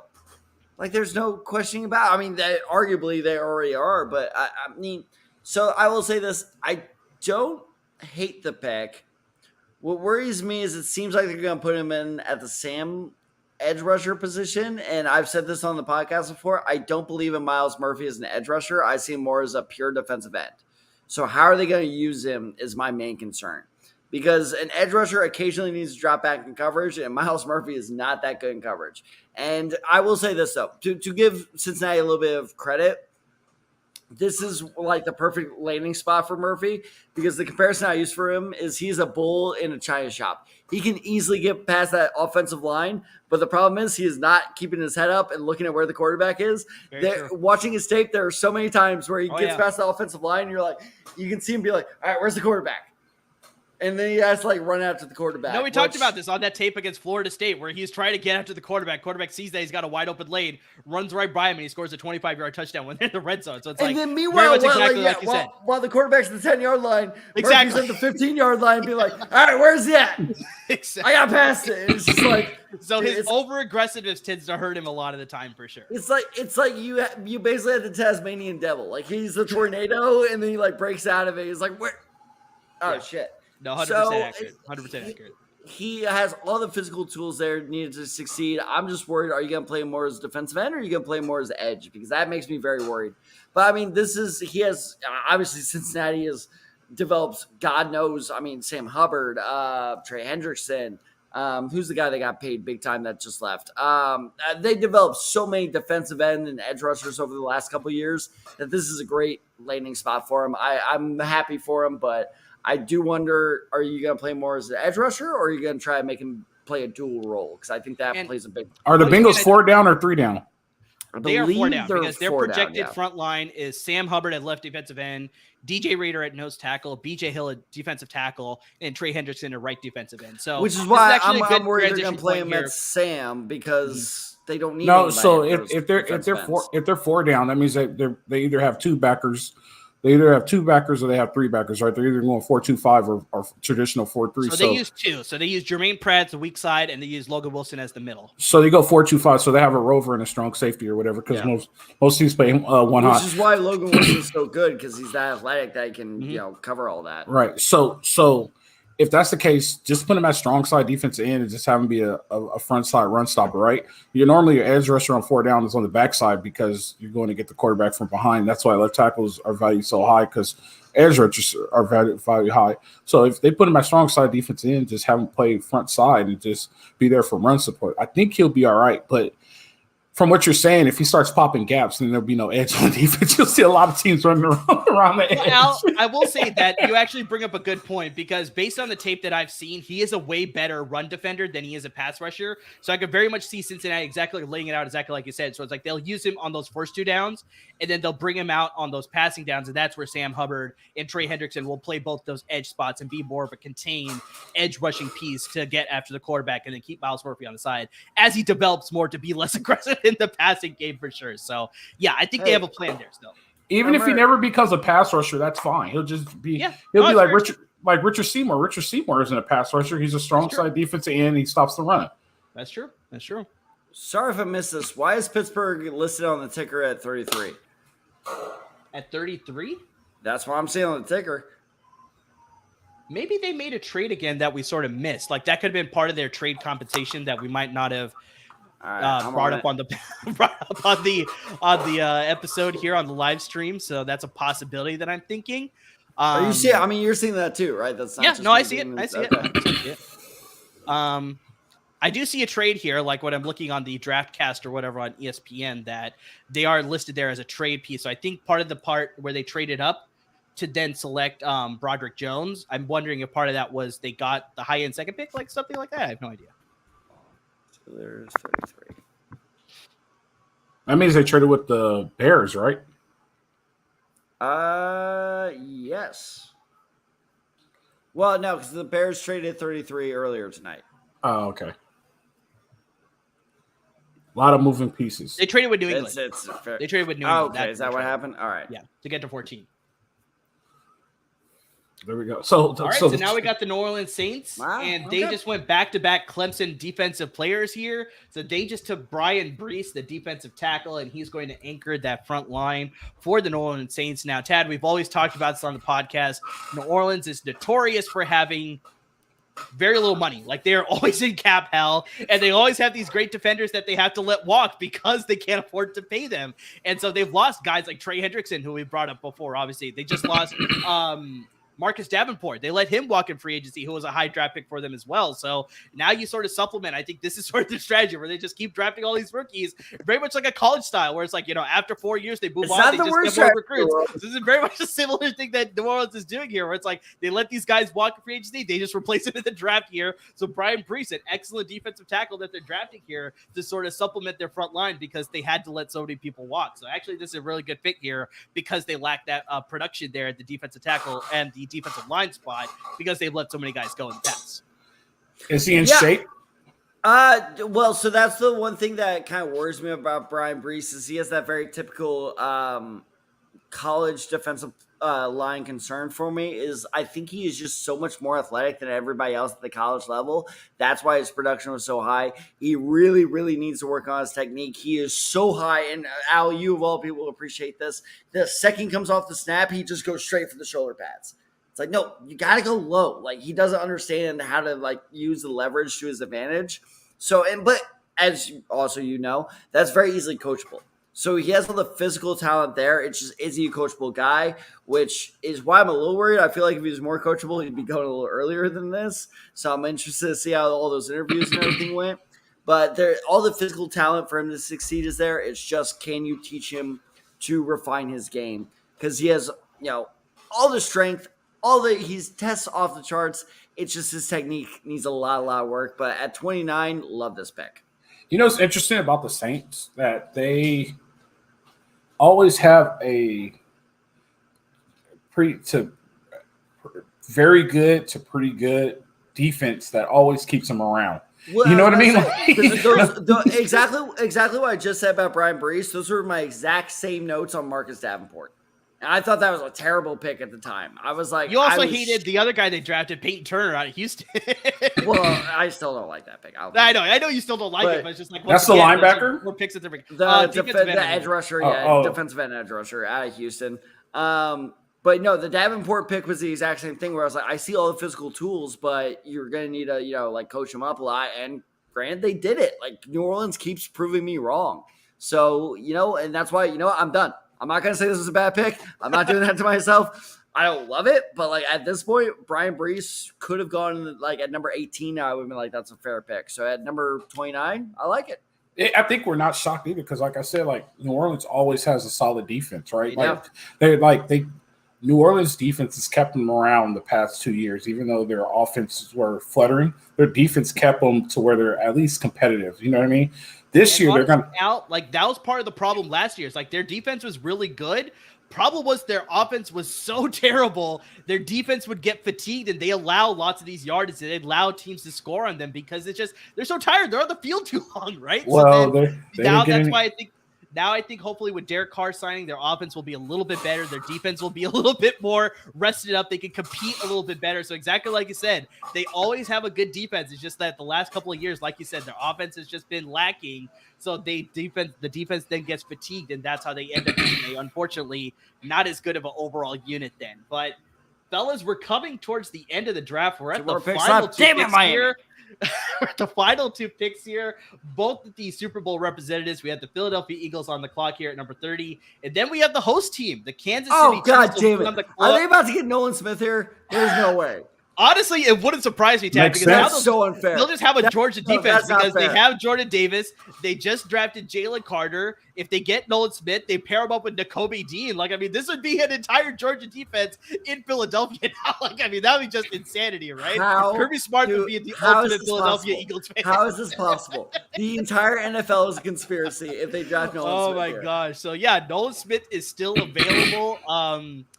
I don't think they go tight end, so I think Michael Mayer is slipping into the second round. I think that's for sure. Will Levis is going to slip into the second round. Maybe KC goes with him for Kelsey's Joey Porter successor. Jr. is still available. Oh my God, yeah, that's a good. You need to add to the secondary. That's a best right there. Joey Porter works in Kansas City. Because he's if he's a Kansas City, that's even worse. He works in both because both utilize the press pretty well. And Joey Porter we've talked is about the best this on the press corner podcast, Tad, that I think draft. both Philadelphia and Kansas City have similar needs. So it's going to be a very interesting situation where it's like whoever Philadelphia drafts, I bet you Kansas City was eyeing a very similar type of player. So it's like if Nolan Smith is still there for Kansas City, they'd probably take him, but Philadelphia can use him. Joey Porter Jr. could be used in both spots. Brian Branch, we both mocked Brian Branch to the Philadelphia Eagles at number 30. He could be a fit in both spots as well. So, it's like, yeah, there's a lot of similar players that be going here at number 30 to the Eagles as well as 31 to the Kansas City Chiefs. Wait, where's 30? Where's 32? 30. Well, this is part of the damn it, my that Dad likes to bring up. They forfeited their number 20 overall pick. They were proven, so Miami was proven to tank. Exactly. I saw that earlier. on NFL.com. Now, how about this? I'll throw a Molotov cocktail right in here. The Rams select number 5 tomorrow. Hendon Hooker to the Rams? In the second round, or do you think they trade up? Second round. Second round. Yeah, second round, that's very much a possibility. Well, we'll get to our second round picks after these final two picks here, but yeah. Al doesn't like it. We got the head shake from Al. I don't think the Rams go quarterback this year because they're going to be in the top 15 next year. So assuming they don't give up that draft pick as well, which actually good transition. This brings me to my another trivia question I had. Next year, really quick because the pick is in, Tad. All right, next year will be the first time the Rams have had their draft first round draft pick since what year? 22. I think it's 2016. Oh, a Murd, 2 for 2, 2016. Yeah. That's a very notorious fact, especially being at LAFB Network. That's one of those ones that gets I'm not going to lie. That was a so recycle from last year. I'm not going to lie on that one. So I mean, go ahead, Amir, because the draft pick is in. No, I was just gonna say, like, we're getting close to the time. I think Roger Goodell's about to walk out right now to give the pick. But yeah, if you got a quick thought, Al, go for it. No, I was just saying because I mean, the Rams might be top 5 next year, right? So you don't get rid of that pick. It's a possibility. Right. I mean, it's a reality. Like, I'm a Rams fan now. I understand the reality of it, right? They cashed in. They got the Super Bowl. They got cap issues. They don't have the players. No collateral, right? Everybody wanted to make moves, but they didn't have anything to make moves with. So now they have opportunity to make moves. So the question is, are you going to do what you did prior to and cash out for a Super Bowl, or are you going to go with the draft? Like, what strategy are you going to take? Are you going to go for the long term, or are you going to go for the here and now?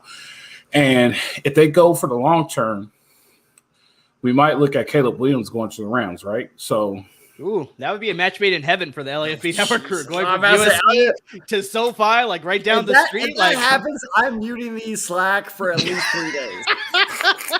Al will be blowing it up. Ryan will be blowing it up. Like, I mean, Chauncey will be blowing it up as a Rams fan. Like, no, I am not putting up with that shit. No way. Why not? Like, it'll become a bad house for sure.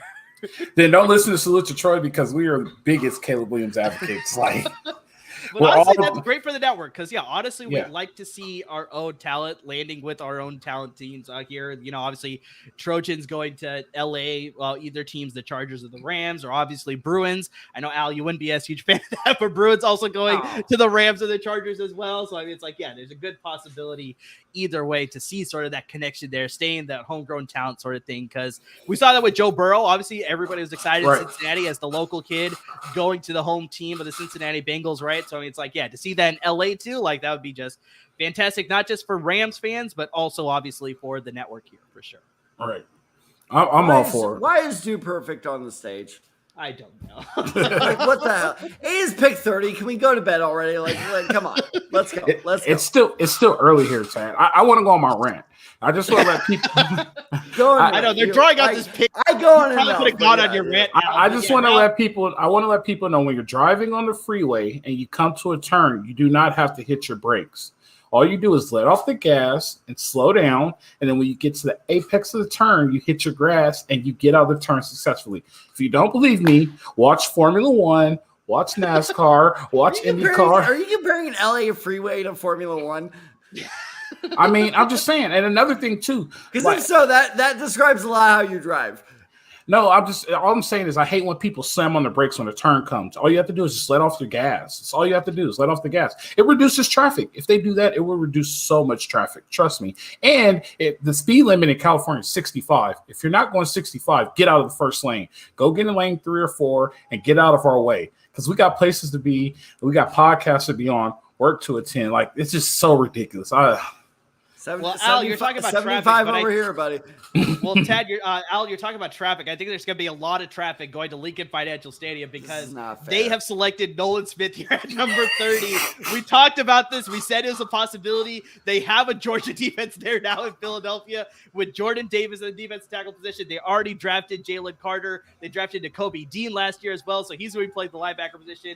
Now you're going to pair him up with Nolan Smith as well to be an outside linebacker. Can we acknowledge coming as a pass rusher? Like, this is just insane. TCU played basically a pro defense in the national essentially. Like I said, everybody's in Philly now, a defending Super Bowl like representative of the NFC. As long as we're acknowledging that. All right. So Al, I mean, Nolan Smith, what are your thoughts on him? I mean, it just works out right. We looked up the stats earlier today. Like, Philly's defense is legit and they're ahead of schedule. Like, I mean, I was thinking about it driving. They have the screen grab that exactly what I laid out, where they're listing all these Georgia defenders that are now a member of the Eagles defense. Yeah, it's just you just look at it like so, and then when you really look at Philly, you start to question like the culture at Philly must be great because they have so many dudes that they had to re-sign this year, and everybody thought this was the end of the run, and everybody came back that they wanted to come back, right? So people took pay cuts to come back, like. Are we going to make a run at the Super Bowl? I still think that they should have not been there last year. They're UCL away from being a game short, but that's neither here nor there. But he's not wrong. Just but they, like I said, they were ahead of schedules. Now they got better on defense, right? Now they have a linebacker that is legit a sideline linebacker. This dude is chaos. So if he could keep up with the speed, I mean, the Eagles execute. The Eagles is one of the few teams that executed what you needed to execute today. How can we get better? They got better. They got lucky, and they got the best available pick at that time was Nolan Smith, and they were able to add to their defense. Now we're about to see Joey Porter Jr. go to the defending Super Bowl champions. Oh God, possibility. That would suck. Then we might see a rematch next year in February. It's very possible. Because Al, I think you laid it out pretty well. It's like they lost some pieces on defense, but their defense stayed pretty intact. And then now you're just adding into those few holes that they have. So it's like their defense is pretty much going to be the same as last year. If anything, they got younger, so they could be even better than last year. Like, I mean, that's how insane it is with the 2 picks that they made in this year's first round. And then, like I said, you throw it on top of the 2 picks that they had. Well, not 2 picks, but they had Jordan Davis last year. Then they had Nakobe Dean, who they took in the 3rd round, who should have been a first-round pick. So it's like glorified first-round pick there. So it's like, yeah, they're going to be fine. And then obviously you throw in Jalen Hurts, who had a MVP-like season last year. So it's like you just add on to that, obviously, and just, yeah, they're very good, have a shot to be the representatives of the NFC for 2 straight years. And then, yeah, now we're on the clock here with Kansas City, the defending Super Bowl champions, who obviously defeated the Philadelphia Eagles in this most recent Super Bowl. And like Al said, like they sort of have the bevy of great picks that are still available here. Like Joey Porter Jr. is still available. If they want to upgrade the safety, Brian Branch is still there. If they want to get crazy and pair up Travis Kelce with Michael Mayer, like, I mean, that's insanity too. Like they can do it. But Amir, my pick in my mock draft is still there, and I really think I was going to let you bring it up because that would be an absolute dirty pick too. So go ahead and say exactly what that pick was. Jalen Hyatt would be the chef's kiss pick right here. Like he is literally a match made in heaven. Is the guy who can stretch the field, because that's the biggest complaint on Jalen Hyatt is all he can do is stretch the field. Well, that was the biggest complaint about Tyreek Hill going in the NFL as well. Clearly, Andy Reid knows, okay, between Deshaun Jackson, T.O., Tyreek Hill, they have all these guys that can, stretch the field, and Andy Reid's like, hey, if they can do that, I can figure out how to make the most out of it. Yeah. So it absolutely should be Jalen Hyatt at this point for me. Yeah, and you throw in the fact that it's Justin Ross, who they drafted out of Clemson last year, if he's able to stay healthy, get over some of the issues that he has, he's going to be a difference maker for the Chiefs. Obviously, they traded for Kadarius Toney, who had his issues with the Giants, but he looked pretty good to me in Kansas City. But the weird thing is they're utilizing him not like a receiver. They're utilizing him more as an every, kind of all-around guy, not as a true receiver, which is really weird. Maybe they'll switch it up next year. They find a way to make him effective, right? So, I mean, they got him. They obviously drafted Sky Moore last year, who was a very high-level prospect last year, too. Marquez Valdes-Scantling, say what you want, but he was a pretty good productive piece in that offense too. So it's you had Jalen Hyatt in that offense. Obviously, we're not forgetting Travis Kelce at the tight end position, but it's just you had just Jalen Hyatt in that offense. Yeah, now you just got that much more explosive. But the pick is officially in. I was about to say, I totally forgot why this guy was so hyped, and I'm like, oh right, this is the host city. They're in Kansas City.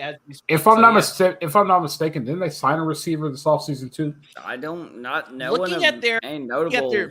They signed Richie James, who was pretty productive for the Giants, but I wouldn't say that. I think he may be reversing it. They lost Juju Smith-Schuster, so that is Juju true. went to New England. Patriots. Yeah, but at what point do we get to the fact where it doesn't matter who Andy has, he's going to make it work? Yeah, and Tad already said that. He's Andy sort of makes what he can. He's you look into the pantry, it's whatever ingredients I have, not about the name, I can make a 5-star meal with that. Right, it's not about the name, it's about the skill set. So, what receiver? Because Jalen Hyatt, should he be a first-round pick? Absolutely not. He does not have the skill set to justify that, but he has a skill set that Andy Reid looks at, like Amir said, oh, he has all the ingredients where I can, make a great meal out of this, and this might be a little dehumanizing, but whatever, where it's we can make, this work in the system. So should Jalen Hyatt be a first rounder? Probably not, but should he be a first rounder because they can make him, his skill set work the best? Yeah. I mean, who, honestly speaking, on the receiver court last year, who was a guy who's a guy that'd be oh man, you know what I mean? There's nobody that was a receiver last year that just was glorified. Pure receiver? Then nobody. Nobody, but that's the whole point. So go for it now. So they're expecting it to be Juju Smith-Schuster, but he just didn't, unfortunately, live up to those expectations. So pretty much they used Travis Kelce any way they could. He had probably his most productive season last year because they didn't have production at the receiver position. So it's why not add to that receiver group, get an actual guy who could be a difference maker at the receiver position. So it's Jalen Hyatt would be a good pick here. But yeah, honestly, whoever they pick will be just an excellent difference maker for Kansas City, a team that's so well stocked already on every position there. That's just like, yeah, anybody they pick can be a difference maker. Honestly, I'm all for JPJ here. JPJ would be an excellent pick. I think in my mock draft, I have them going with the defensive tackle / defensive edge out of Northwestern, Adetomiwa Adebawore. Like, I mean, he's got that sort of blend of speed and strength. So he'd be an excellent pick, especially with them releasing Frank Clark, pair him up with Chris Jones. I mean, that's just that more dangerous on their defensive line. Tad, you had Jalen Hyatt, obviously, but I mean, yeah, there's a lot of directions they can go. Curious to see. They're really drawing this out here. They always do this with the last with it being the final pick, and obviously, with it being the final pick and obviously the host city, I think they're trying to do Osiris Torrance. I know their offensive line is already pretty strong, but Osiris Torrance would not be a bad pick here. There's just it's kind of the same thing as like you. To a lesser extent, but you cannot have too much offensive line insurance, especially at this point in the first round. That's true. It's true. But I think guard, they're actually pretty set because they got Joe Tooney at the left guard. But Torrance I could see him playing center as well because remember, they tried a little bit of center at the Senior Bowl. But then Tad, they have Creed Humphrey at center. So it's like, what are you going to put there? Shit, yeah, no, that's a good point. Yeah, no, I don't think they go interior offensive line then. Offensive tackle, like I said, maybe a Dawan Jones. He could be available here sort of thing. Like, I mean, I'm looking at the other offensive tackles that are available that could be a fit here. Like, maybe Cody Mock. Like, I mean, I could possibly see that as the very tail end. I wouldn't hate that. Honestly, maybe I mean, he's got that physicality and that sort of lovable personality that Kansas City fans would love there. So BJ Ojulari? I would have BJ Ojulari. BJ Ojulari. I talked about that as him being one of those tail end first round picks. So, I mean, that's a very good possibility for sure. But I think that's what they're waiting for. They're putting the last Super Bowl trophy on the pedestal there. Right, come on, and now let's go. So let's. I don't, but other people have to go to work tomorrow. Let's address the elephant in the room. Let's hear it. Does Will Levis get drafted tomorrow night? Oh, 100%. Tomorrow night, There's no way. Yeah, no. There's tomorrow no way night he slips out of the second round. Does he? You think he goes second round? I think he goes second round. Good call, Murr. I think he goes second round for sure. I think there's a lot of teams at the top there because we look at Detroit at the top of the second round could be a possibility. You look at the Rams. I mean, I know we were talking about Caleb Williams earlier, but with Will Levis still there, like, I mean, he'd be a great backup for Matthew Stafford, especially if Matthew Stafford has some injury history still like this season and you're looking at possibly him retiring. Like, Will Levis is a great mentor, not mentor, but he's a great person to be mentored by Matthew Stafford. That's the word I was looking for there. You got the Seahawks right behind him. Mentee is the word you're looking for. I guess, yeah. You got Las Vegas there at the top there. So, I mean, there's a couple teams at the top of the second for sure. All right, hold on. We're going to do this because this is great podcasting. So, number one tomorrow is the Steelers. Probably not. Cardinals. Probably not. Lions. Possibly. Colts, because we're morons. No. The Rams. The Rams. Possibly. Seahawks. Possibly. The Raiders. Possibly. Panthers. No. Saints. Possibly. Titans. Possibly. Packers. Possibly. Jets. Possibly. Falcons. Possibly. There's no way he slips out of the top 15 of the second round. Yeah, I think it's very likely there. But let's get to the final pick. Let's get to the final pick of the first round here. He has gone to Kansas City. I predicted that they'd probably go defense. They upgraded their pass rush here. They took the defensive end / edge rusher out of Kansas State, and that is Felix Anudike Uzomah. A lot of people were predicting him to be possibly one of those fringe first rounders as well, maybe even higher than 31. Like possibly I was seeing him going in that 20s selection there. So, I mean, the fact that he was still available for Kansas City, like we talked about, I mean, just they get an excellent piece at the very end of the first round to add to that pass rush. Like I brought up earlier, they released Frank Clark. They need some extra help at that pass rush position. This guy has got a lot of great potential, very good high upside. Like, I mean, this guy is going to be fitting in very nice with Kansas City. So, I mean, Tad, you got any notes here on FAU, as you like to be nicknamed here? I hate the draft. This is not fair. They just drafted Chris Jones Jr. Like, this is exactly what they did. This is a guy that has all the also remember they drafted George Karlaftis last year out of Purdue. So I mean, compare those two guys up. It's like, and he had a decent season last year too. He did. I like Anthony Richardson. But no, I mean, I like him. I like this guy a lot. I'm not even going to try to pronounce his name. But he is very developmental. He really needs to add a lot to his frame. But he has the Oh my God, Amir, we are almost at the end of our stream, and this word has yet to appear. He has the finacity to, to get to the quarterback. I absolutely love his motor, his drive, and everything. I think there's a lot of promise there. He's just very developmental. And what better team to develop on than the Kansas City Chiefs? So this is the absolute perfect scenario for him. I hate everything right now, and meanwhile I'm stuck with a shit quarterback. So yeah, you guys go. I actually like what Kansas City does here, and I guess you could say it's the lack of selfishness of Andy Reid, right? Like you could, like you say, he's the chef cook. You give him whatever you want, and he make it work on offense. And he understands, like, in order for an offense to be successful, I have to create opportunities. How do you create opportunities with turnovers and 3 and outs? So I'm gonna make my defense as good as it could possibly be. You just give me whoever you want on offense, and we'll make him good. Pacheco, right? Who thought Pacheco was gonna be what he was gonna be this year, right? Tooney ended up being something good this year, and he used him as Tyreek. They needed to replace Tyreek. They used Tooney. He's not Tyreek Hill, but they were able to get things out of him. Valdez-Scantling had a decent year. Juju Smith-Schuster was supposed to be the number one. He wasn't the number one, but he was very productive, right? He was. So Travis Kelce is going to be Travis Kelce. And then at the end of the day, Pat Mahomes is always going to be Pat Mahomes. As long as you have 15, you're going to be great, right? So at this point, Pat Mahomes is officially chasing Brady, right? There's no argument about that. Like, he's chasing Brady. So, like, Andy Reid understands, like, I could go just draft offense and I can never be good. But I'm going to go ahead and do whatever I can to make my defense better. So, like we say, he drafted Karlaftis last year. Karlaftis had a decent season. He just drafted another defensive lineman. So, he's getting good up front defensively. I would have preferred JPJ here because I think their secondary is always a little shaky. But it is what it is. Like, he's doing what he can to put himself in the best situation possible to win Super Bowls. So, Tad and Al, we came to the end of the first round. Tad, we've been on for 4 hours. Like, I mean, this is insanity here. I am so tired. And we're going to do it again tomorrow. We're going to do it again tomorrow. Son of a bitch. We're going to be on from 4 p.m. tomorrow until the end of round 3. So, I mean, we're going to have some fun. He lasted 10 picks. He even had dinner in between. Like, his dinner went off and the automatic feeder went off at one point. So, but Tad, we're going to have some fun tomorrow too. But really quick, before we end today's broadcast, who is the most shocking player that did not get drafted in the first round to you? Oh, for me, it's Michael Mayer. I mean, Michael Mayer, okay. He was easily the best tight end in this year's draft. I understand, like we talked about, the fit for Kincaid, so that makes sense. So I'm not going to criticize, the selection of him over Mayer.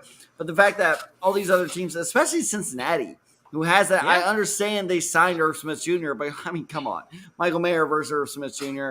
I am absolutely shocked that that Michael Mayer fell out of the first round. Like, that was something I was not expecting at all. Like, Will Levis, sure, that's going to be the popular pick, and ESPN's going to talk about that all day tomorrow. Yep. Every year there's a quarterback that slips, so that's not that surprising. I thought it was going to be Richardson. Unfortunately, my team is the dumbass that decided that he was willing to go in the top 5. But every year, I thought it was going to be Richardson that took the surprise slip. So Levis doesn't surprise me all that much. It's Mayer for me. I really did not expect that. Okay. Al, you got a player? I'm guessing it might be Joey Porter Jr. Yeah, it is Joey Porter Jr. I thought that's another good pick. I thought so.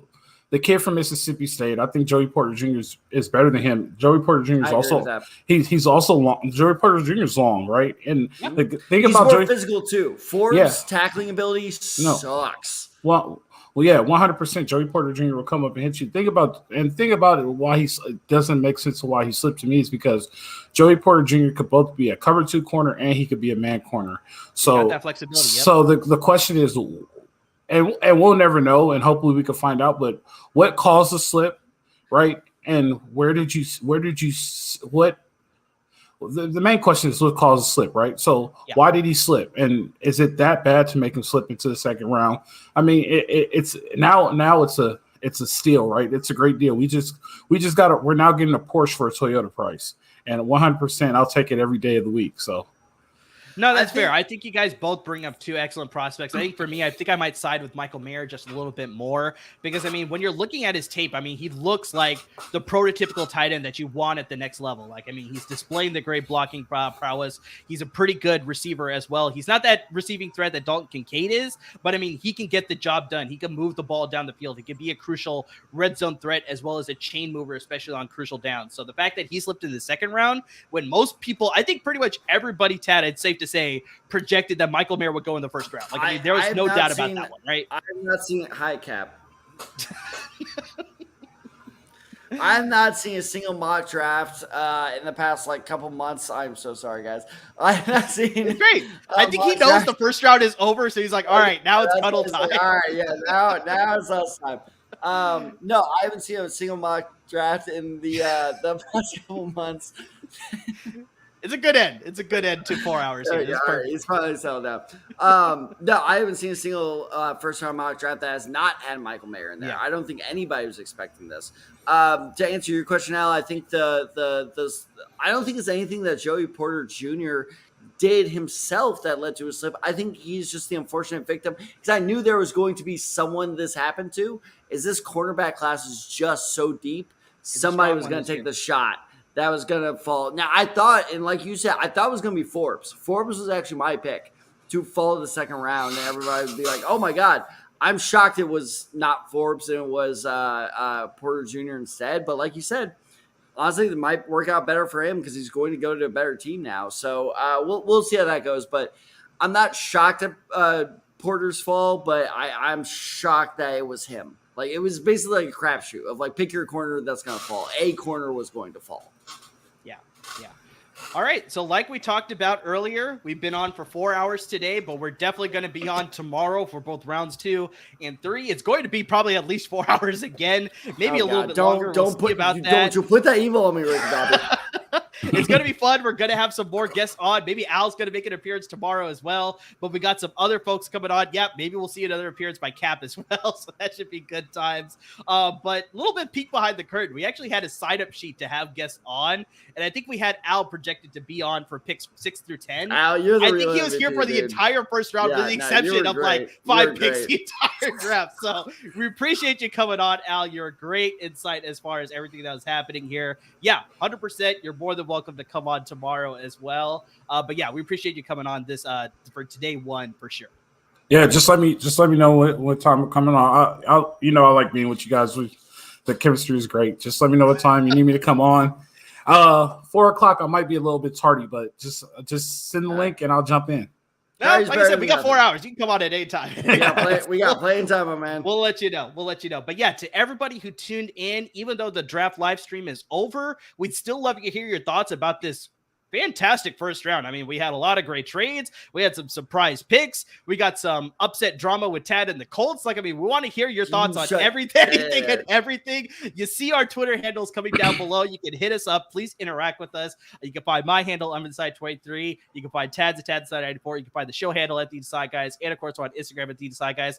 And make sure you're following Coach Rowe on Twitter as well. You can see his handle up there, Coach_Rowe2. You can find him on Twitter. Please interact with him because he's got a lot of great insight on a more scheme and philosophy front, as well as lots of other great takes as well. Make sure you're subscribing to everything on the social media handles for LAFB Network because they got a lot of great Rams and Chargers coverage. They probably have a lot to discuss with that Quentin Johnston pick at 21. And of course, the Rams are picking at the very top of day 2. So we'll see what sort of things are going to lay out for the Rams on day 2 and day 3, because that's where all their picks are happening, as well as the Chargers as well. Maybe we'll see some trade ups. Maybe we won't. We'll see exactly all how that will play out. But guys, this was a fun 4 hours. It didn't feel like 4 hours. It kind of flew by. There's a lot of great you. You know what? It did fly by because we made it through the whole Little League game. You missed half of it. What are you talking about? Well, I'm saying, but what did I get to? I got at least an hour and a half in. I'm giving you like I said, I think he missed out on probably 5 or 6 picks, which he was originally signed up for, but instead he did everything else except for 5 or 6 picks. He's trying to tune in for those 5 or 6 picks too. No, it's true. But yeah, good message to all those folks out there. Do not podcast and drive for sure. Yes, yeah, exactly. But guys, But guys, this is good times. And yeah, make sure you tune in tomorrow. I think coverage starts at 4 p.m. tomorrow on Friday, April 28th. So yeah, guys, we're going to be going live again. So we'd love to see your interaction. We got a lot of great interaction today. And yeah, we'd love to see more of it. But guys, thank you everybody who tuned in to our live stream today. Make sure you tune in tomorrow. Have a great night, everybody. Good job, Stay Pete. safe. You won the draft tonight, Pete. Good job. Stay safe, everyone.